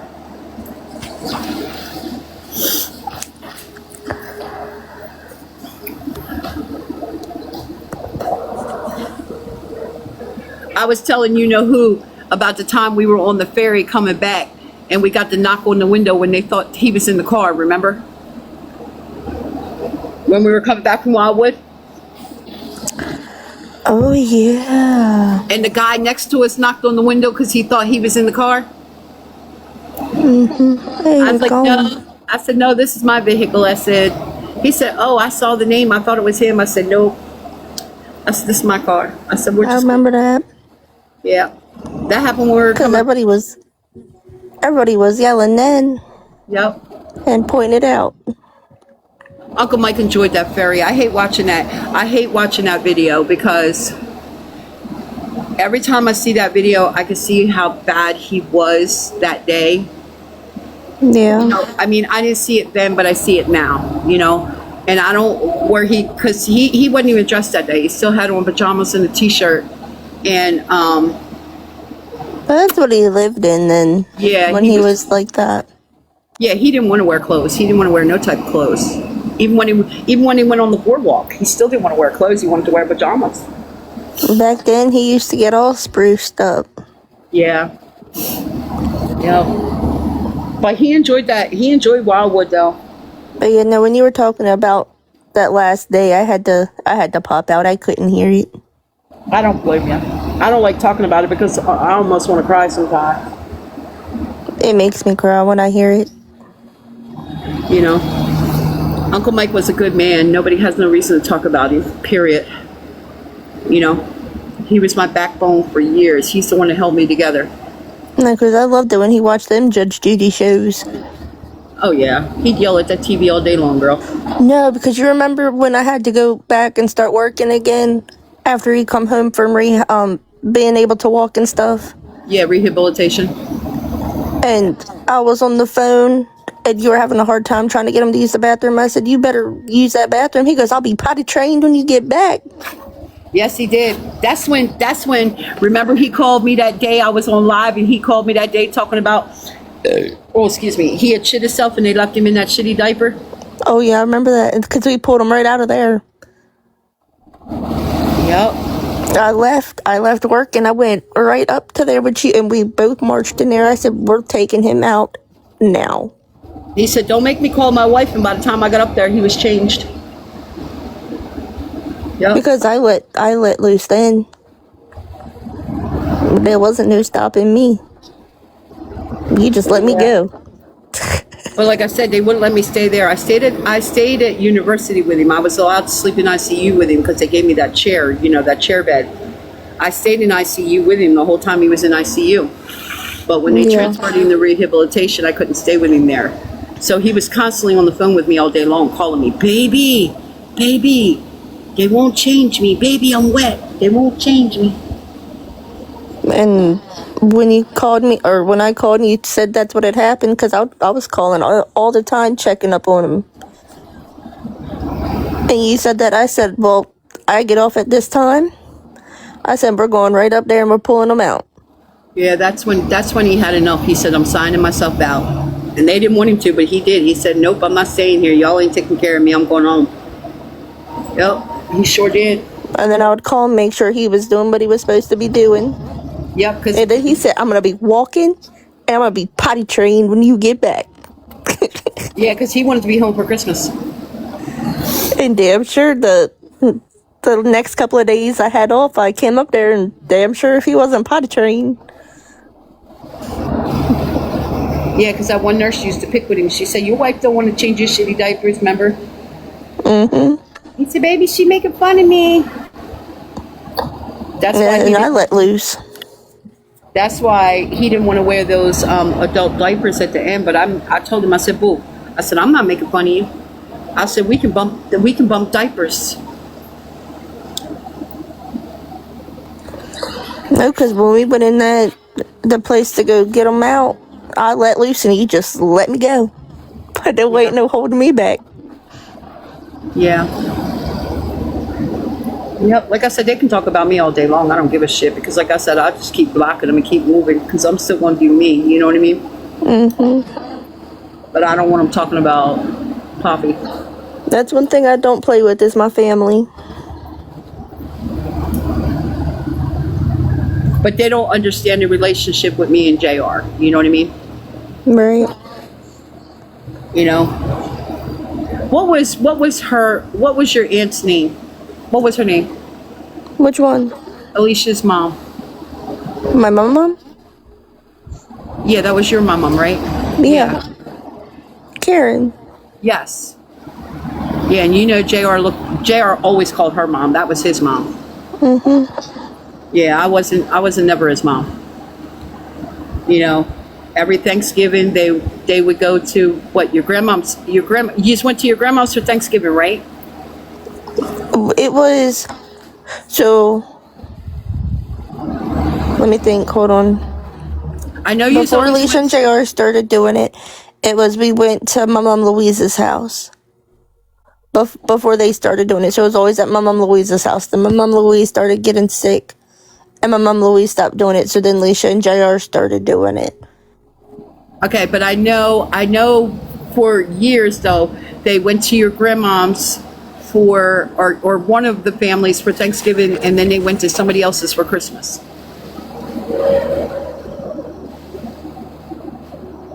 No, because as long as I can remember, it was Easter, Thanksgiving, and Christmas. My mom Louise always did all of that, as far as I can remember. And then sometime after my dad died, they were still doing it at my mom Louise's. And then somewhere in that period of time, Alicia and JR started doing all the holiday dinners. Yeah, but I remember when your dad passed away because I was there because you lived in the old house before your mom got the new house.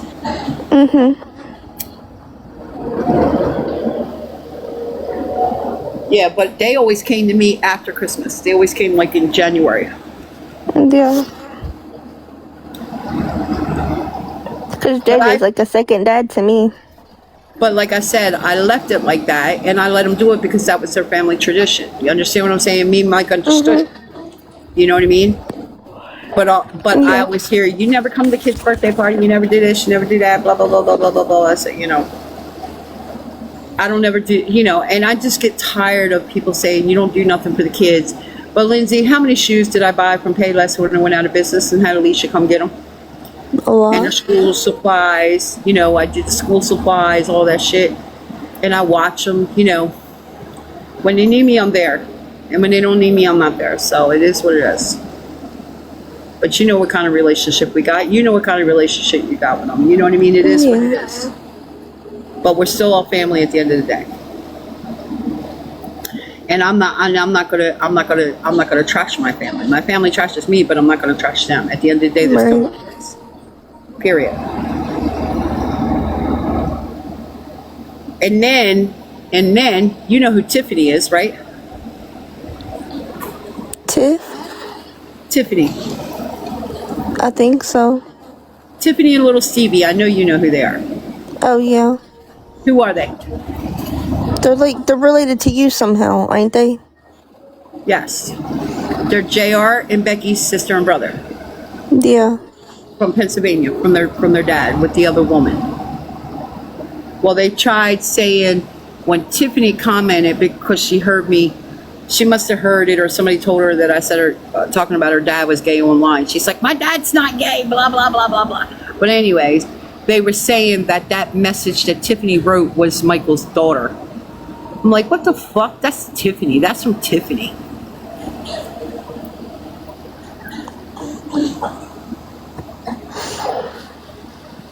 Tiffany is the little skinny blonde one that comes down with the glasses, and they go to the car shows with JR. Oh yeah. They come down from PA. That's who that is. Mm-hmm. And her brother used to come down and help JR. Yeah. Yeah. Steven, that's who they are. They're Georgia's kids by, what was her name? I think her name was Sue. I want to say it was Sue. I don't know. I think her name was Sue. Yeah.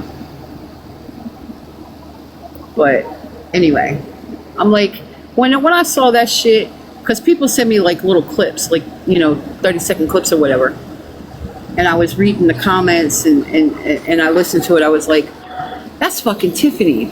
That's not Michael's daughter. What the fuck? And then they had it where I was fucking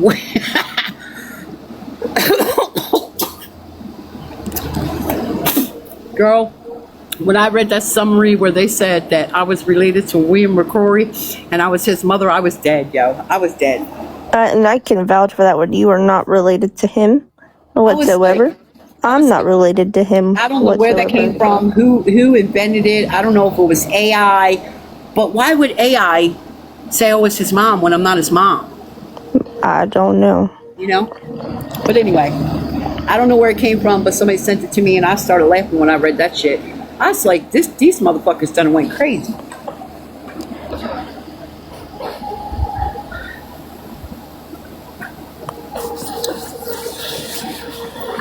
But anyway, like I said, I'm good.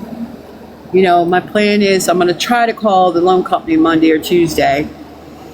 And I'm going to talk to the general manager. I'm going to see if I can get them to get the general manager to call me. And I'm going to try to talk them into let me get my truck fixed. Yeah. But then I'd have to go to Baltimore. I'd have to find a way to Baltimore to sign the contract to get the check to pay the mechanic. That's an hour. I'd hate to pay a fucking Uber in that. An hour down, an hour back. I'm gonna say I can't go that far. That's about $200.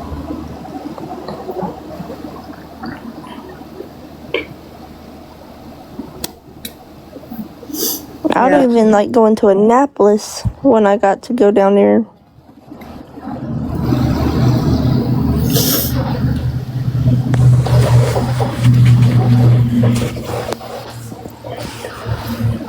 Yeah, but I'm gonna call them. I would. Yeah.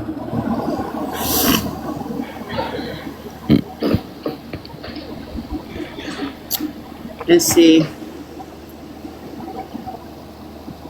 Because you can't be without a car. Yeah, I've been racking my brain of what I can do to try to. I'm trying to sit and think if there's anything in storage, but there's nothing I have that I could probably sell to get that kind of money. The only thing I would have had, was the camper, and I already sold that to do the last repair. And I should have sold it for more. I shouldn't have sold it so fast, but I did because I was on a time clock. I was on a crunch, and I want to beat myself. I want to beat myself up for it. I really do. But once I can get the car fixed, I'll be okay because then I can take care of myself. I can go back to dashing 1 or 2 days a week to make the money I need to make to survive. You know what I mean? Right. And now that I know some of these hotels have efficiencies, you know what I mean? Yeah.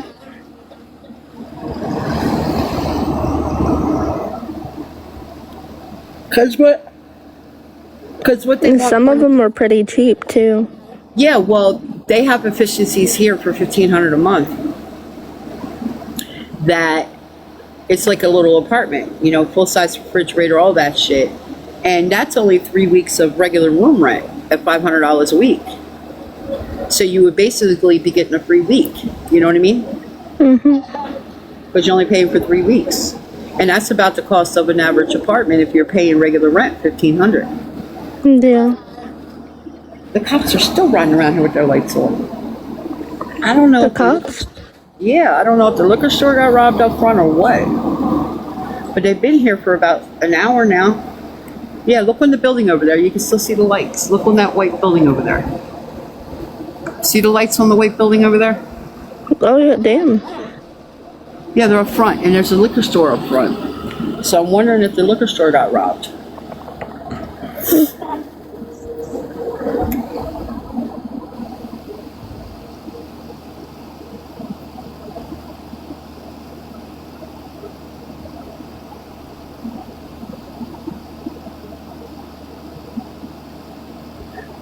Teresa said, sometimes I want to cry when I hear about your husband.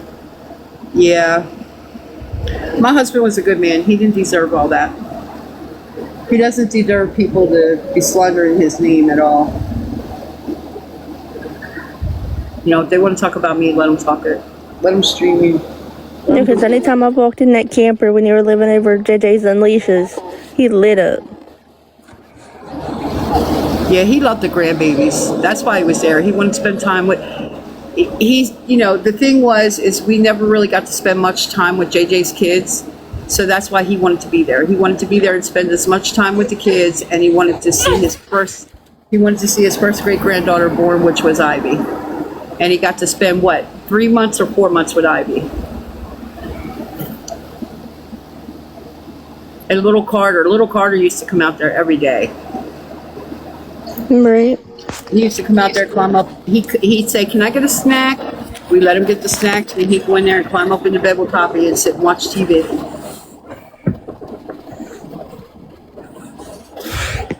And then Sean said to me, when Sean was helping me move myself from the shed to the unit,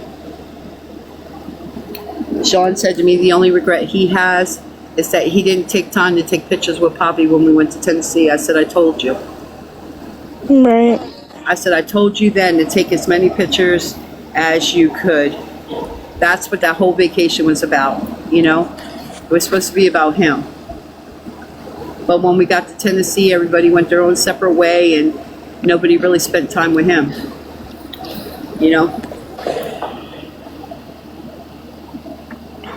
Because we even stayed back at the cabin 2 days because he was sick, He didn't want to go out.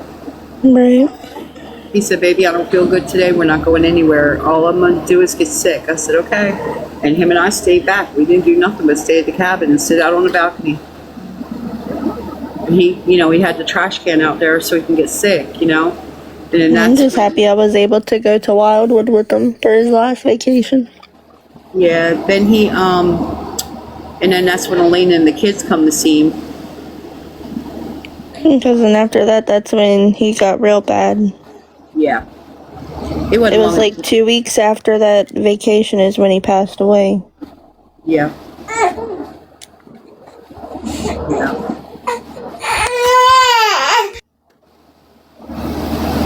Yep.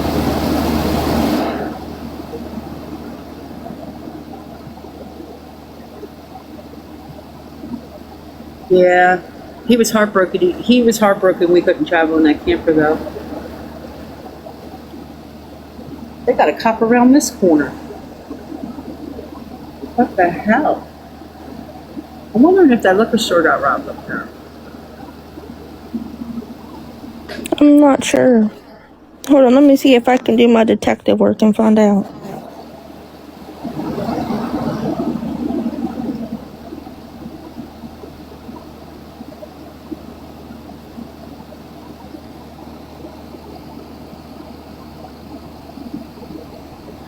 Who's all still here?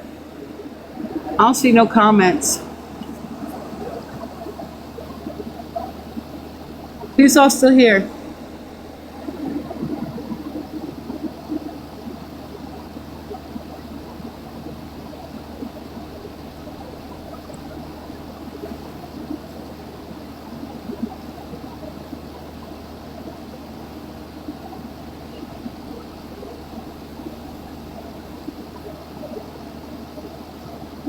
What the hell is a C4?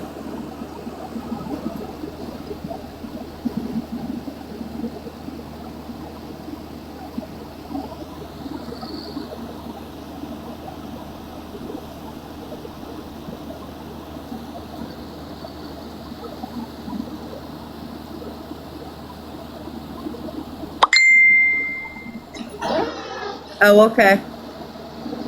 Yeah, I saw your name in chat. I saw it. Somebody sent me a message. They're always backseat watching. Silent watchers.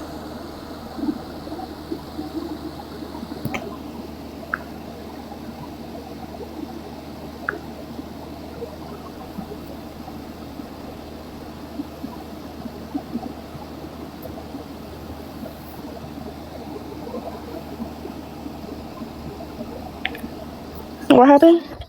Brooklyn's knocked out.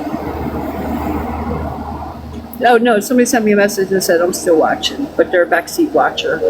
They don't comment in the text, they just watch. So it's what they do is they send me a message on the book and face to say I'm still watching. But I saw their name in chat, so I knew they were watching. A lot of my regulars from the book of face that didn't have TikTok, they created TikToks just to come over because of all the Murrah. I was looking, Tammy. I don't see anything to see what they were for, but it is 12:30, so the people that post are in bed. Yeah, like they've been here a while. They've been here a while.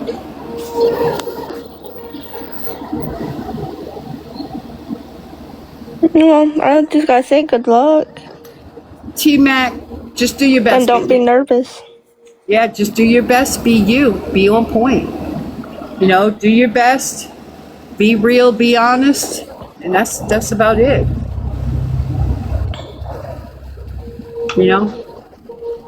Just be you. You'll be good. Hey, Tammy, what's up, baby? But anyway, I think I'm gonna get ready and head to bed. Okay. I love you. Love you too, honey. Good night. Good. I'm glad to hear you're doing good.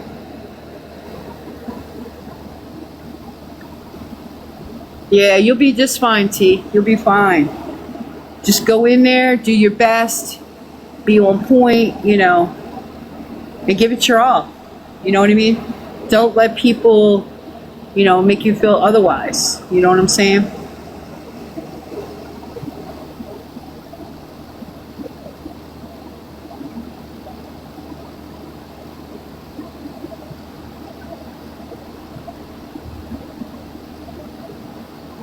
Yeah, don't let anybody discourage you or, because even at jobs, there's people that hate new people, Don't let nobody take your joy, or just go in there and give it your all, be your best. That's what I say.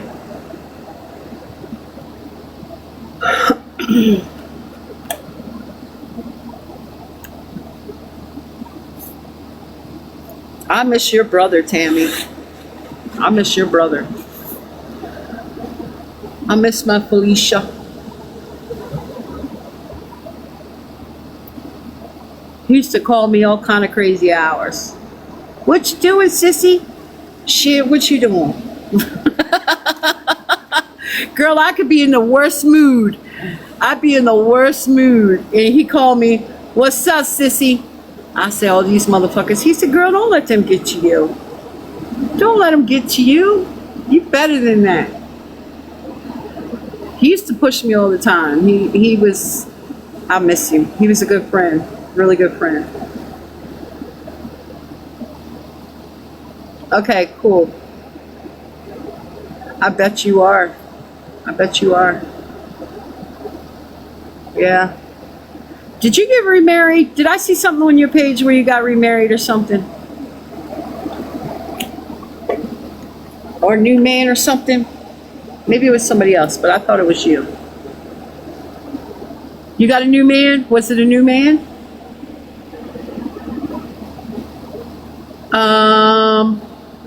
I think I saw them all.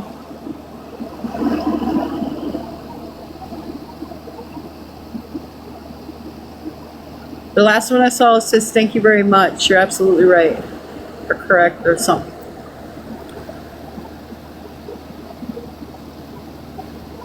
That's the last comment I saw, T.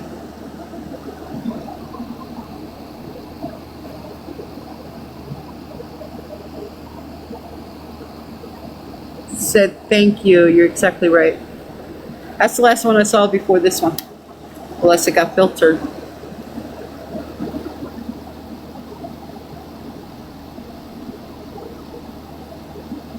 Oh, okay. Oh, okay. I'm good, Betty. How are you?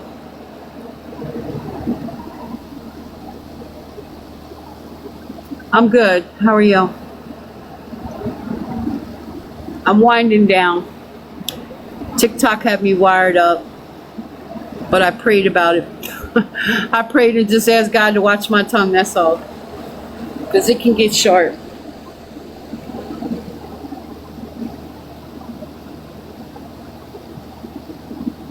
It is hot out here. It is hot out here. I'd be in my truck in this heat, but I was blessed with another week, so I'm grateful to be in a room with air conditioner.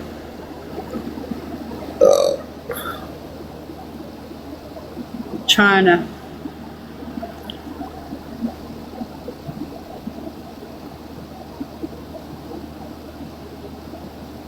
figure out how the hell I can get this timing chain fixed on my truck. I've been racking my brain trying to go down different avenues of what I could do.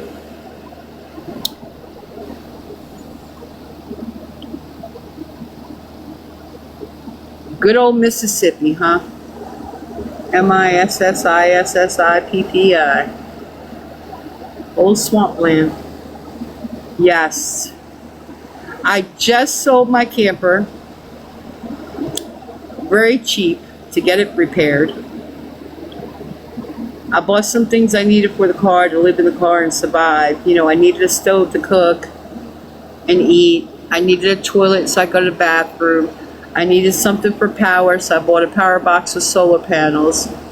I bought a shower, a portable shower, and a tub, so I can eat, cook and eat, go to the bathroom, take a bath, have power, and I got a bed chair in there so I can sleep on it. After I got it fixed, the damn timing chain. And now, bless me, I've been sitting here trying to rack my brain, you know, trying to figure out if I can try to get another loan, something. I'm going to call them Monday and see So see if I could talk to the general manager.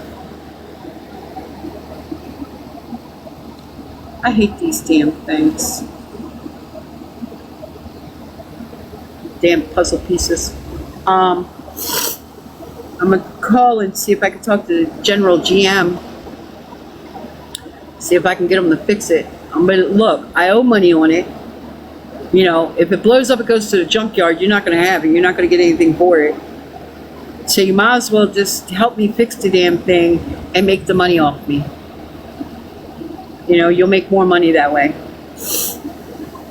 I've already done like 10 loans on this damn thing, paid them all off. But I got 2 right now. I did one in August when I went to see my son, and when I had to sit at his bedside when he was on a ventilator in August. Then I turned around and did another one in March to repair the car, and the guy didn't finish the job and screwed me out of almost $1,000. Then I just paid this another mechanic. Then I wound up just paying the one I did to fix it correctly, and now the timing chain. It's terrible.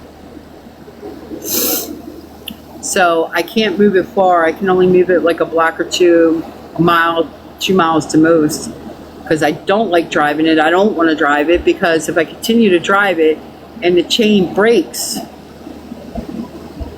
then it's going to seize my pistons and fry my motor. People don't understand how severe that repair is. They got to take the whole front of my car off, take the engine apart. It's a big job.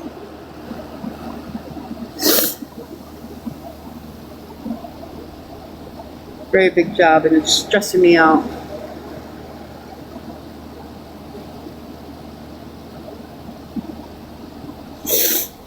But I know once I fix it, it'll go another 200, 300,000 miles with God's blessing.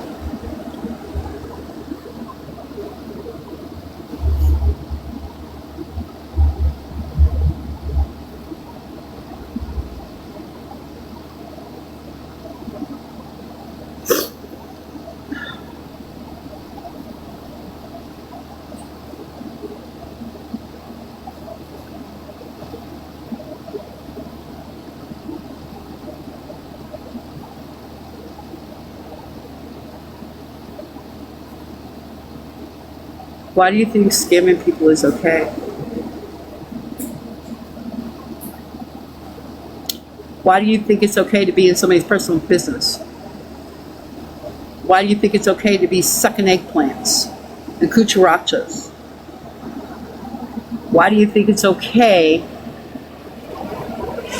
to be somebody like you?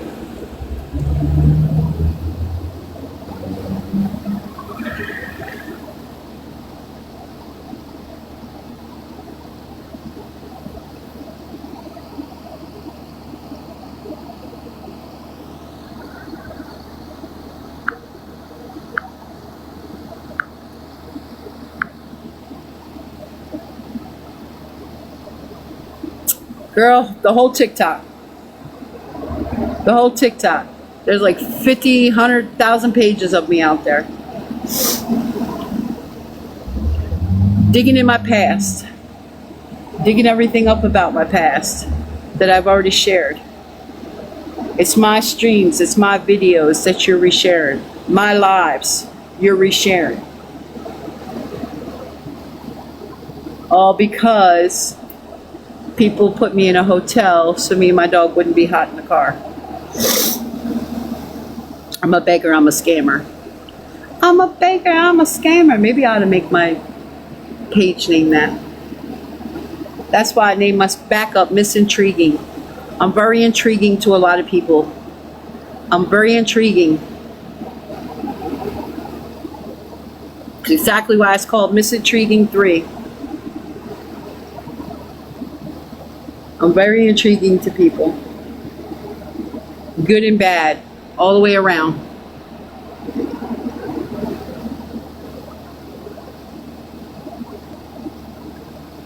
I live in my car. I live in my car. My car is my home, and my timing chain needs to be repaired. So yeah, I fell on a hard time because I got nothing else to sell right now. I can't DoorDash. I can't do anything because my car's not running. If I could DoorDash, I could take care of myself, but I can't do anything right now. It's like I'm in a hard place in a rock. You know, I'm under the damn rock right now trying to get out.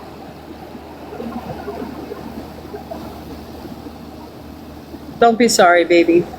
You know, just pray for me. That's it. That's, you know, I don't want people to feel sorry for me. I just want people to pray for me. You know, I'm trying to figure out a way, a resource that I can try to get this car fixed. Oh, you definitely do. You definitely do. I'm 61, so like I said, I've been doing social media since YouTube and back in dial-up day. That's when I started, back in dial-up day. You know, when you used to get on the internet and they go, you are now connected to the internet. That's when I started. And then I went from there to like MySpace and Twitter, then Instagram, and then the Book of Face, and now I'm over here. So I'm used to social media. I'm used to all the drama. I'm used to all the, you know, back when we were on Book of Face, when Book of Face was real big, it used to be the couch trolls. They used to call them the couch people. They used to come in and say, how much for the couch, sir? How much for the couch, sir? How much you selling the couch for, sir?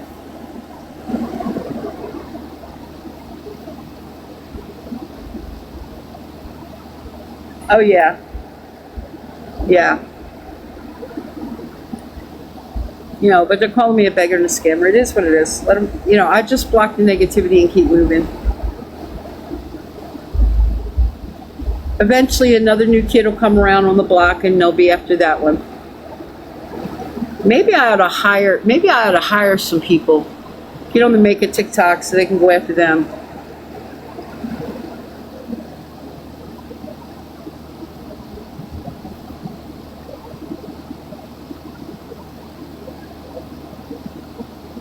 There's a bunch of homeless people standing up here on the corner. Maybe I should go up and tell them, hey, look, y'all, hey, look, y'all, I can get you on TikTok this way. Look, go on here and get some money on TikTok.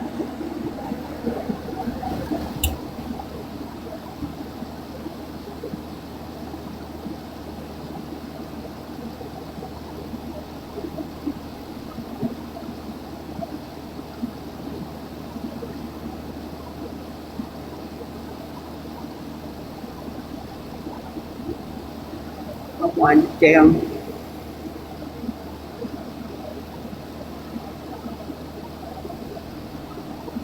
For the timing chain, yes. It could be anywhere from 2,000 to 3,500 plus, depending on what mechanic I get to do it.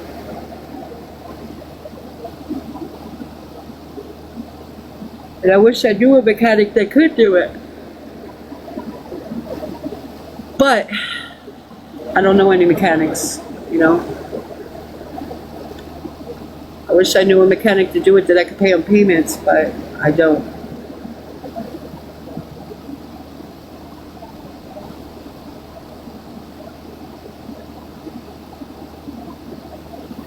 All right, that's my last cigarette for the night. These police are still out here. I'll take my ass in because it's getting late. It's after 1 o'clock.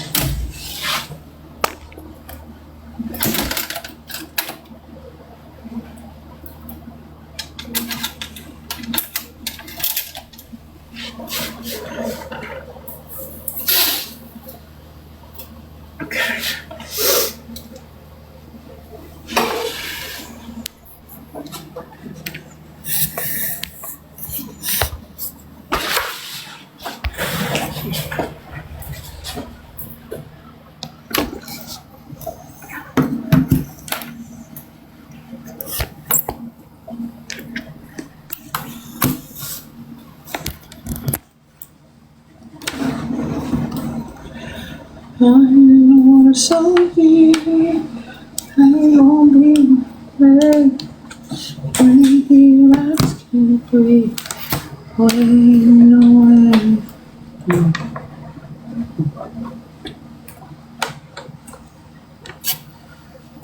I done and packed everything up last night. Still haven't unpacked it.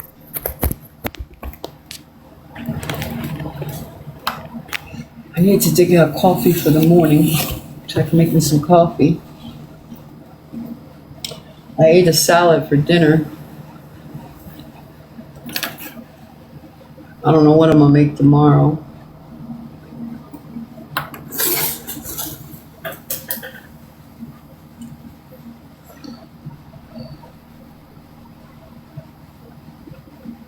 I need to take my medicine.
That's one of hubby's movies.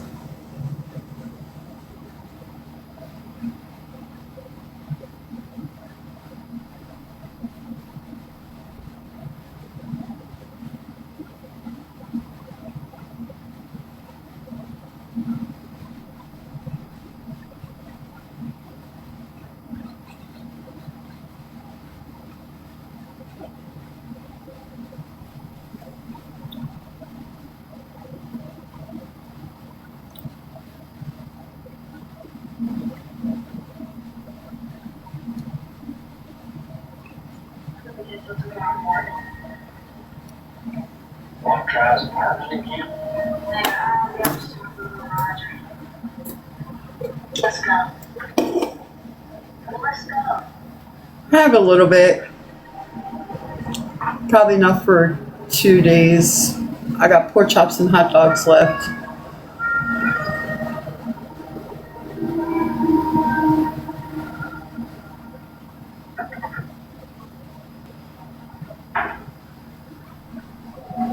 I need to chop all this shit off. I need to cut it my damn self.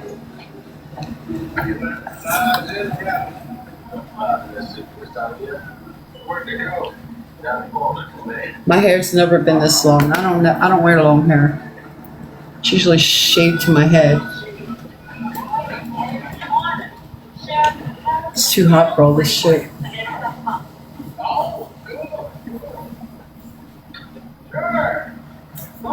Good night.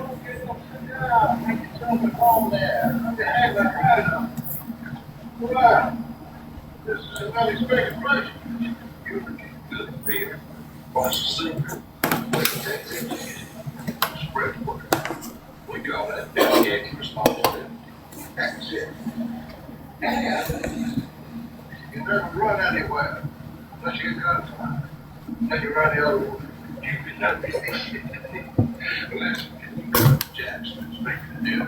Let's get drafted. That's the idea. Damn embarrassing. Isn't it?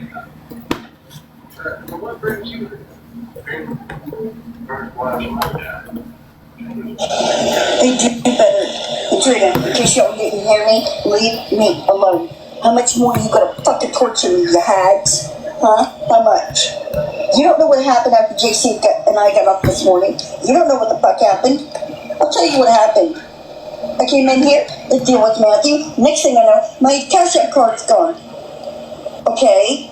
Next thing I know, JC spent all the fucking money and took off. So you bitches can leave me the fuck alone. Let me be miserable in peace. Okay? Go fuck. Y'all begging ass bum motherfuckers. I'm so sick. Let me tell you something. I'm the spokesperson for the fucking internet today. We sick of y'all begging motherfuckers. Okay, we tired of it. Y'all. Which way to go?